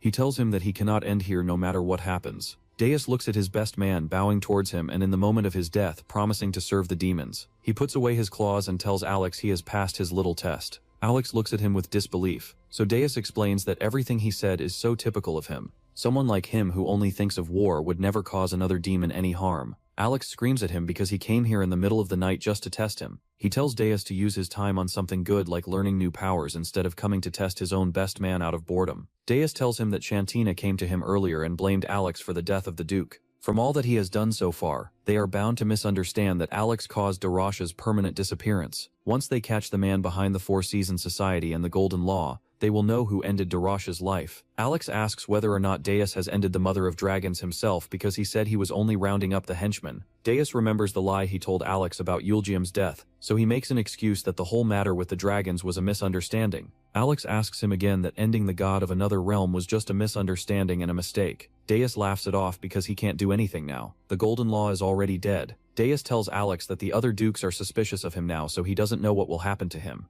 He advises Alex to stay hidden till he calls for him. Alex agrees with Deus. Deus asks if he checked the parasites from last time. He even gave him a new one to look into. Alex has been working on the parasite, and he has discovered that it is actually different from what Darosha makes. This means that someone else copied Darosha, or Darosha intentionally made an alternative parasite while he was alive. Alex trusts Darosha enough to know that someone else copied Darosha, because even in all his lifetime he was never the one to collude such big plans for demons. Deus knows that if push came to shove, even the loyal Darosha would do someone else's biddings because their king who ruled for so long has ditched them. Alex reminds Deus that the king hasn't gone yet. Alex tells him that the parasites are from the demon world. Even if Darosha isn't the one making them, this comes from someone who is their friend. He says that he doesn't want to dig into this matter anymore. The more he looks into this, the more complicated it becomes. Alex begs Deus to put a stop to this madness and come back to the demon realm to rule again. Deus looks at him with disgust because he knows that this path of the Demon King is set by the other demons. They want him to learn all the tactics of the previous Demon King and invade the human world in another 20 years.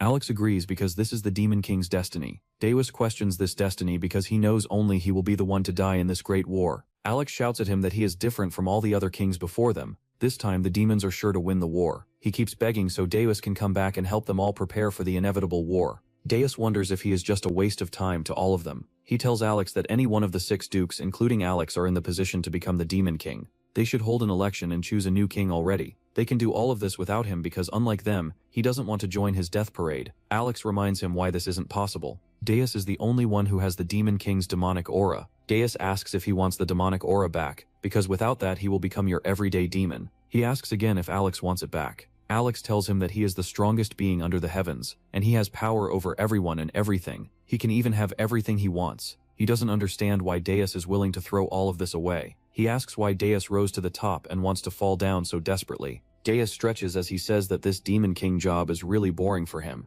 He tells Alex to shut up about this war nonsense if he doesn't even want the demonic aura back. He finds the detective story with the whole who is the murderer theme much more interesting than playing his role in the 100-year-long Demon King story, where the Demon King always loses. He assures Alex that everything will be sorted once the Four Seasons Society is busted. He reminds Alex to stay hidden until then as he takes his leave. Deus lies down on the couch again as he starts thinking of the things that connect the case. He thinks of the Four Seasons Society, the demons and the hero's involvement. The true leader behind the Four Seasons Society will be caught, and this is how it will all end. The whole story feels incomplete to him. Suddenly, he jumps out of bed as he comes up with a theory of his own. He thinks that maybe all of them are equally a joint part of this mission. There is nothing that says that all three of these groups can't be culprits in this scheme. He begins separating the culprits instead of lumping them together. He places Darosh first, and ties him to the plan that turned dragons and humans against each other, by suppling the parasites. He then places the Four Seasons Society next, and connects them to the spread of poison and dragon conversions. After that, he adds the heroes and the system around them, saying it was not just open conflict but also a structure built on how wealthy the humans can get by hunting down rouge dragons. Dazes keeps tracing the scheme upward and outward.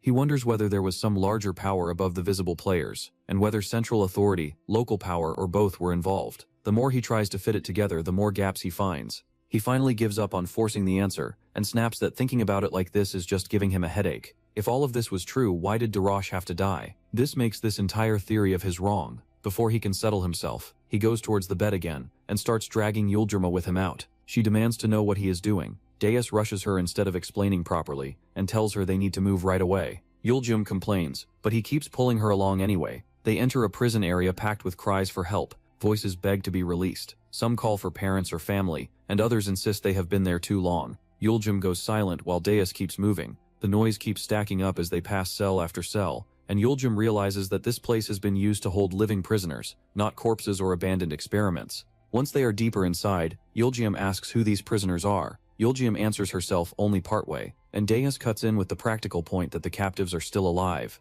He says that if they are alive, then there is something he needs to confirm before they flee. Yuljim pushes back, but Deus decides to check anyway. Deus and Yuljim stop in front of a separate chamber. Deus identifies it as solitary confinement, and points it out like he already knows the layout.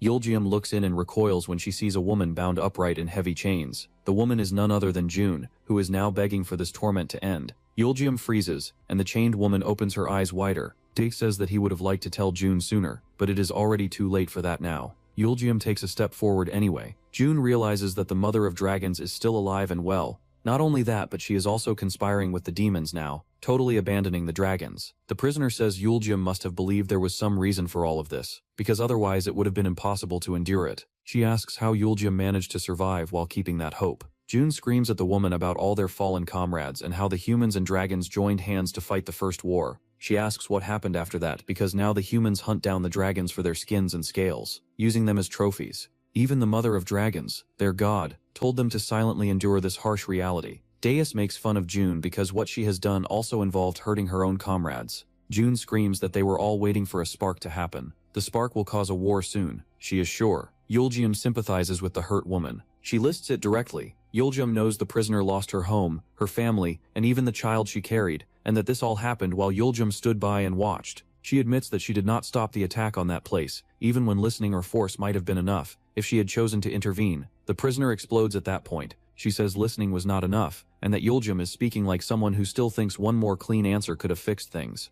She says all of them already know the humans acted brutally, but she rejects the idea that this excuses what followed. She says humans were the only ones who crossed the line. The prisoner keeps naming what happened after the first violence. She says there were human fields turned into something worse, bodies and bones used and lines crossed again and again after everyone had already fallen low. She begs to understand why Yuljim would ever sign a peace treaty with their tormentors. Then, while staring at Yuljim, she asks why she keeps acting as if there is still time to recover a human heart from this mess. At that point, Yuljim decides the exchange has gone far enough. She tells him that they are leaving now. The room beyond them answers first. More cries rise out from the prison, and Deus looks back toward the cells. He realizes the captives are not merely frightened but completely broken in the same way, wrecked by experiments and confinement until only panic remains. Deus, looking at the sound and the chained woman, says that maybe the prisoners now want nothing except revenge on humans. Deus takes that thought and pushes it one step farther. He says that maybe revenge is not even the whole story. He suggests that without any grand design left, without any Four Seasons Society, Demon King, or hero structure directing them, the remaining victims may now act on their own. He adds that the result would not be some elegant scheme, but lives spent rotting away and becoming monsters. Yuljim answers bitterly that she too hates the humans. Deus sighs, then abruptly says he is done with the sermon for the night and wants to sleep. He has clearly heard enough truth to last him until morning. He decides they have stayed inside the prison too long and says they need to leave before they start for the mission tomorrow. Yuljim agrees. The scene then shifts away from the prison entirely. Morning light falls across a shining blue-white structure, and a cloaked figure arrives with an escort. A guide welcomes the visitor back to the capital, remarks on the journey, and identifies the place clearly as the holy sanctuary. He then says that someone is waiting inside, and asks the cloaked figure to proceed. Inside the sanctuary, Cadence kneels before a high authority and reports the result of the recent investigation. He gives a name and a bloodline percentage for Zeke, then says a confession has been extracted for the ruler's judgment. The listener recognizes the report as something extraordinary at once. Cadence argues that Zeke must be brought to the holy sanctuary. He says that if Zeke is placed at the front of the coming war, this time they may truly be able to annihilate the demon realm. The ruler answers cautiously, and reminds him that they have heard confident promises like this too many times already. Cadence does not retreat. He says they cannot keep throwing away lives on failed attempts and weak candidates forever. He frames the previous efforts as delays that only bought time. Then he says that the fifth hero always buys the world just enough time to keep it going, but that this time the fifth generation's hero may actually be able to finish what the others could not. The scene ends on that declaration. Cadence says that if everything aligns this time, the fifth generation's final hero will destroy the demon realm together with Zeke as the two final heroes. The two church officials walk through the holy sanctuary as they catch up on missing time. The pastor praises Cadence for always being a righteous person and making the world a better place. Cadence humbly claims that he only uses his body since he doesn't have much of a brain. The pastor praises him again for being so humble even though he has mastered every single subject with excellent grades. While walking, they notice someone guiding the new hero generation. The pastor explains that the kids are here to witness the holy sanctuary in person, so they can become even more faithful and loyal to the humans.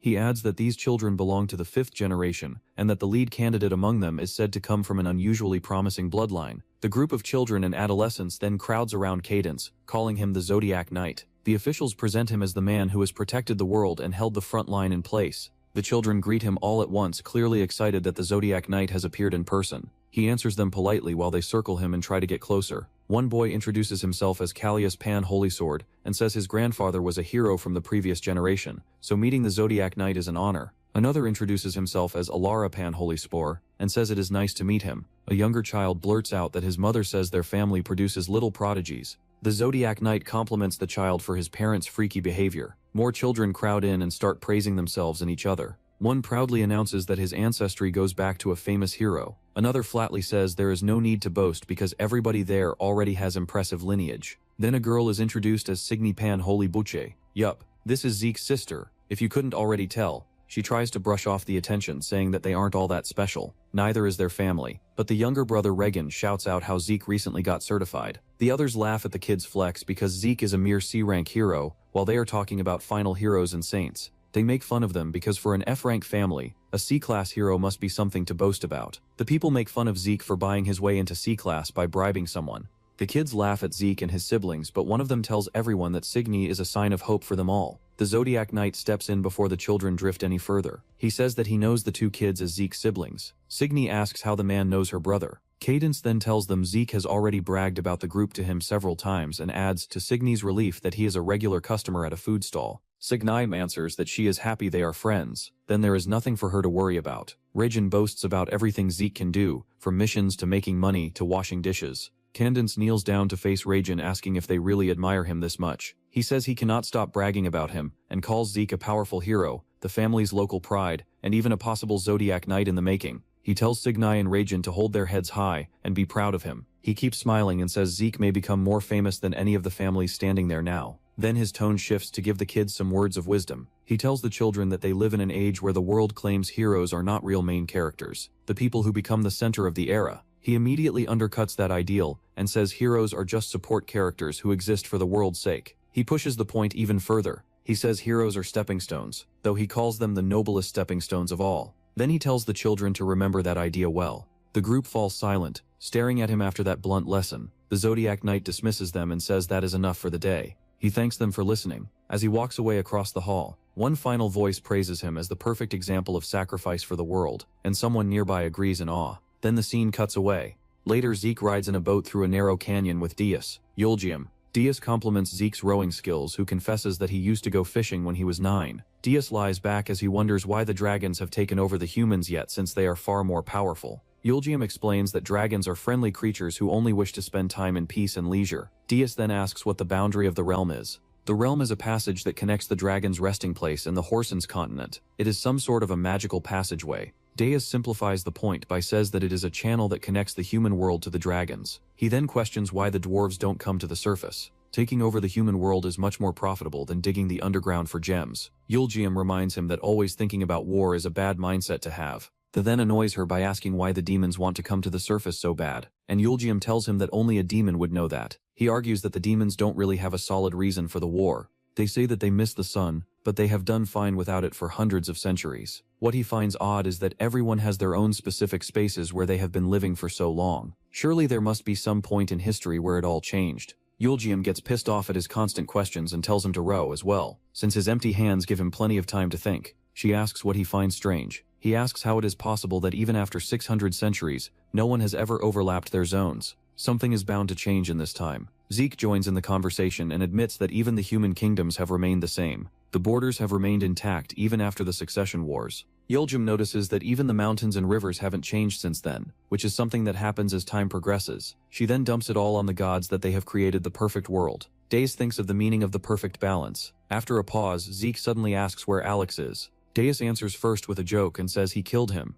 Zeke jerks in alarm, and Deus immediately follows it by saying he is kidding. He then explains properly that Alex left for some personal business. He reminds them to tell him to hire another butler for the shop when they get back. Yuljium asks why he is missing suddenly, because they are both inseparable, but Deus tells her to mind her own business. Zeke then adds that he hopes Alex comes back soon. Zeke looks at him and realizes there is more feeling in that remark than usual. Zeke says he had thought they would all stay together forever, laughing a little as if he already knows that was too simple an idea. Yuljium cuts him off and tells him that is enough and that he should get ready. The boat reaches a tighter stretch of canyon, and Yuljium announces that they are near the place they were aiming for. The cliffs ahead narrow into a severe rocky passage, identified as a Gaia Canyon. The group steers into it while the water stays calm under the boat. Yuljium then takes out a wrapped package and hands it to Zeke. He looks confused, and she tells him she had some leftover titanium from making her previous equipment, so she used it to reforge something for him. Once Zeke accepts the armor, he gets teleported to a futuristic place where the armor faces him and spits out binary codes. He teleports back to this world and realizes that the energy is from some other world. Dees tells him to put the armor on.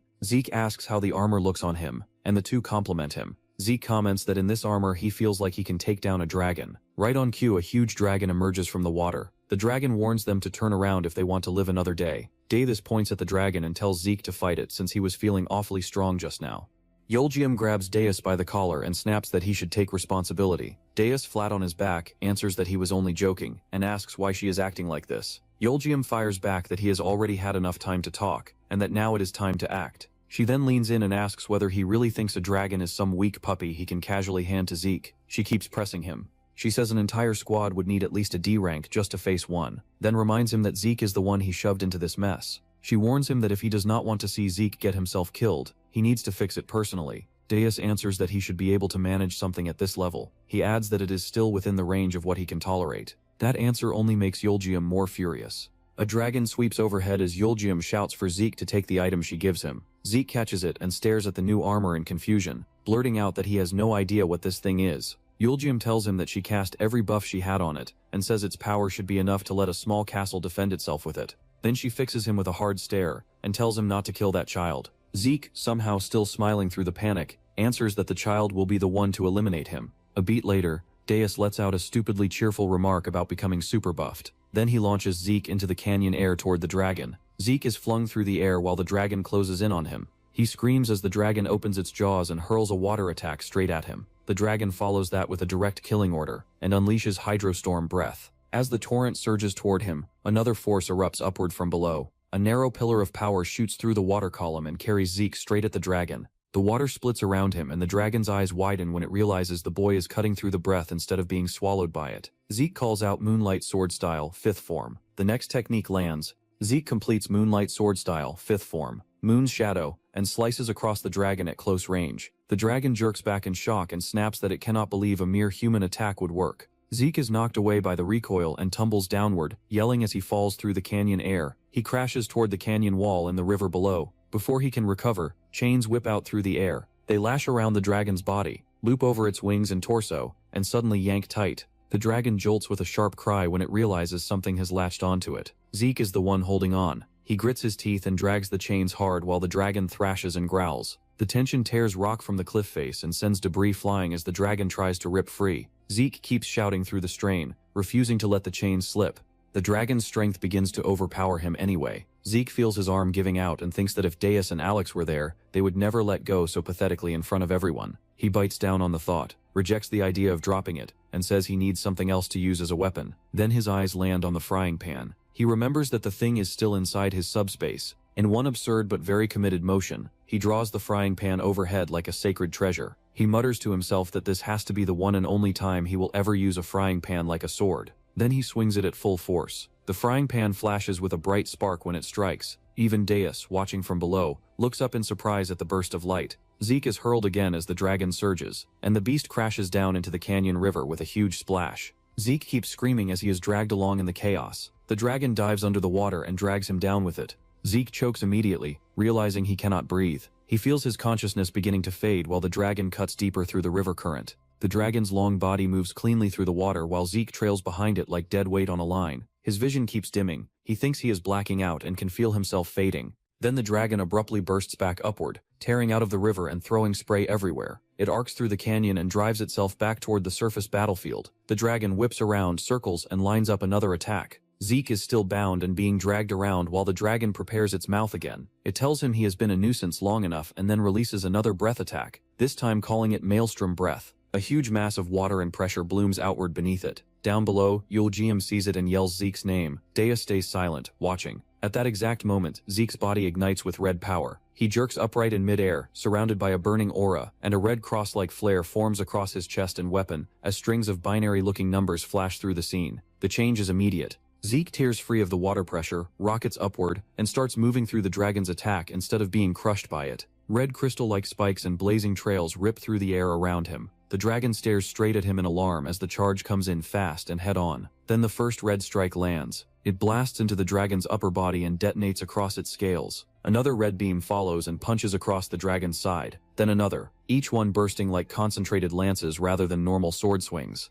Zeke keeps driving through the attack path while the dragon is forced backward. Yahello watches with wide eyes as the dragon is hammered again and again. The dragon loses altitude, slams into the water, then is driven right back out of it by another explosion. Zeke stays in pursuit the entire time, his red aura still burning around him as if the armor or buff just got promoted to blatant nonsense. The battered dragon is still being driven down when the red assault finally tapers off. Its body slams into the ground again and again, throwing up water and dust while Zeke hangs above it in that unstable red state. The impact line keeps tearing through the dragon's scales until the motion finally breaks. The dragon jerks its head up, spots the glowing figure in the air, and immediately realizes Zeke is no longer in control. It roars for the others to run. Zeke's body answers by dropping like a spear of red light and punching straight down into the dragon's chest again. The hit lands so hard that the dragon's cry breaks mid-roar. The dragon convulses, screams, and gets flung backward. Its long body whips across the canyon while blood and fragments burst from the wound. Even after being thrown away, it is still trying to recover when the red force keeps tearing through it from below. Deus and Yahello watch from the canyon floor while the dragon continues to be battered through the air. Yahello says this is odd because Zeke's abilities are now separate from the buffs, which never happens. Deus says that strong is good, all she needs to do is fix him so they can take down the next dragon. Yahello gives Deus a side-eye because this stronger than anything mindset is truly befitting a demon king. After the red barrage stops, the scene shifts. The dragon in his human form is shown bound in chains against a rock wall, breathing hard and staring ahead. He mutters that he is already worn out. Then he notices movement and snaps up in alarm. Deus walks into view holding a purple parasite-like thing in one hand. Haras recoils and demands to know what is going on. Deus tells him to stay still if he values his eyes and holds the parasite up in front of him. Haras stares, then recognizes what Deus is holding and realizes Deus already knows about it. Deus asks what exactly Haras is doing there. Haras fires back that his goal is obvious. He wants to establish a kingdom in the Blessed Land where humans are banished and dragons rule the world. Deus immediately dismisses that as the same nonsense he has heard from all 9 of his accomplices. Haras asks what Deus did to the other 3 who they lost contact with. Haras reacts by dragging the conversation sideways. He asks whether Deus could be an angel, then whether he came directly from above. He insists he has no intention of doing anything strange if that is the case.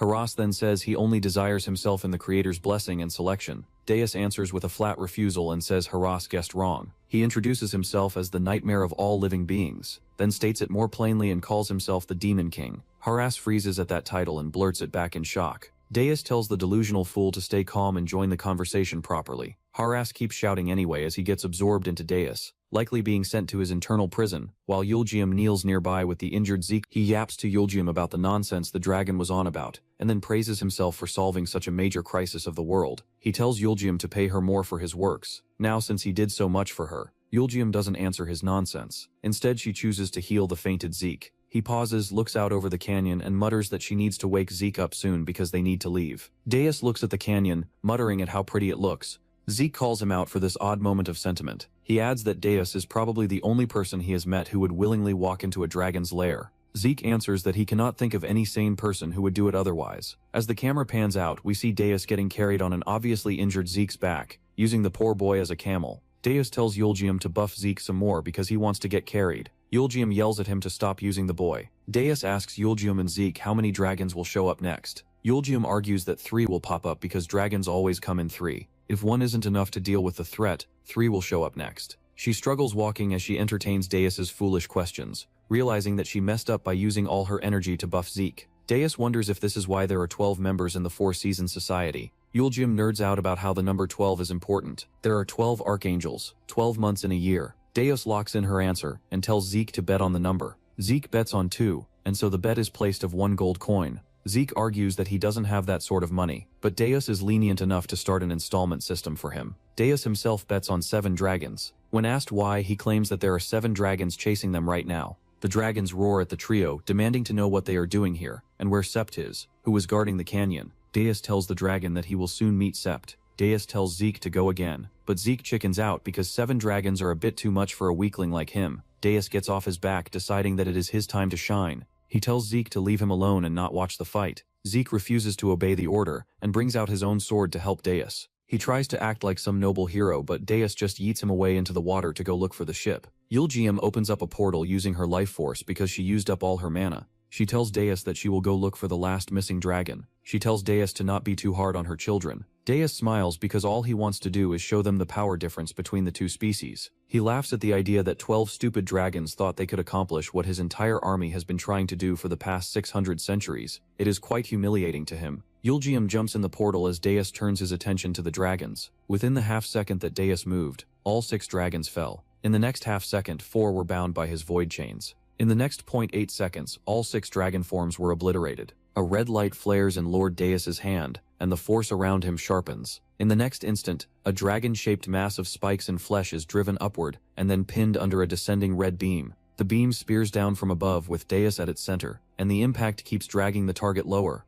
Bodies and shattered stone when the strike continues. Octa, the only one who had even managed to catch a trace of Q, tried to unleash his breath, but Tamiavivs was faster by 0.05 seconds. Demis's mouth glows red, and his attack lands first. The red blast tears through the dragon below and keeps cutting downward. Demis follows the line of the attack without slowing, then narrows his eyes and tracks the remaining movement. Another dragon shifts in the debris field, but the pressure of his attack keeps the whole area suppressed. Before Deus can continue the slaughter, a voice from below shouts for him to stop. Another dragon, standing upright with its wings partly spread, tells him to stop because they have lost. It asks him to stop the massacre and says they will quietly retreat with their comrades. Deus hovers above them and answers with a grin. He says they are lowering their tails faster than he expected, and calls that smarter than he thought. One of the dragons below responds that the green dragon needs to go to the capital and bring back more troops to get rid of this threat. Their new kingdom stands behind the white-haired monster. The green dragon admits that it was all over for them when June was captured, so they need to quit it all. He wonders if the gods will ever forgive them for what they have done. He thinks about June and April's claims about how they received divine revelation. But if this was true, why did they all have to end up near dead?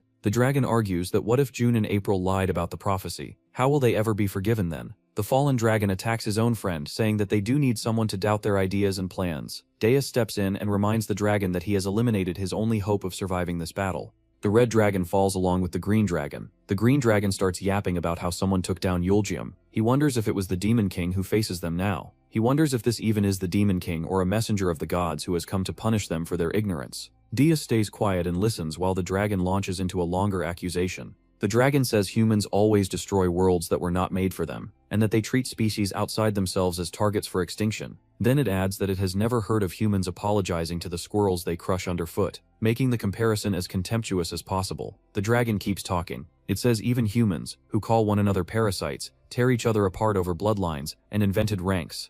It says their blood spills regardless, and then asks why they should hate one another over that nonsense. The dragon dismisses such conflict as a flimsy piece of paper that humans cling to, fold and worship while pretending it means something. Still speaking from the canyon floor, the dragon says all of this was only supposed to be a brief story, a passing disturbance. It says bodies of their kind have been dying every year, and then asks whether that is the good ending humans wanted. Deus finally speaks and asks whether that means this whole thing was just a complaint, clearly mocking how pathetic the excuse sounds. The dragon answers that the graves and pits left behind are just a burial ground built from a century of pain. It says all of it was a tribute to humanity's endless wars that erupt every century. Lord Deus, looking down at it, replies that Yulgium did not seem like the kind of person who would have wanted this. The dragon answers that this is exactly why the world is foolish. It says Yulgium may have believed all of this would keep the ancient peace. Deus responds that if Yulgium really thought that, then she was simply pushed down the road directly by the white dragon. He says she must have just cooperated with it for a while, because the white dragon was looking for her earlier.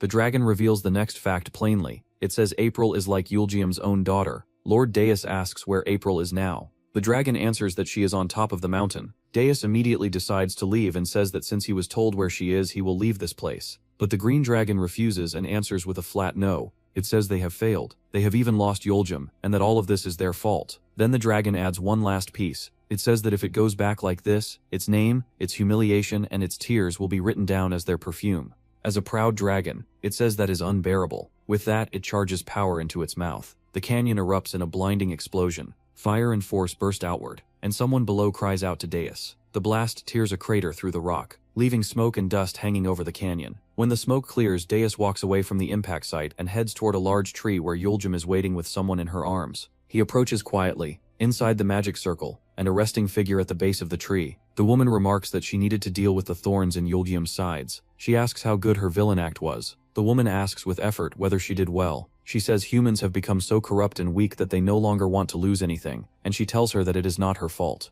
Yulgium immediately denies wanting any of it. The woman lifts a trembling hand and calls out in grief to her god, her mother, and her beloved. She says she knows she carried their dignity and tried to look noble, but in reality she is the one who suffered the most. Then she asks whether she has even known peace for a single day. The woman passes away in Yulgium's arms. Deus asks if the woman also offed herself, and if she was the so-called April. Yulgium agrees to both questions, and then Deus tells her that the other dragons ended themselves too. Yulgium says they chose their own pride, and thanks him for telling her. He reminds her then that she needs to pay him for all this. He then asks what kind of ending she had been hoping for, and the reply comes back with a single word, endings. Perhaps all she ever wanted was a happy ending for her children. A question follows, asking whether she ever stopped to think before all of this, whether she was good enough, and the answer comes back as a quiet maybe. Deus looks at her and says the dragon says that humans need dragon-made weapons. Then he asks whether she truly wanted to be tied, even to the death of dragons. He continues by saying she is just using the anti-regression dragon-slaying treaty as a surface reason. He presses harder. He says that beyond the treaty, not even the dragon god can control the fact that the white dragon likely helped members of the Four Seasons Society walk among them. He adds that without Yulgium knowing, this left them free to care for the parasites. Then he says it is fine either way. Deus continues that, as a result, the humans gain way more dragon weapons and all the people standing in their way have been eliminated. This might have just been the perfect plan for Yulgium. Yulgium says that whatever he want to think he can, but as a god she cannot survive with these emotions or reputations. Deus responds, wondering about the Grand Order nonsense Yulgium is always on about.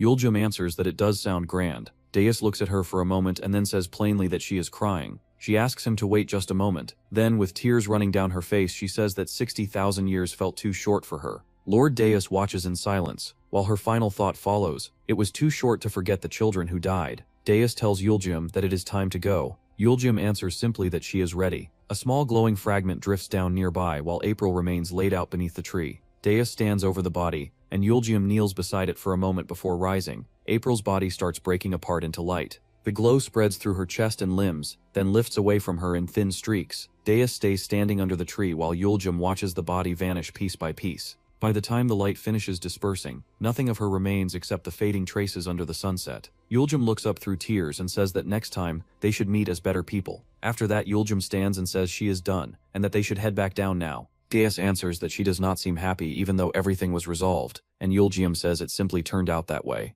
Deus reaches out a hand and asks whether they should fly a bit. Yulgium agrees. In the next moment, he sweeps her up and launches into the air with her in his arms. The two of them rise above the cliffs and trees while the sunset stays behind them. As they fly, Deus tells her that if the air feels stifling, she can shout. He adds that nobody will hear her here anyway. Yulgium immediately rejects that and says the gods can hear from anywhere. Deus then snaps at her to learn from him for once instead of talking like an idiot. With her still in his arms, he says the world is filthy enough that it deserves to be left to rot. Deus answers by mocking that line and questioning what kind of godly blessing or noble idea is supposed to remain in a world like this. Yulgium laughs at him because coming from a demon king, this just sounds ominous. Deus keeps pushing. He shouts at whatever nonsense the gods have come up with. What even is the demon god? And the dragon god? They're just machines in this cruel world. Where is the blessing in all this? Yulgium joins in and asks why the gods keep sparing people who do nothing but weigh them down. She asks whether they really think it is right to live like that, and whether they understand how cursed that path is. Deus joins her in berating the gods. She insults the gods more and Deus join her with even more vile words. Yulgium says that is too harsh, then half pulls back and tells him to keep going if he is going to say it. Yulgium says she has endured this for far too long and that watching him continue to protect everyone has only made the bitterness worse. Lord Deus blurts out that the gods are ungrateful, then softens enough to let her continue. For a moment after that he says nothing at all. Then he says that if he had wanted to, he could have gone under with everything long ago. He adds that angels and gods are ancient myths now. Yulgium starts to object but then says that even if such beings once existed, they have not shown themselves again. As they keep flying, Lord Deus looks at her more carefully and says she looks unwell. He says a human body cannot physically endure that much strain. He calls her an idiot and tells her that if it hurts that much, she should just say so. Then the two of them drop fast toward the ground. They land. Yulgium thanks him. Lord Deus turns and asks what she means, and she says she is thanking him for what he did. He tells her to pay him back later with cash. Yulgium lets out a small laugh and says she does not even have a penny right now. Deus watches her walk a short distance away beneath the tree. Then the scene cuts on one lingering question, asking why Darash died, if everything has been resolved. Deus is now stretched out on a red sofa inside a hall while people crowd around him. Deus is in a bit of a daze as he thinks about how easily he was able to take down a whole army of dragons. Does the Generation Hero really have some sort of strange buff that always defeats the demons? Zeke tells the nearby people that even though Deus looks like a twink, he is quite a Trong. Deus looks up from the sofa, still unimpressed. He then notices Yulgium standing nearby and calls out to her. Yulgium says that at least their business with the parasite is over. After that she admits that she still feels sorry for him, that he has to give up the title of ending Yulgium. Dingyus tells her not to dwell on that, and asks what she intends to say to the children. Yulgium says she will gather them all and explain everything one by one. She adds that the council already knew what kind of place this was and what kind of work was tied to it, and that she had to deceive people and move carefully while dealing with the mess. Dingyus says that merely hearing about all of that is enough to give him a headache. He goes further and says that if it were his problem, he would just pretend to be dead and never ever go back. Yulgium teases him and says that maybe if he begged, she might stay a little longer. Deus calls her a pedo for having her eyes on an 80-year-old child, as a 60,000-year-old being. Yulgium teases him more, wondering how he even knows her age. This makes Deus panic, wondering if she isn't even from this era. When he pushes for more, she tells him that some things are better left unknown. A portal opens beside her. Then she says something else that catches him off guard. He dies once every 100 years, and maybe God loves him more than she does. Yulgium turns, says goodbye, and leaves through the portal. Deus is still lying back on the sofa when Zeke realizes that Yulgium has already gone. He asks whether she left already. He then asks whether Yulgium will not come back. The answer he gets is uncertain. No one knows, because she is a free spirit. Deus is lounging on a red sofa when a blonde elf in a green cloak approaches and asks whether Deus is. The elf holds out a paper titled as an urgent recruitment notice for a butler position. Deus reads it and the elf explains that he came after seeing the butler recruitment posting. Deus immediately says no and rejects him on sight. The elf is thrown off and asks why. Deus points out that the notice clearly says only strong ones may apply, then says elves are weak. The elf pushes back and asks why a butler would even need to be strong in the first place. Deus answers that a weak butler would only make the owner look bad. The elf asks where the owner of the crown, Yulgium, is. She seems to have left before he came. He then adds how she will return to her position as the god of dragons soon. The conversation rings bells in Deus's head, as only he and Yulgium know of this. He asks how the elf knows all this. The elf says Deus's presence is the strongest trace of something he has sensed since coming up from the depths. That makes Deus's eyes sharpen at once. He asks whether the elf saw something in him and whether that is why he came. The elf answers that he did come to take the job, but only for now. Deus asks whether the elf is supposed to be trusted.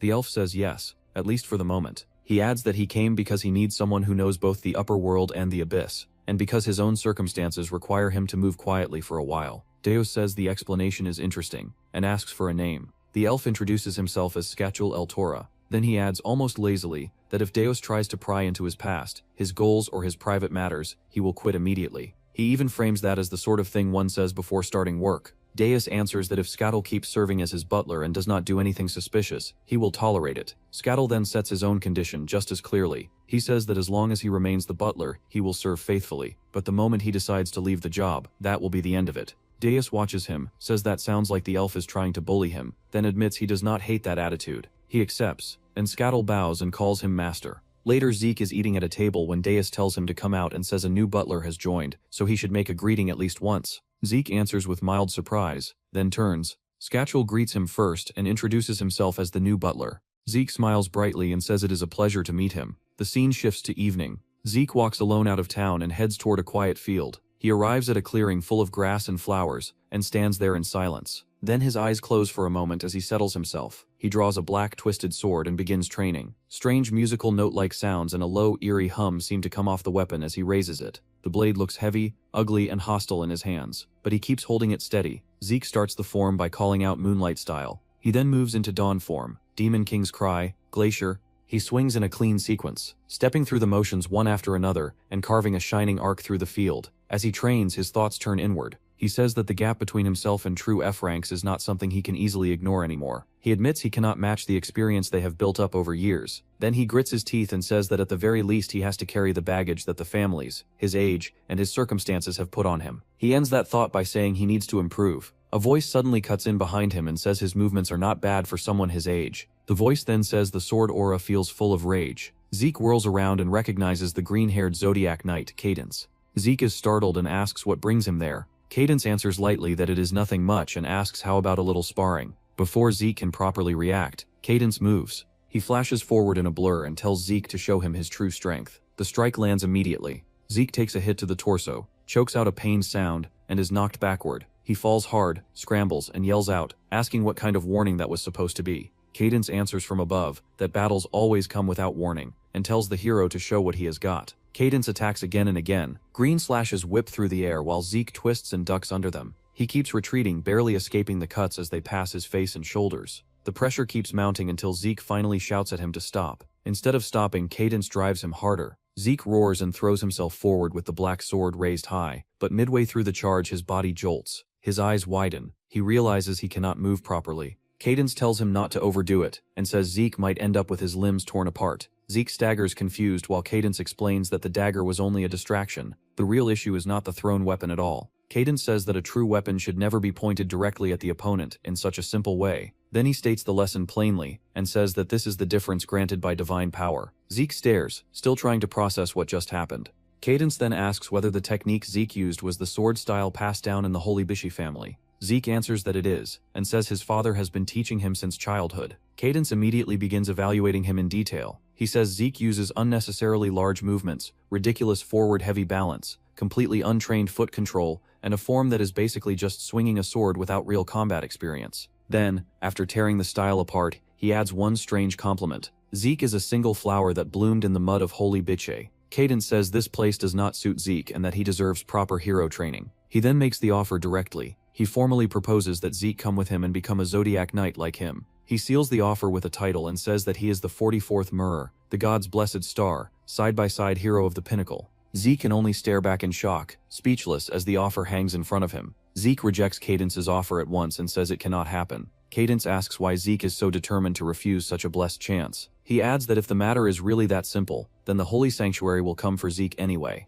Zeke pushes back and asks how dragging his family into that could possibly count as a blessing. Cadence answers that the reason is Zeke's bloodline percentage. He says Zeke's number is high enough to matter, and compares it to the previous hero's figure, saying Zeke's is even better. Then he tells Zeke to come with him, and says he will make sure none of that burden falls on Zeke's family. Zeke thanks him for the offer, but says he wants to stay where he is. Zeke explains himself carefully. He says the Holy Sanctuary and the Zodiac Knights are too far removed from someone like him. He says the offer itself is already beyond what he ever expected, and is an honor by itself. Then he says plainly that he does not fit that world, and that he knows his own place. He continues and says that right now he already has people who believe in him and stay beside him despite his flaws. Cadence cuts in and says those people are only using him. Zeke then presses the point further and asks what Cadence will do if the bloodline record really is wrong, just as Deus suggested. That question shakes Cadence. He asks Cadence whether he would still make him a Zodiac Knight if that happened. Cadence answers honestly, and says no. He says it would be impossible, because a hero with a low bloodline percentage is not accepted, and he adds that no matter who Zeke is, he cannot change what he was born with. Zeke looks after him and refuses to accept that answer quietly. He says that even if he turned out to be D rank, C rank, or something just as low, he would still not see Deus's efforts as meaningless. He says Deus was the only person who reached out to him when he was at his lowest. Then, with a bright smile that takes the sharpness out of the moment, he says his master is an absurdly generous person, and that he wants to remain worthy of that. Cadence halts, listens, and then says it seems he found Zeke a step too late. He says he will back off for now, but he has not given up. He calls Zeke by name, and leaves him with a warning. Then he adds a final thought, saying that things raised in the shadows can rot without sunlight, and he asks whether Zeke is really prepared to remain that way. The conversation ends there, and the next morning Zeke is back inside the shop. He is carrying a fluffy object and calls for Deus, excited to show him what he found. Once Deus looks over, Zeke immediately brings up what happened the night before. He explains that while he was training in the yard, Cadence, the investigator from the Holy Sanctuary who visited last time, came to see him again. Zeke then says directly that Cadence told him to join the Holy Knights. Deus reacts with open surprise and repeats the offer back in disbelief, focusing on the fact that this means the Zodiac Knights. Skaja nearby bursts with excitement and says it is amazing news for Zeke. Deus does not share that excitement and immediately downplays it. Skajan keeps going anyway. He says that if Zeke becomes a Zodiac Knight, everything around him will change. He tells Zeke that he should stop wasting time in a filthy little shop and leave right away. Zeke is stunned by how bluntly that is said. Deus then turns to Zeke and tells him that if he wants to go, he can just go. He says there is no reason Zeke has to remain there out of obligation. Zeke answers calmly that this is true in theory, but then he softens and admits that having him around is simply more convenient for everyone. That half-serious, half-shy answer makes the others react at once. Someone pounces on the wording and teases him as if Zeke just confessed he likes Deus. Zeke splutters and tries to shut that down immediately. Deus dryly observes that from the way Zeke is talking, he does not really want to leave at all. Zeke tries to dodge again, but when that line is pressed he admits that no, he cannot do it. Then Zeke explains why. He says that when he talks with Cadence he feels as though his parents, grandparents, and ancestors are all being reduced to nothing. He says they spent their whole lives protecting and passing down what they had. Then he admits that the previous night, no matter how hard he tried, he could not even land a hit, and that humiliation stayed with him. He says Cadence then brought up his family, and when that happened, he could not refute a single word. Deus listens to all of it and then makes a decision immediately. He says they are closing the shop for now. When Zeke asks where they are going, Deus answers that he needs to see for himself what is wrong with Zeke's swordsmanship. They head outside to a grassy training ground. Zeke faces Deus with his sword drawn and asks whether he can really do this. Skatul sits off to the side watching. Deus asks who is supposed to stop him. Zeke takes that as his cue, steadies his grip and begins. He calls out Moonlight Style and launches straight into one of his forms, aiming a sharp direct attack at Deus. The movement comes fast and clean, and he follows it with another rising strike. Skatul watches from the side while Zeke keeps chaining the forms together as if trying to prove the entire style in one burst. Then the attack breaks. A violent red-black image flashes across Zeke's perception, and the flow of his sword stops in the middle. Deus appears right at his side and catches him before he can continue. He tells Zeke to stop because he has already realized what the problem is. Zeke, shaken, can only gasp that this is impossible. Deus tells him that his family's swordsmanship only works under one very specific set of conditions, and outside that it fails. Zeke stares, then laughs weakly and asks whether that means the swordsmanship his family refined for generations was doing the wrong thing all this time. Deus replies that Zeke's ancestors must have been incredibly stubborn. Then Deus explains what the style was actually built for. He says Zeke's family swordsmanship was never meant to work against every enemy. It was created to fight one person only, the Demon King. He clarifies that the forms were designed to land the finishing blow on that one target, and that ordinary monsters such as goblins or orcs were never the real standard behind it. Because of that, he says, Zeke cannot judge the value of the style simply by using it in normal fights. Then he turns to the butler and asks whether he knows how the man who once defeated the hero's army fights. The butler answers that he does. Dotz immediately orders him to teach Zeke from now on, specifically to teach him the moonlight swordsmanship properly. The butler accepts the order without hesitation. Zeke stands there processing all of it, then says the style was not useless after all. Dotz corrects him and says it was useless for the way Zeke had been trying to use it. Since that part is settled, he tells Zeke to start learning from the butler from now on. Zeke answers with a loud, immediate yes. After that, Deus raises one hand and purple power gathers around his palm. The scene cuts sharply into a dark vision. In that vision, a figure appears in heavy armor, and the thought running through the scene says that if the Demon King's armor had suited him, then the sword would have pierced through the armor's blind spots. Deus walks back to his room and is greeted by Shantina. They greet him as if they have been waiting for him, and invite him to come into their arms. Then one of them says he will need them for his heart. Dewa stares at them and asks what this nonsense is supposed to be. One of the women says that if he does not need comfort, then that is fine. Dewas tells them to stop talking nonsense and go away. She answers that she is actually glad to hear that because now she can hand something over with peace of mind. Then she presents him with an invitation to Alex's funeral the next day. Dewas looks at the invitation in surprise. Chantina then tilts the moment back into teasing and asks whether he needs comfort now. In a towering violet chamber, Yulgium sits buried in stacks of documents. Her eyes narrow as she thinks of Deus. Deus says the world is twisted. He says the gods make humans dance and sing, tell them to enjoy life, promise there will be no more demon king, and no more war, then expect everyone to follow rules and order blindly. He rejects that outright and calls that kind of obedience ridiculous. Yulgium looks at him and says he is not just a puppet after all. Before Yulgium can daydream more, a blue-haired man rushes in and reports that someone has trespassed into the boundary of the realm and is looking for her. When Yulgium asks who it is, the blue-haired man says it is the one whose name is too sacred to even speak. The blonde woman jolts in shock and rushes from the desk area as papers scatter around them. A bright doorway opens ahead of them. Deus is already standing in a crystal-lined place when Yulgium reaches him. She shouts his name. Deus turns, and Yulgium notes that he came after all, and asks why he came looking for her first. She immediately jumps onto him and Deus says that he was hoping she could accompany her somewhere. Yulgium asks what stupid thing he did that now needs fixing, then asks whether this is supposed to be a date request. He throws that word back at her, and he answers that if infiltrating the underworld in disguise and slaughtering enemies counts as a date, then yes. As they drop through a deep red shaft, Yulgium asks whether the underling of his died. Deus answers that the other dukes think Alex killed Darosh, so he told Alex to lie low for a while. Then he says that this led him to a more basic question. What is the deal with 7 dukes even? When Yulgium repeats the question back to him, Deus says that the Demon King gets trapped in the Awakening Egg for a century, practices demon magic, dies in war, and repeats that cycle endlessly. Deus says that if he thinks about the last 600 centuries, it has really been the 7 dukes who ruled the demon realm. Yulgium answers that only someone who inherits the name Demiurgos can wield the Demon King's divine weapon. She adds that because of that, the 7 dukes are forced to serve the Demon King as their master, and that the dukes are the heads of the various demon clans in the realm. Then she says that she still does not understand what the Demon King is actually supposed to be. Demius follows that up by asking what authority a king who dies every 100 years can really have. He asks what that figure is even supposed to do in the demon realm. Then he answers his own next question and says he is looking for someone. When the blonde woman asks who, he says Darosh and Alex, and states that he is sure they did not die. He says he would bet anything on that. Their descent ends in a hellish city of black towers and lava, identified as Madoedos, the city of the 10,000 black towers at the bottom of the world.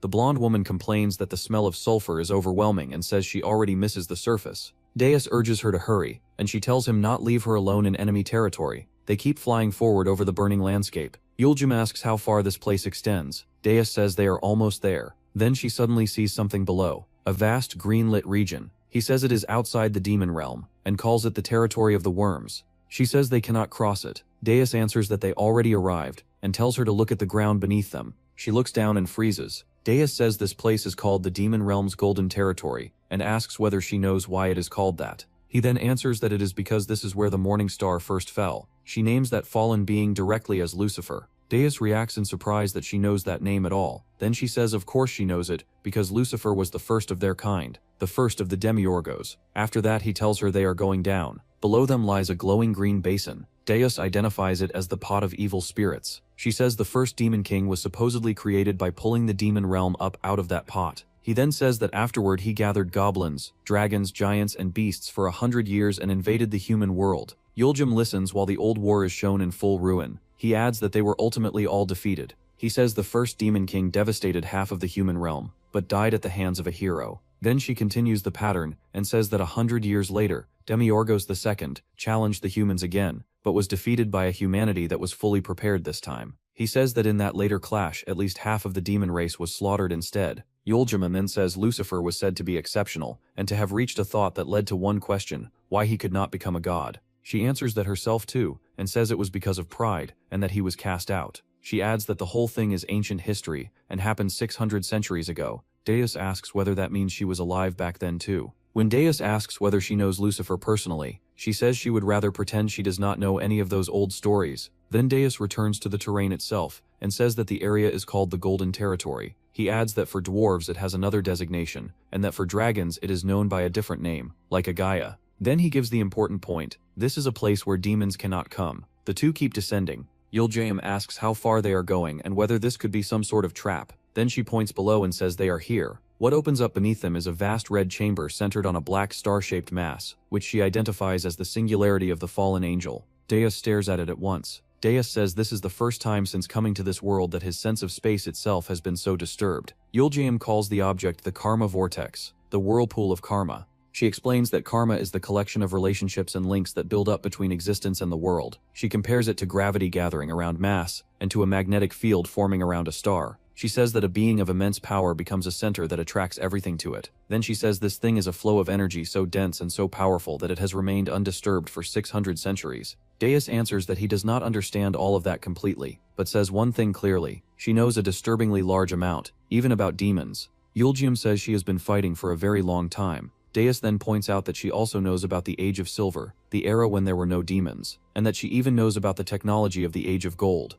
Yuljium responds by saying that dragons were creatures born in the Age of Silver, and that humans once used to live there too in the demon realm. That statement shocks Deus badly enough that he repeats the idea back in disbelief and asks whether humans lived there. Deus asks whether she is serious. Yuljium tells him not to ask too many questions, and says she will at least tell him one thing: the entire continent of Horsens was created during the Age of Chaos. Deus reacts with alarm and asks whether that means Horsens did not even exist before that. Then he abruptly changes direction and asks how a demon king like him even came to exist, and whether all of this could really be called the god's will. He then presses the next point and asks why demons always lose to humans. The blonde woman says the obvious answer would be that demons are weaker. Deus rejects that and tells her to think about the timescale instead. He says it has been 600 centuries. He says that if someone loses 2 or 3 times, they start looking for other methods, but demons keep repeating the same thing every single time. He lays that pattern out. He says demons build an enormous army, invade the surface, ravage a few countries, and then at the last moment, a hero awakens and fights back.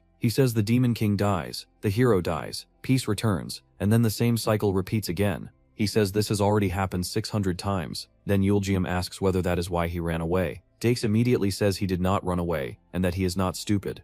Deus answers by saying the setting was strange from the very beginning, and asks why anyone would even try to conquer the human world at all. Yuljium gives a blunt answer: sunlight. He says he does not personally need it anymore, because after living underground for over 60,000 years, he can survive just fine with the crops and animals of the demon realm. Yuljium calls him a peaceful demon king. Deus rejects that label. He says the human realm is not some essential land for demons, and that the invasions were for some other reason. Then he says that if they keep doing it the same way, they will only lose again in the same way. Deus immediately asks what would happen if the pattern changed, and a massive invasion was launched in the 80th year instead. He asks whether the bloodlines would still be able to stop him, and says that if he gathered all the holy bastards in one place and flooded them with demon magic, they would vanish without a trace. Yuljium answers that if the demon king appears, angels bestow blessings upon the hero. Deus says he is not the demon king yet, and is only a body at the moment. He adds that he has not yet received the previous king's soul. Then he follows the logic through and says that if that is true, then officially there is still no demon king, which means anything should be possible. He says that if he really wanted to destroy the human realm, he could work behind the scenes, strike from the front when useful, and attack from angles no one expects. Then he asks why anyone would announce the birth of a demon king to the whole world and use only straightforward methods. Yuljium gives a quiet laugh and says he really is a strange demon king.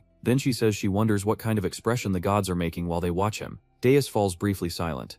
Yuljium asks why they came there in the first place. Deus answers immediately that the first thing he plans to do is break the thing in front of them. She reacts in shock and reminds him that he said they were only going to look around quietly and gather information. He agrees that they came to inspect it but keeps talking as if breaking it is still the next step anyway. She tells him to stop, but he does not back off. She gets more annoyed and tells him not to dress up his recklessness with whatever excuse sounds convenient. He keeps smiling as if that complaint does not matter. She brings up his earlier plan and says he only talked about checking the thing lightly, not smashing it outright. Deus gathers purple energy around himself and steps forward. He tells her to stay behind him, framing it as something he can handle himself. She keeps staring at him, still clearly unconvinced by both his reasoning and his attitude. Yuljium looks puzzled for a beat, and then answers with a clean warning. She says that when a child starts acting up, the correct time to scold him is exactly when he is doing it. She then tells him to stop when she says please. He refuses and says he is going to say what he wants to say, and do what he wants to do. He adds that if he stays still, he will go crazy.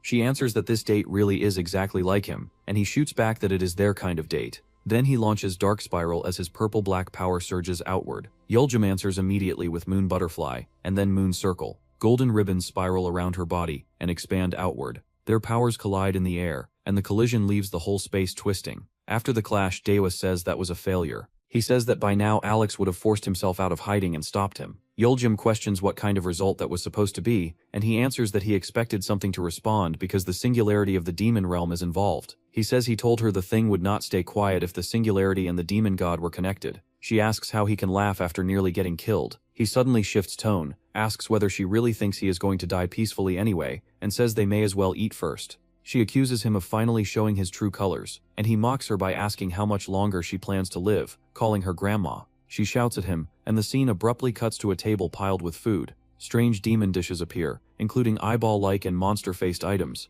Yuljim questions why there are earth and stone-resistant ingredients and salad in the demon realm.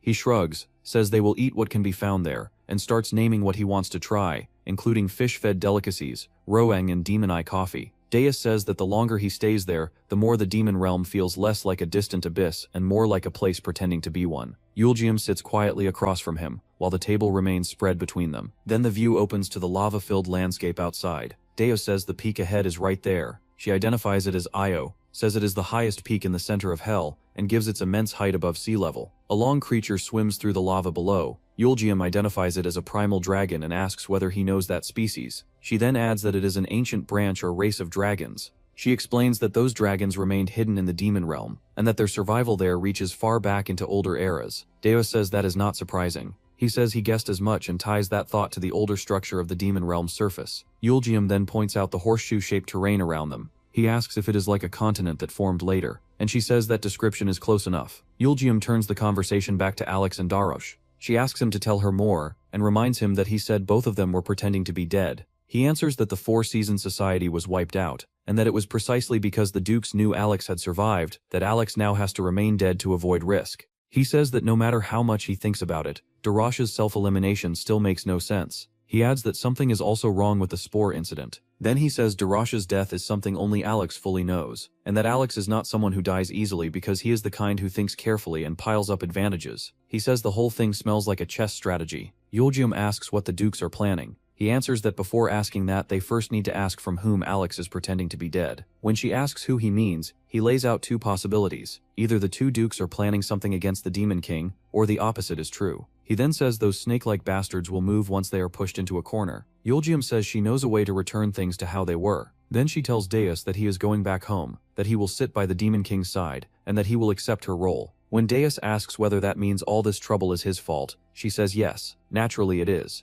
She asks what he will do now. He answers that he will find him and bury him properly, then tells her to hurry back to the Demon King. When she reacts in disbelief, he says he has already used up all his cards, and that now it is her turn. She stands up and angrily accuses him of treating everything like one more of his long games, asking why he is still acting that way. If Alex and the demon realm are truly in danger, the scene cuts to night training. Zeke is in a flowered field with his shield sword raised, and Skatul tells him that his rest is over, and asks if they should begin again. Zeke answers respectfully that they should. Skatul immediately moves and opens with Holly Bodan's Wind Pierce. He chains his attacks without pause, switching to Holly Gavola's Earth Splitter, and then Holly Pine's Reverse Star Strike. Zeke is driven around and thrown off balance by the speed and the constant shift in style. Zeke takes the pressure head-on and cries out as he is forced back again. He realizes that Skatul keeps switching the swordsmanship and the weapon flow. Skatul tells him to focus and says only Zeke's body is reacting correctly to the rhythm of the movements. Skatul changes angle again and unleashes Holly Boden's double-edged sword slash.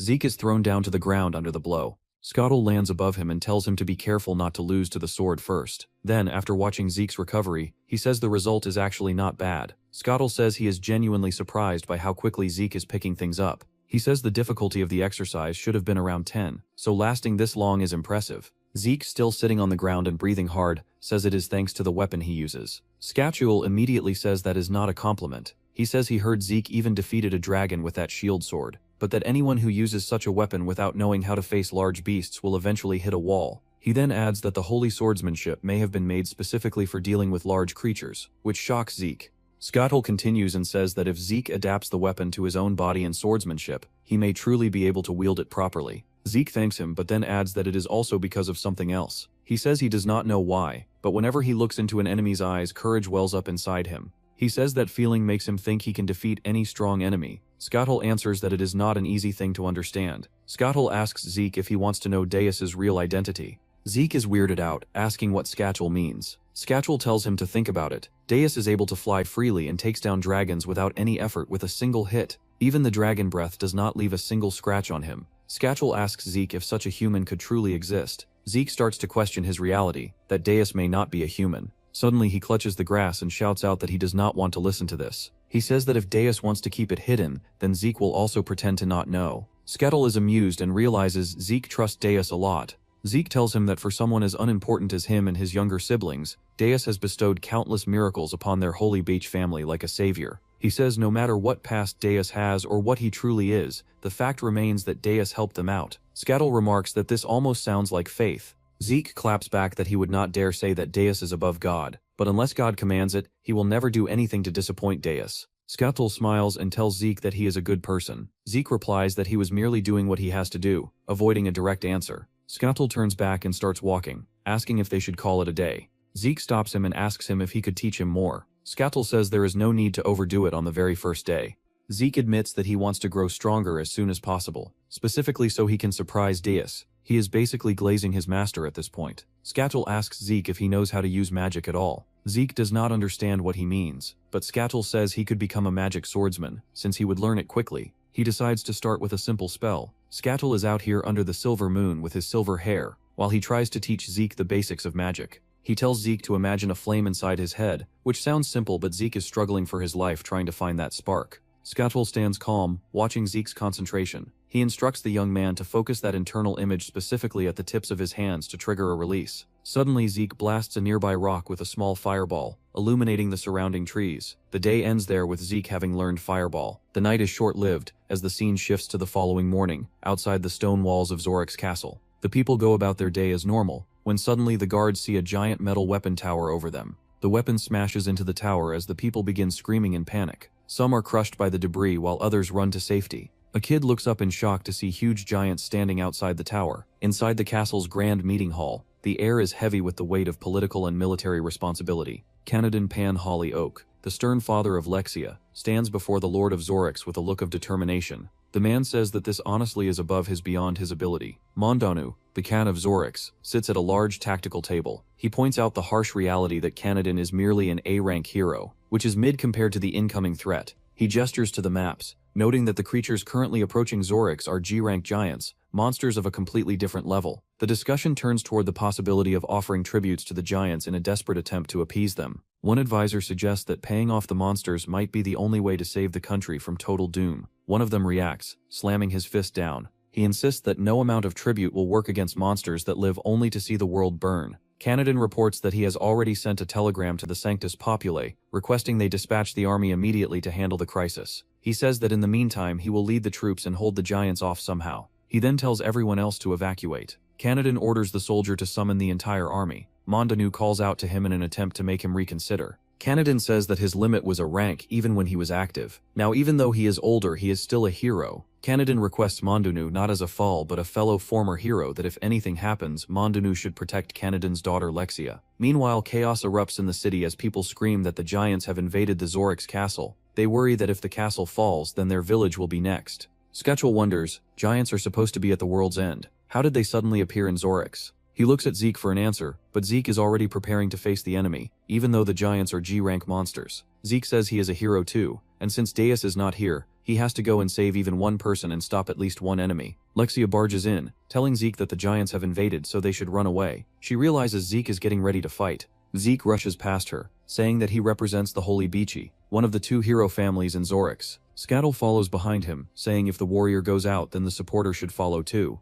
Lexia sees them and goes behind, saying she is acting cool despite being a C rank. She will go too, since she is also a Holly Oak. As Zeke runs to the battlefield, he begins to think on what Skatchel said. The giants are supposed to be at the world's end, yet they passed through every other castle and village and came all the way to Zorix in the middle of the continent. He wonders how that is even possible, but decides to focus on the fight for now. Skatchel runs beside, telling Zeke that they need to stick together because giants move in groups and they are different from dragons. A voice calls out from behind. It is Lexia saying she is coming too, and tells them to stop acting like the protagonists and focus on supporting her properly. Skatchel notices that some giants took a different path from the group. Lexia watches the huge giants. She cannot move in shock. A huge eye stares at her, but before she is crushed, Zeke swoops in, stabbing the giant's eye. The giant falls back in pain, as Skatchel casts fire cannon from afar. The giant starts burning but manages to grab Zeke in his fist. Suddenly the giant is slashed into a million pieces by Zeke. He then transitions into another move, Moonlight Strike 3rd form,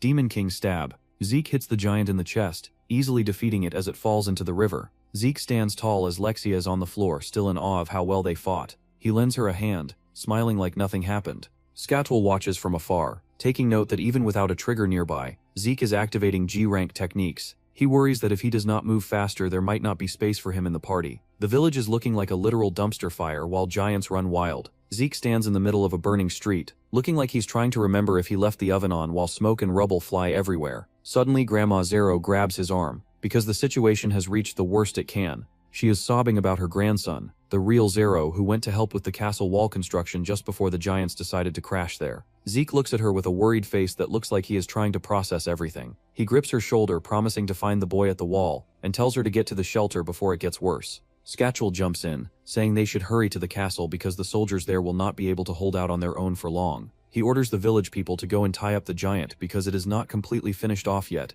and that he is going to help in taking care of the giants at the castle and bring reinforcements. Zeke looks at Lexia and urges her to go quickly, though her expression is filled with a strange kind of confusion. As they move out, her eyes are wide and she is thinking, what just happened? Lexia has a total existential crisis as she reflects on the moment the giants first appeared. She admits to herself that she froze up the moment she saw the monsters, and couldn't even run away. She stares at Zeke's back while they run, wondering if this is really the same no-name bellboy she used to know. To her, his sudden glow-up from luggage boy to leader is almost as terrifying as the giants themselves. Lexia snaps out of it, telling Zeke to stop nagging because she already knows they're in a garbage fire situation. A villager takes full command of the street, shouting for everyone with the strength to follow him and tie up the fallen monster. He tells the rest of the commoners to raid the nearby houses for every rope, cloth, or object they can find. The crowd is actually glazing his leadership. The scene changes to a massive giant swinging a weapon that looks like it deletes property value with every swing. Stone buildings explode into debris as the giant marches through the city. Terrified people are running for their lives, their screams filling the alleyways. The soldiers on the walls stand with their bows aimed at the giant. The soldiers let loose when they hear the signal to fire. Catapults damage the giant too, taking it down. As they prepare for another shot, another giant appears, wrecking the soldiers on the wall. The soldiers are taking heavy losses, falling from the walls with screams. One soldier is shown on the ground while others scream in agony. A giant looms over the broken soldiers, before slamming his weapon on the wall again, getting rid of more soldiers. The giant who seemed to have gone down is now back up again. Soldiers fire harpoons on the giant and pull with all their strength. More catapults fire and bring down the giant. The higher-ranked people start taking care of the giant before Canadin steps in, casting Oak Divide and slashing at the giant. But this is not enough and the giant sends Canadin flying. Deus and Eulgium return back. He takes note that he just got back and things are already a complete mess. Eulgium wonders how the giants even got to this place. More arrows are fired towards the giant, which explode on impact. Canadin watches while questioning where this is coming from. The attacks are from Zeke as he jumps into the area. He launches a fatal strike on the giant's chest, taking him down. Meanwhile, Lexia catches up with her father, Canadin. She worries for him while he tells her that she should have stayed in the shelter. Lexia takes offense that she is a hero too, so she has to fight. The soldiers roar in victory as Zeke finishes off the giant. They point upwards on the wall saying Canadin and Lady Lexia, the House of Hollyoak has slain a giant. Canadin is shocked by the praise. He shouts that as long as he is here, they do not need to worry. He orders to move to the next giant. Until reinforcements arrive, they will defend the castle themselves. Lexia notices Zeke running off and Zeke continues to run forward, barging through the doors and moves further into the castle. He reaches a balcony where he can attack the giants from above. Zeke quickly jumps down on one of the giants with his move Moonlight Strike, 3rd form, Demon King Stab, stabbing the eye of one of the giants. He then transitions into the 1st form, Demon King Slash, slicing the other giant across its body. The giants fall on the castle, breaking even more of the structures around. Lexia runs to reach Zeke as she has fallen behind. She looks at the mayhem Zeke is causing. A flashback starts to play in her head. A fight between her and another kid where she wins once again by defeating everyone in the Sagittarius class. The 11-year-old Lexia tells the kid that if he ever messes with Zeke ever again, then she will end him for real next time. Lexia returns to the room where Zeke was hiding. Zeke sits there with a bucket on his head. He says he cannot move without permission, else Paul will bully him. Lexia yells at the kid Zeke, telling him that he is an idiot who is always getting them beaten by others. It was time he fought back for once. Zeke says he cannot do that because then Paul's family might not hire him for cleaning again. He tells her it is fine and she can go. Lexia storms out the room and slams the door, saying that he can stay in there forever. Later on, Zeke is seen always being messed around with. Despite it all, he does not take it to heart. Lexia questions, why does Zeke keep smiling like that? On the day of the graduation ceremony, Lexia runs to the port, asking why Zeke did not come to the graduation ceremony, and if he did not want to go to middle school. She waves his diploma, but it flies out her hand and lands in the water. Zeke shouts back that it is okay, and that he is going to work now. He promises to come back in 3 months, and tells her to take care until then. Lexia yells at him again, calling him an idiot, and telling him to stop putting on that fake smile and get angry for once. Lexia's flashback comes to an end with just one question. That idiot Zeke, how did he get so strong? She looks at Zeke and sees him smiling.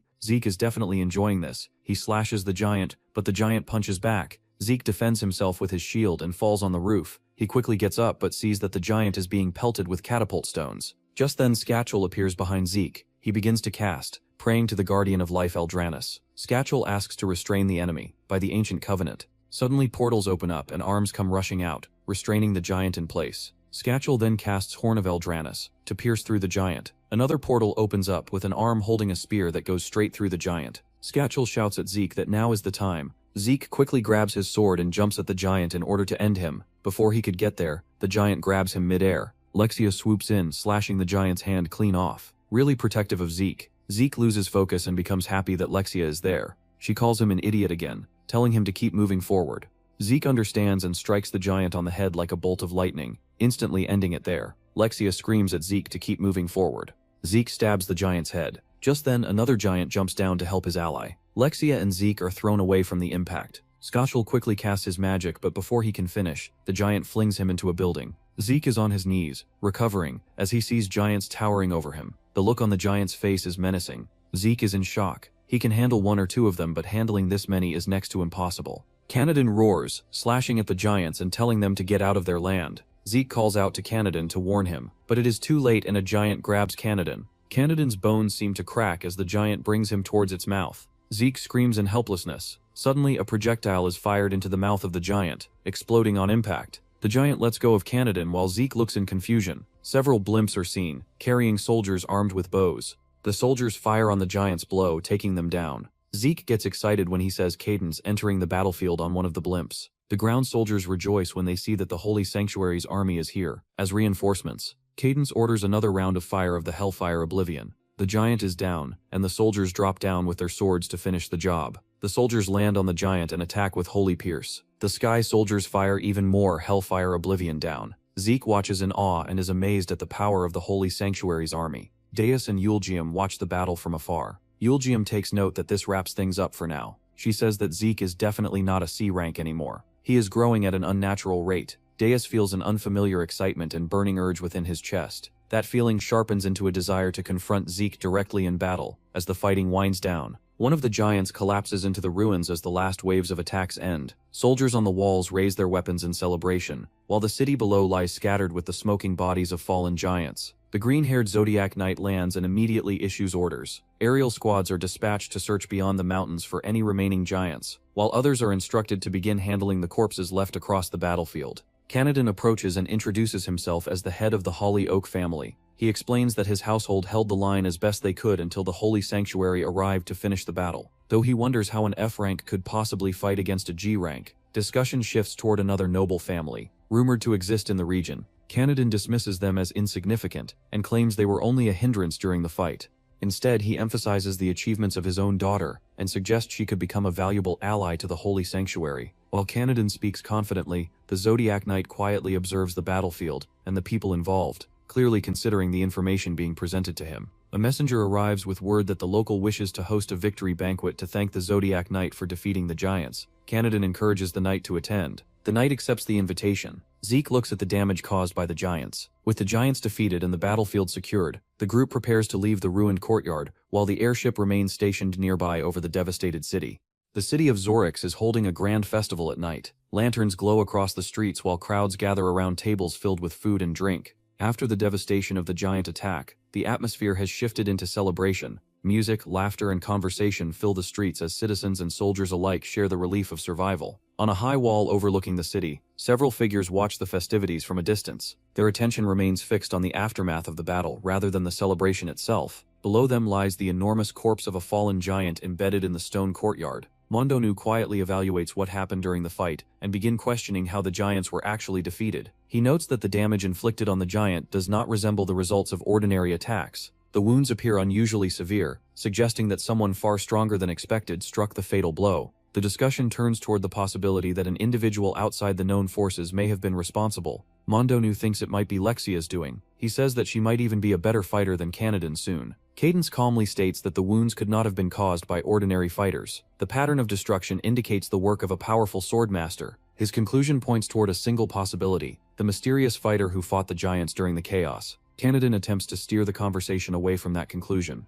Mondonu questions if the Holy Beachy family could have done this. Kanadin dismisses the idea that anyone else played a decisive role and insists the credit belongs to his own family's efforts. His tone carries confidence, but the knight continues observing quietly, unconvinced by the explanation. Meanwhile, the festival carries on through the night. Citizens eat and drink while recounting stories of the battle. At one table, Zeke sits with companions as food and drinks are passed around. The mood is relaxed and the group shares a moment of peace after the fighting. Yuljum yells at Zeke for not going to get his reward for fighting the giants. Zeke dismisses it, saying he does not need it. He does not want to stand out too much as it might cause problems for Deity. Zeke is just glad. Lexia joins the conversation and begins yelling at Zeke while questioning his behavior during the fight. She tries to act like she does not care, but really she was there to check up on him. The discussion gradually turns into a light argument as they exchange complaints about each other's actions during the battle. Deus tells Lexia to put 2 and 2 together, that Zeke is not some average warrior. Despite the sharp words, it becomes clear that the tension comes from concern. The group had witnessed dangerous moments during the fight, and their emotions are still unsettled. The teasing gradually reduces into reluctant acceptance that everyone survived.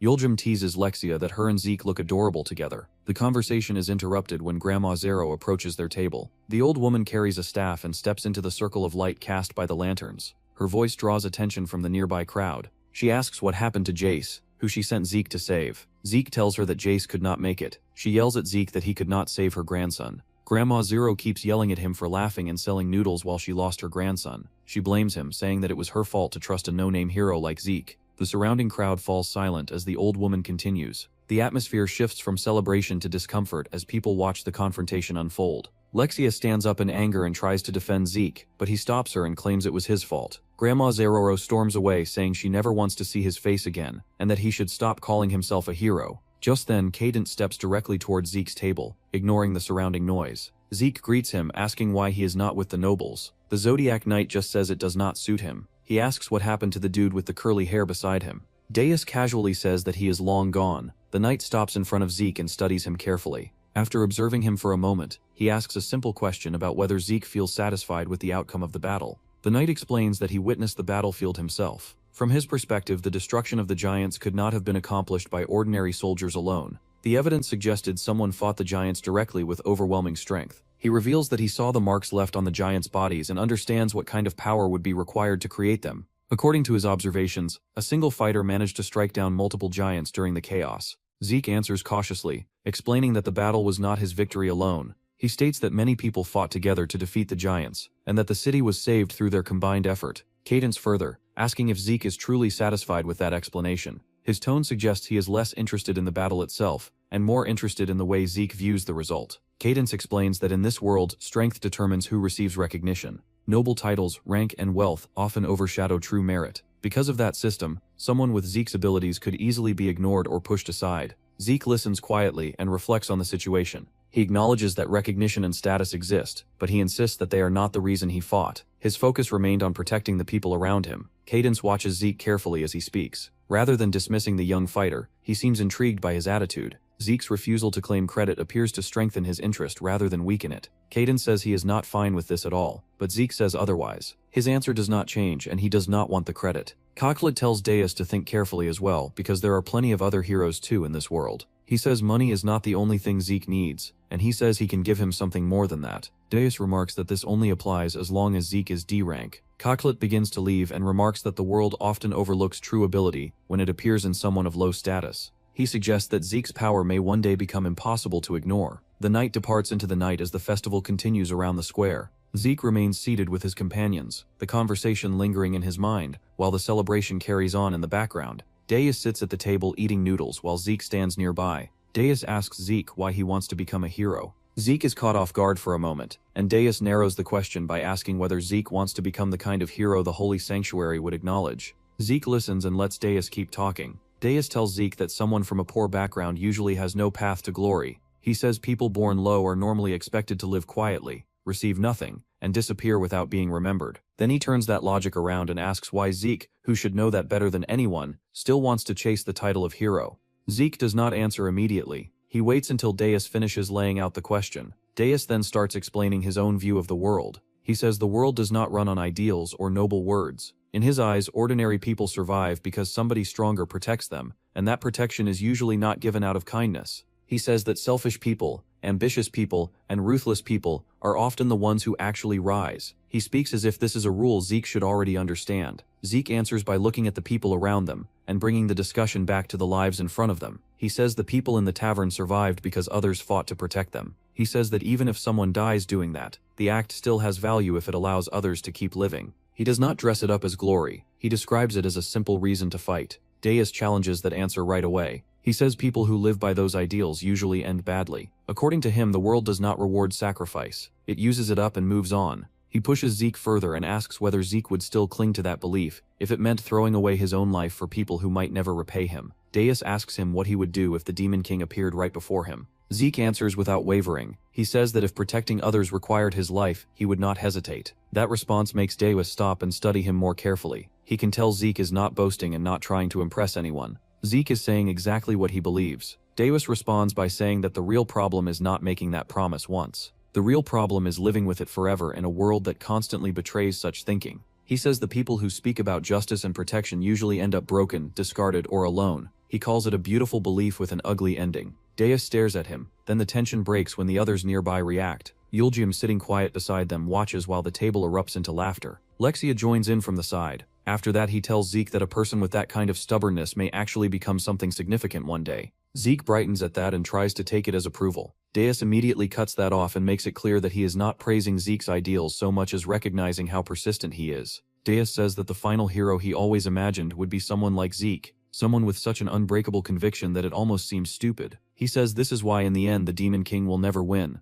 Zeke still does not retreat. Deus says people who already have everything always want more, but people who have lived without much learn how to value what is right in front of them. Then he says something that shifts the conversation. Deus tells Zeke that if he truly wants to leave for the holy sanctuary, he can go. Deus says he will not stop him. He even says that if necessary, their contract can be ended. Zeke looks at him and for a second it seems like he might really take that offer and walk away. Zeke sees that movement and immediately panics. He tells Deus and begs him not to leave. He tells him not to let go and not to abandon him. Zeke explains himself openly. He says that ever since he met Deus, his life has started to feel like his own story. He says he finally feels as if he is living as the main character of his own life, and he does not want that to disappear. He asks Deus not to throw him aside or send him somewhere else. Deus quickly turns it into a joke, saying that this was Zeke's chance to escape, but now he is bound. Zeke is unfazed by this. Deus tells him that someday when Zeke is strong enough, he wants to fight him. Zeke immediately scrambles because he cannot imagine someone like him fighting Deus. The Demon King always loses his life at the hands of a hero.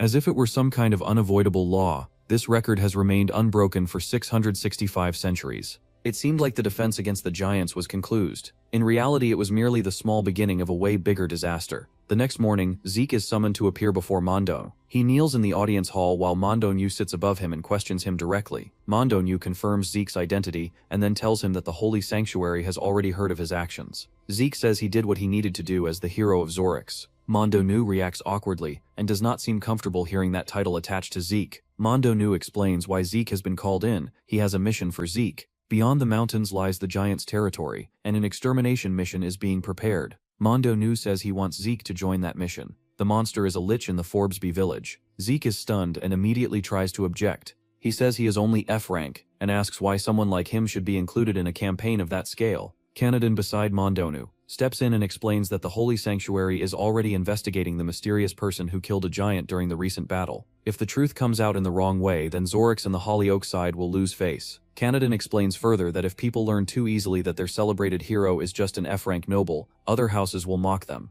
Mondo lets that point stand, and then makes the political meaning plain. Zeke's image as a hero is useful now. Sending him on the mission strengthens that image and lets them control how the story spreads. Zeke tries to speak again, but Mondo does not leave room for refusal. He says that as he has to make decisions for the sake of his land and family. He treats the matter as settled, and speaks of Zeke less like a person being honored, and more like a piece being placed where it will be most useful. The knight reinforces that by saying Zeke should take this as an opportunity, since an F-rank noble rarely receives a chance like this. Zeke lowers his head and realizes exactly what is happening. Even so, he forces himself to answer. He says he will go and carry out the mission. Mondo accepts that answer as expected, and preparations move forward from there. Mondo tells Canadan that the threat is actually an Archlich. This would probably end the hero from Holy Beach family, so that the Holly Oak family can save face. If Zeke is truly a G rank, then he will manage somehow. Mondo says if Zeke actually manages to defeat the threat, then they will just give him some minor title, and will make sure his rank stays low. Mondanu tells Canadan that the people already believe that him and Lexia were the one who defeated the giant.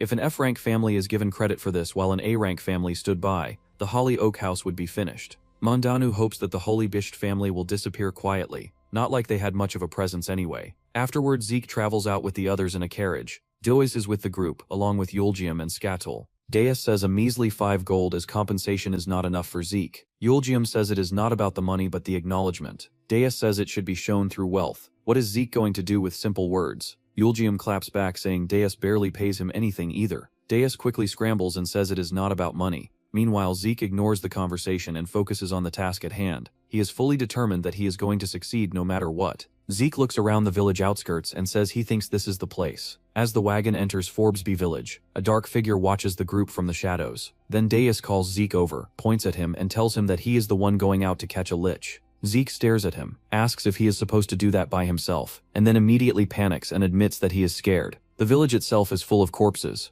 Bodies hang from windows, more lie slumped in the street, and the smell is bad enough for someone in the group to note it at once. Another voice adds that the zombies have been there for a long time. Zeke rushes the matter and asks where the ossuary is because he wants to catch the lich and leave as fast as possible. He notices the church and fixes his eyes on it. Then he tries to steady himself by reminding himself that he has already been through giants and dragons. After forcing himself to calm down, he heads toward the church and enters with a nervous little apology, as if politeness might help. Inside, he finds a chamber full of hanging bodies. Zeke freezes, looks up at the corpses, and breaks into open panic again. Then he blurts out that he has no idea what all of this is. A hooded old man answers from deeper inside the room and starts speaking as if he were guiding a traveler to the afterlife. The old man tells Zeke that what he has in hand is 5 silver coins and says a passing traveler ought to listen. He explains that silver offerings draw heaven closer and says that if Zeke wants to pass that way, he should make such an offering. He even adds that he will personally push the ferry to the afterlife with his own hands. Zeke apologizes awkwardly and says he does not have that much money. He also says that he should be the one pushing his grandfather, not the other way around, and then warns the old man that he should not be alone in a place like this because there is a lich nearby. By this point, after everything he has seen around Deus, Zeke barely reacts to strange situations anymore. The old man, however, jolts at the word lich. The old man asks whether Zeke came there looking for the lich, and then asks what he plans to do once he finds it. Zeke smiles and says he has to catch it because he is a hero. The old man repeats that word, then asks if Zeke is a pureblood. Zeke says yes, though he admits that his pureblood level is not very high. That answer changes the old man at once. He rejoices that he has finally caught one. Then he drops the coin talk, reveals himself as the Lich Knackelsrum, and says that he needs Zeke's blood to open the gates of the netherworld. Purple magic bursts out around Zeke and slams into him before he can get away. Zeke takes the hit, realizes that the old man really was the Lich, and snaps back with a fireball. The blast tears through the Lich's body, but the target disappears instead of dying. Knackelsrum praises Zeke's skill, then immediately counters with Dark Surge, and sends more dark power crashing toward him. Zeke charges anyway. He keeps swinging through the attack while Knackelsrum teleports around him, striking from one angle and then another. The Lich mocks him for being a dull warrior, tells him to struggle all he wants, and keeps asking whether he really thinks he can keep up with that teleportation. Zeke is forced to block, turn, and chase while the Lich keeps slipping away. The speed starts overwhelming him. He admits that the movement is too fast for him to catch, and then someone from the side tells him to get a hold of himself. Skatul follows with clearer advice, and tells him to open his eyes and analyze the subtle patterns in the Lich's movement.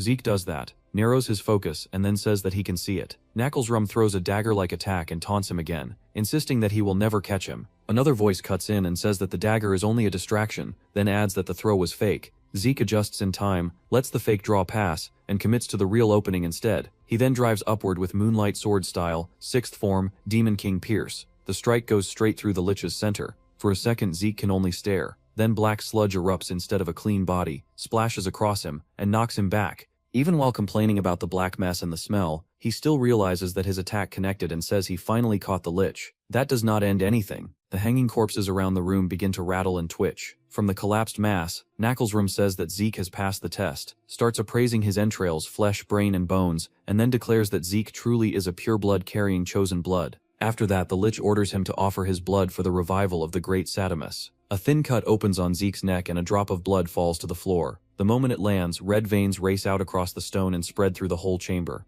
The blood thread runs toward the altar or coffin at the far end, and a trembling voice there stammers Deus's name as the veins climb over the stone. At the same time, the hanging corpses open glowing red eyes. Zeke turns and sees them waking up all around him. Knuckles points at him from the floor and orders the zombies to catch him.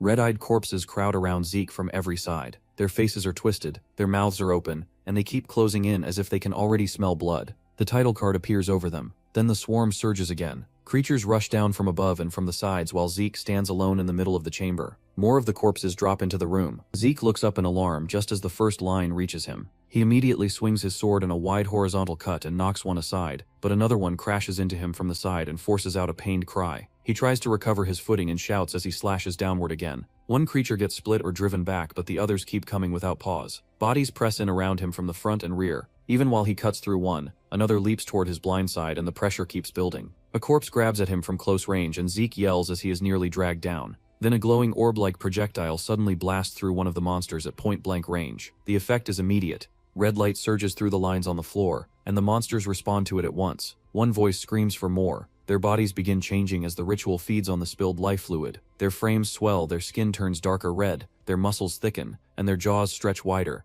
Zeke sees the change and panics. He blurts out that they are leveling up every time life fluid spills, then realizes he cannot afford to keep bleeding into the room. The newly strengthened creatures lower themselves and charge again. Zeke braces and shouts as they storm him from the front in a full rush. A red wave or blast tears across the pack and smashes several of them backward, but the force also knocks Zeke around in the crush. He screams as he gets hit and dragged into the pile. From above, the scene shows him buried under a mass of red corpses, still struggling at the center while limbs and bodies press over him. Life fluid drips again onto the floor. The ritual lines flare brighter and lead straight to the altar-like platform at the far end of the room. The red roots of the spell spread across the whole chamber between the bodies and the raised stone. Zeke notices it and stares as the altar begins erupting upward with red power. He looks from the altar to the chamber around him and sees the entire floor linked by those red lines. The spell has connected all the corpses in the room to the platform. While he watches, a hand lifts and pulls back a hood. A figure rises from the altar and the surrounding dead immediately bow toward him. The creatures hail him as their king and call him the Floites of the Liches. They address him as the plague itself and worship him openly. The long-haired undead figure stands fully upright on the altar, one eye glowing red, and proclaims that Sadamus has returned after rising from hunger, famine, plague, and even evil itself. Then he tells the world to tremble in fear before true evil. Zeke just stares at him. Sadamus notices that silence and points it out, asking whether Zeke is not afraid of death. He waits for an answer. Zeke finally speaks with a strange calm and says he wants to be honest. Then he adds, with a small, almost apologetic smile, that Sadamus looks even less impressive than he expected. That answer hits hard. Sadamus jerks in shock and then explodes in anger, shouting that he is the king of liches, and the Saisli who developed the very plague of evil. He demands to know why Zeke would say something like that. Zeke pauses and starts to answer, wondering out loud why that is. Then the thought clicks for him. He says he has suddenly remembered people stronger than this. Sadamus snarls and asks what nonsense Zeke is speaking. He demands to know how anyone could compare to him after he just made such a grand entrance. Zeke does not look at him anymore. He turns toward the doorway instead. At the entrance stand three people Zeke recognizes immediately. Deus in front, Yolium behind him, and Skatel beside them. Zeke's face lights up and he yells for Deus. Then he glances back toward the altar in confusion, as if already re-evaluating the whole situation now that they are here. Deus looks straight at the altar and asks what kind of joke this is, questioning why some rotten old corpse is trying to act cool. Sadamus freezes at once and stares back at him in pure shock. His expression changes from fury to recognition in a single beat. Sadamus demands to know who Deus is. Deus answers by throwing the same question back at him. Sadamus then declares himself again, calling himself the king of liches, the who created plague, famine, and evil, and the one who will rule. Deus follows up by narrowing that boast to a single point and asks whether Sadamus is claiming he can even rule the Demon King. Sadamus answers that the Demon King would be nothing before him. He says that if he gains power and takes control, he can rule whatever he wants. Deus then lowers the argument to something almost embarrassingly practical. He tells Sadamus that before making a speech like that he should first defeat whatever is in front of him and clean up the room. If that fails, then Sadamus only has to say one thing. Deus says that if the grand talk does not work out, Sadamus should simply say he is sorry.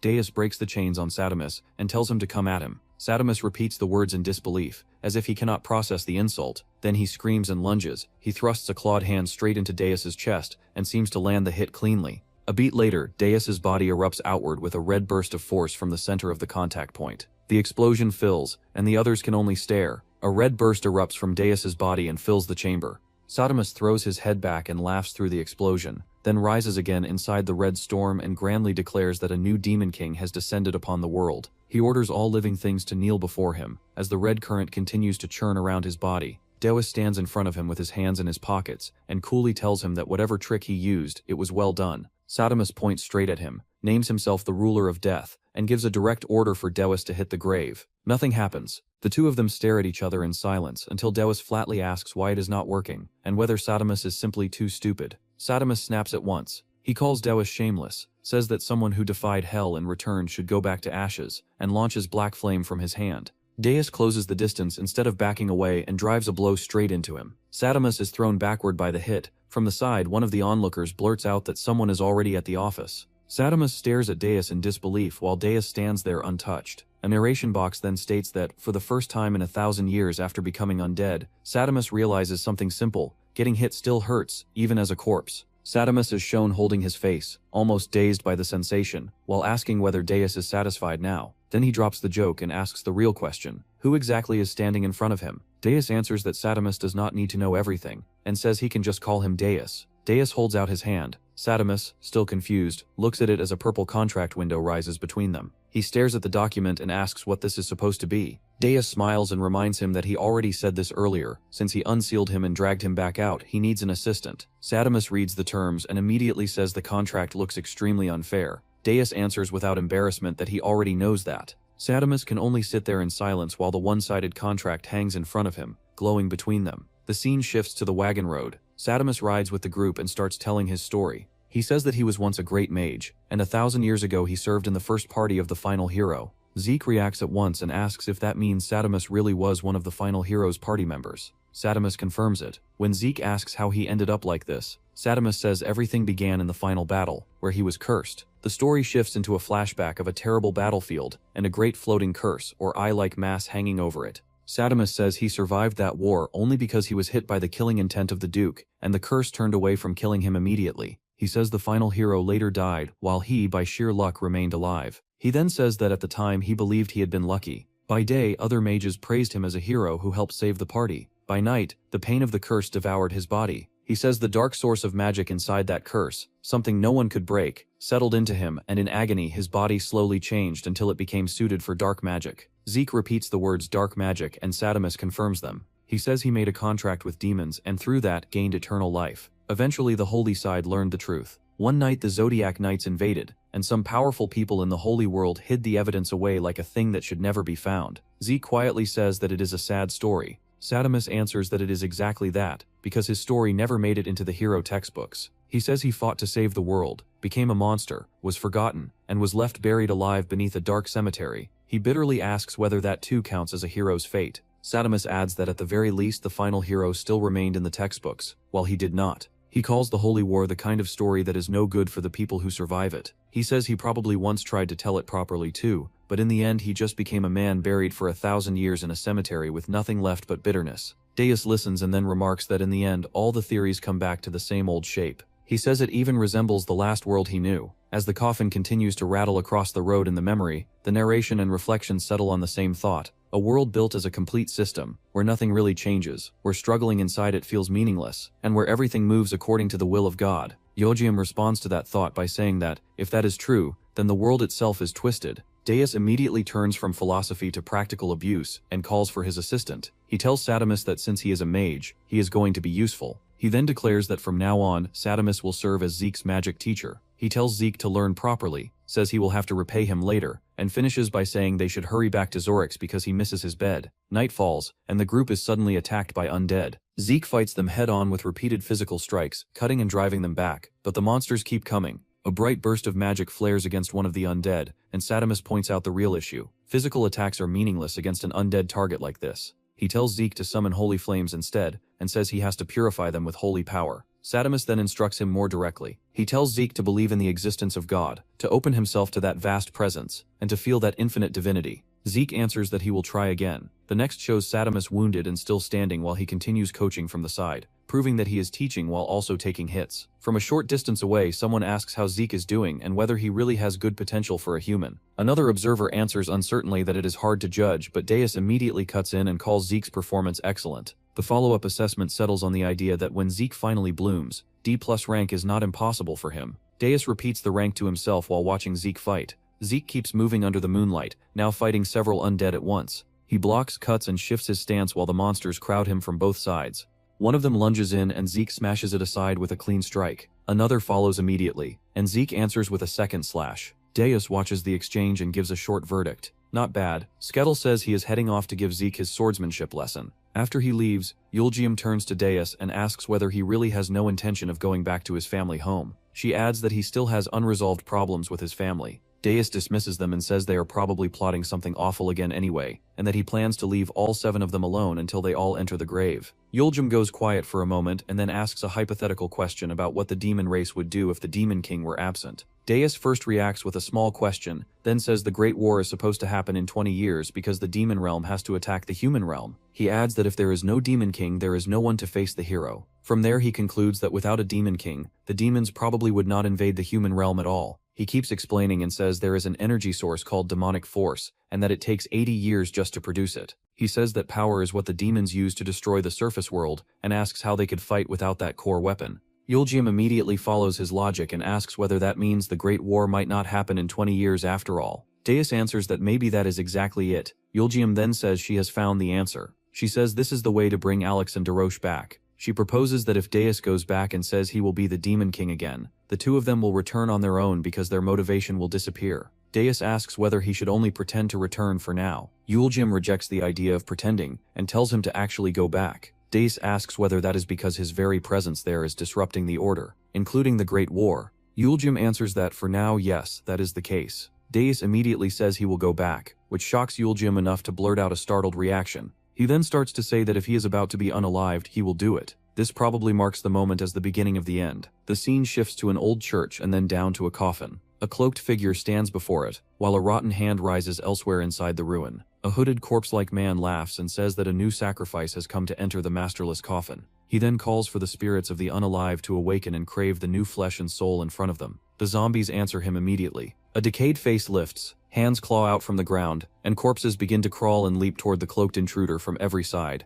The cloaked man does not retreat. A holy flash erupts, and the next instant, a bright blade is already cutting through the first wave. The cloaked swordsman keeps moving. He slashes downward, then sends arcs of light skimming across the church floor and through the mass of corpses. Bodies are cut apart or blasted backward, and the ground around him fills with fallen undead. By the end of the exchange, he stands at the center of the ruin with the holy sword in hand, and the zombies strewn all around him. At that point, Cadence arrives at the entrance and says that it has been a while, Auridon. Auridon turns toward the voice, and he is identified as the Zodiac Knight, Auridon von Holfig of Fig Tree. He greets the newcomer loudly and cheerfully, calling him a friend. Auridon complains that the other man is being too formal, and tells him to just call him Auridon. The green-haired Zodiac Knight answers that they are comrades, not friends. Then he moves past the greeting and says Auridon was fast, because it looked as if he had already gotten inside. Auridon answers that it was not him. Cadence says someone came before him. He adds that the records say what was sealed there was Sadamus, the great mage who fought in the final heroes party 1,000 years ago.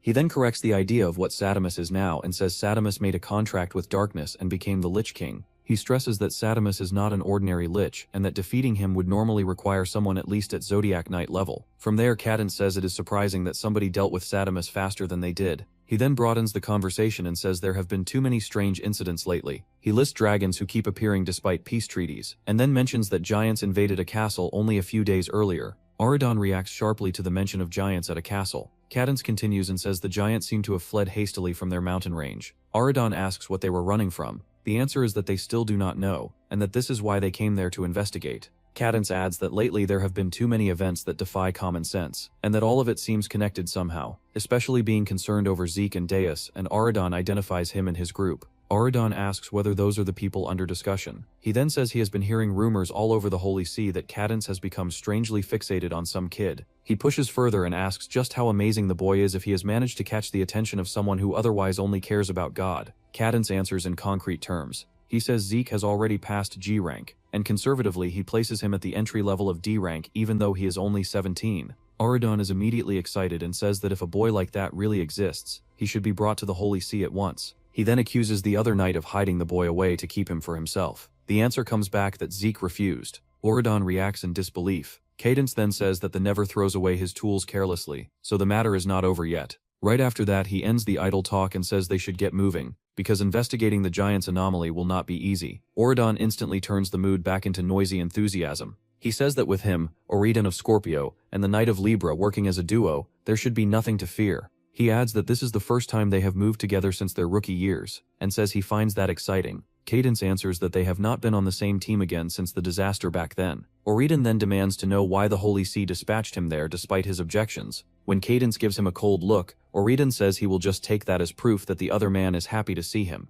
He then immediately changes topics again, and complains that the Holy See even provides him with a personal airship, while he himself does not get one. The answer comes back that the reason is obvious. Auradon destroyed 3 of them. Auradon laughs and asks whether he really did that. The scene cuts back to the meadow. Deus and Yulgium are resting on a fur-covered wagon bed, while farther off, Sadamus and Skatchel stand with Zeke. Sadamus points at the swirling power around Zeke, and says that is the source of magical power. Zeke is holding a white orb in one hand and a dark one in the other, while that magic coils around his arms. Sadamus explains that magical power is divided into black magic and white magic, depending on whether it is offensive or defensive. He adds that there are many other branches of magic that use the natural elements that make up the world, but says that fundamentally they are all the same. He then reduces it to one definition, and says that magic is sacred energy bestowed by the Lord. Zeke reacts with a confused sound as he keeps the 2 orbs from collapsing. The explanation continues, and notes that even apprentice mages normally need at least a year of training just to create a magic orb.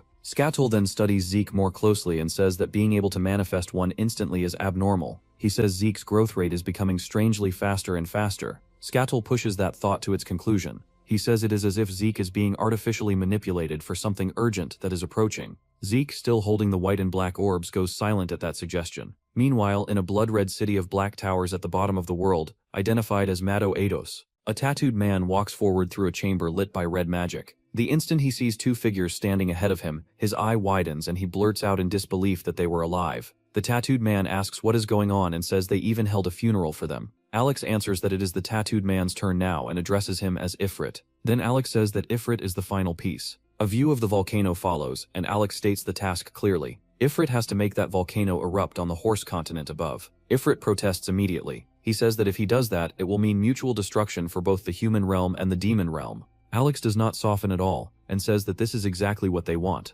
Alex smiles before the story cuts away again. Back in the meadow, the same white-haired smile is visually echoed over Deus, Yulgium, and Zeke resting together. Then the peaceful field is interrupted. A red fissure-like light opens across the ground, and the group jolts up in alarm. Deus stands and looks toward the sky as a gigantic red vortex begins turning overhead. A red narration line appears over the scene and says that the earth dances. The disturbance spreads from the meadow to the mountains. The red vortex deepens over the landscape. Lightning-like streaks tear down around it, and the volcano begins to split and glow. Massive black horns rise up from the mountain. It seems like it is spewing hot life fluid. The eruption intensifies. Lava and fire blast upward, then pour down over buildings and across the city. The red narration continues over the catastrophe and says the sand castles of mere insects crumble helplessly before it. Civilians below scream and run while the burning mountain dominates the skyline. Even an airship appears in the path of the disaster as the eruption keeps expanding. Auradon and Cadence watch the destruction from above while the volcano keeps vomiting fire. Smoke rises in a thick black column, and the thick black smoke obscures the light of the world. Then black ash begins falling. The black ash rains down. The eruption keeps widening beneath the red vortex. It says it was today, the day of the end. The burning mountain lies beneath the red sky. After that, the story returns to the meadow. The wagon, the horses, and the whole group are beneath the now blood-red sky. Zeke stares at the catastrophe and asks how this could have happened. Dallas looks up at the same scene and instead of speaking to the eruption itself, directly addresses Alex and calls him a crazy bastard. Yulgium stands nearby with one hand to her head. So that day, the day of the end, began 20 years earlier it seems.